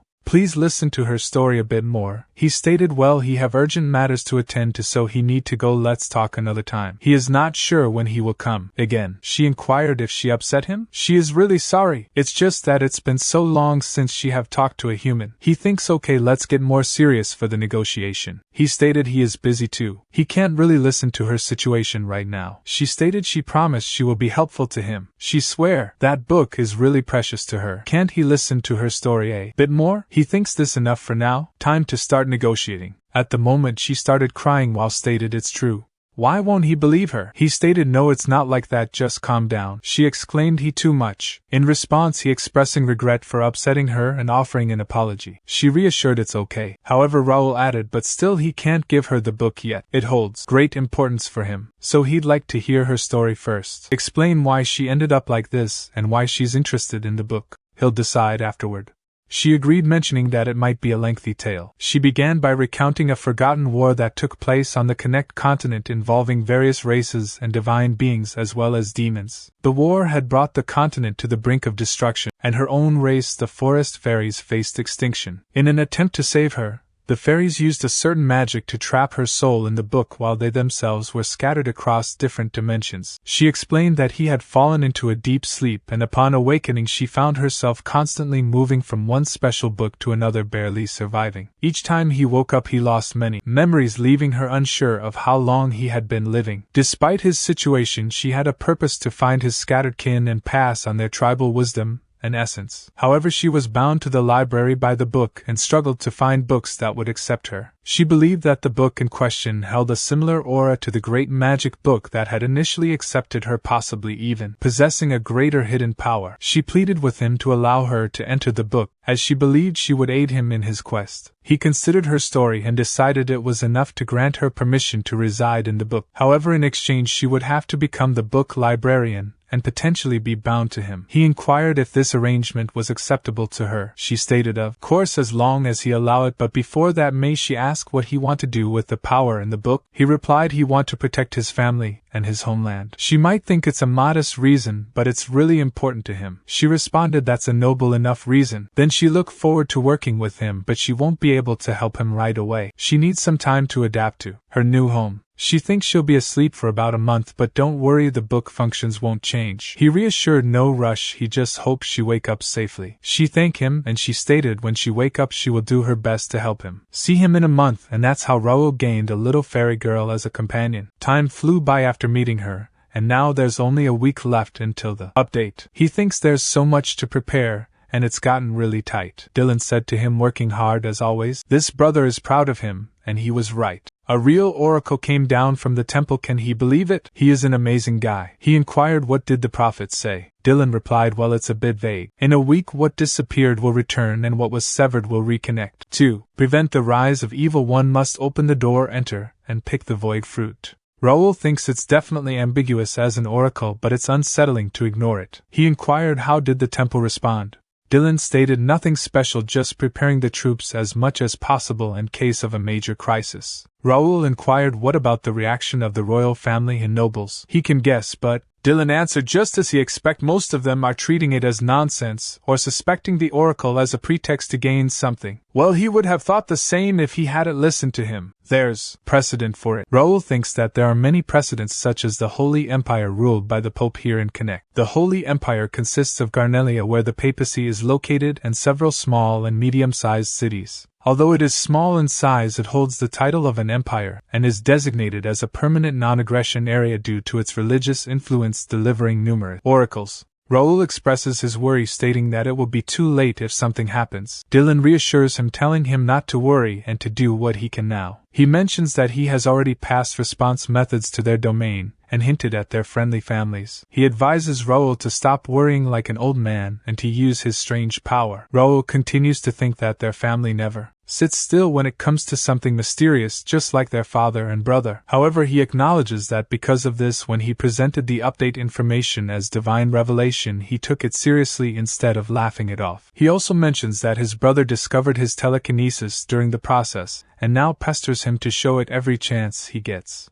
A little later at the training field, Dylan shouts, "Alright, next." Raul struggles to block the impact of the strike. Dylan reminds him that he had told him to focus on physical development, and not just rely on his strange power. Raul thinks no matter how many times he does this training, he never gets used to it. Although the training was initially started for his brother Dylan, it has also increased his strength, and he has managed to elevate his telekinesis enhancement to the level of his previous life. Dylan's only interest is in physical strength. Despite his superhuman body, he lacks in combat skills. If the world spirals into war, the enemies he will face will be formidable. To overcome that crisis, it's necessary to foster Dylan's growth. If he could just add proper combat skills to that incredible body, Dylan must be realizing that the gap between them is narrowing through their repeated sparring.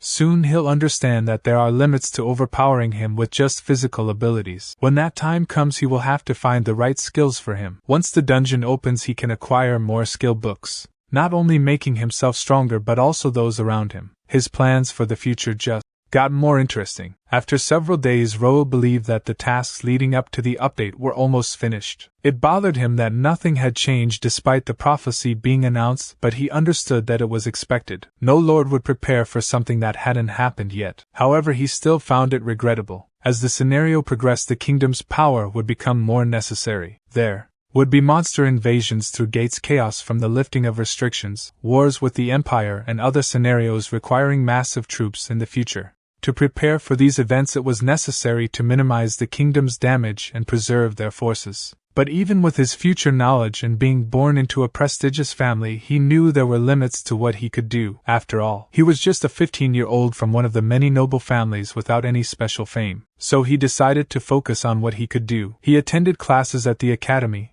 and searched for skill books in the library. On days without classes, he used portals to visit the 4 other starting cities of the Ruben Kingdom: Mira in the south, Kezan in the east, and Bryant in the west, and in the north Jusek. He also proposed investments to the mayors of these cities, presenting a letter of introduction from Mira's mayor Reynaldo. Similar to Mira, the other cities welcomed the investment, and things proceeded smoothly. Raul initiated large-scale civil engineering works on prime lands in each city, and established branches of the First Guild. The total investment, including additional funds in Mira, amounted to around 3.5 million gold, but he believed it was worth it. He needed to advance the construction as much as possible before players started connecting in earnest. Additionally, he posted mercenary recruitment notices in the 4 free cities and the capital's mercenary guild, targeting individual mercenaries above C grade and small mercenary groups of less than 10 people. The contract offered twice the normal employment fee for a month from the update date, and a chance to be recruited into the guild, becoming a knight trainee for those who performed well. Thanks to the attractive terms, there were many applicants. Eventually, he was able to hire 50 B-grade mercenaries and 950 C-grade ones. The C-grade mercenaries were skilled soldiers from the domain,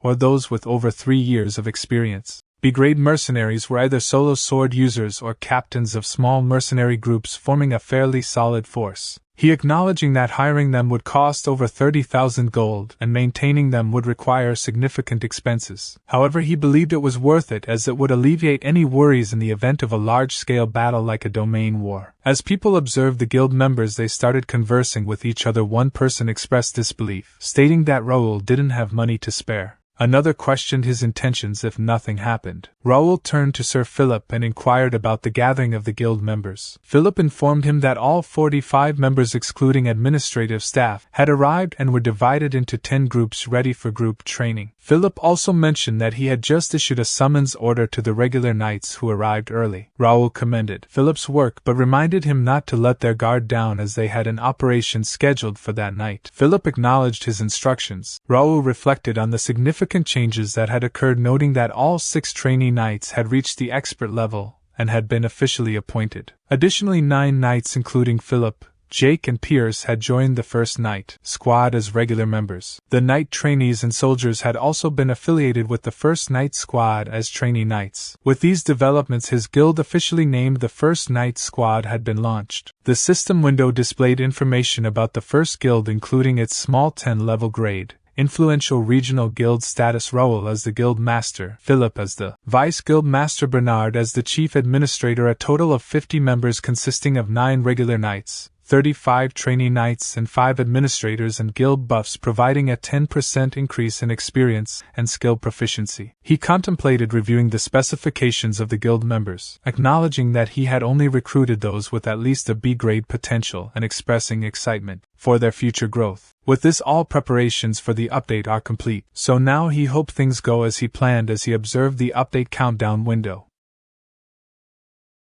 Then the scene shifted to the meeting room of Imperial Hound. Imperial Hound leader Silver Zero inquired for report. Number 8 reported the royal family has not taken action. All they did was increase their patrols. Number 9 added the Templeton family is in a similar position, and the McNeils are doing the same as well. Silver Zero turned to Number 6 and inquired, is Ashton County normally religious? Number 6 replied, no, they are not. They have a good relationship with the shrine, but they aren't religious. They were preparing even before the oracle was announced, so he is assuming they have a different source. Silver Zero then inquired about Alfredo Gray. Number 6 responded, nothing special. He's focused on the academy at the moment. Silver Zero turned to Number 8 and inquired, did he successfully infiltrate the mercenary squad? Number 8 admitted they tried, but everyone failed and apologized for that. Number 5 exclaimed, what? They were looking for 1,000 men, yet not even one of them could make it in. Number 8 explained they passed the pre-test but failed the main test. He think Raul has some sort of special ability. Do he think we have to worry about him? He has no benefits out of this. Number 5 agreed, that's true. Those nobles can't stop our grand plan. Silver Zero declared, right, let's just keep him under surveillance for now, and inquired about their agents. Number 8 reported everyone is in place already. Silver Zero concluded the grand plan is about to begin. The day when they kill all those pig nobles is almost here, so stay focused. Closing the meeting, they declared it's all for the emperor. At night the street was crowded with people. A child exclaimed, Mom, look at that, while pointing towards the sky. The child's mother inquired, what are those? Why are there so many meteors? Followed by an earthquake causing fear among the people. The mother hugged her child tightly and stated, hold on. Stay close. Just then a gate appeared in front of them, leaving the people confused. Goblins emerged from the gate and began attacking the people in front of them. However, Jake appeared and bravely fought off the goblins. He warned, this place is dangerous. Everyone, Evacuate to safety. Jake then reported this as Outer Wall 4 Area B Section 32. He have found a gate, engaging defense mechanisms. He urged evacuate the civilians and keep their guards up. Pierce reported this as Outer Wall 3 Area F Section 21. He found a gate. A few monsters have come out but there has been no damage to the civilians. Philip reported this as Outer Wall 1. A gate has appeared in the Noble Area,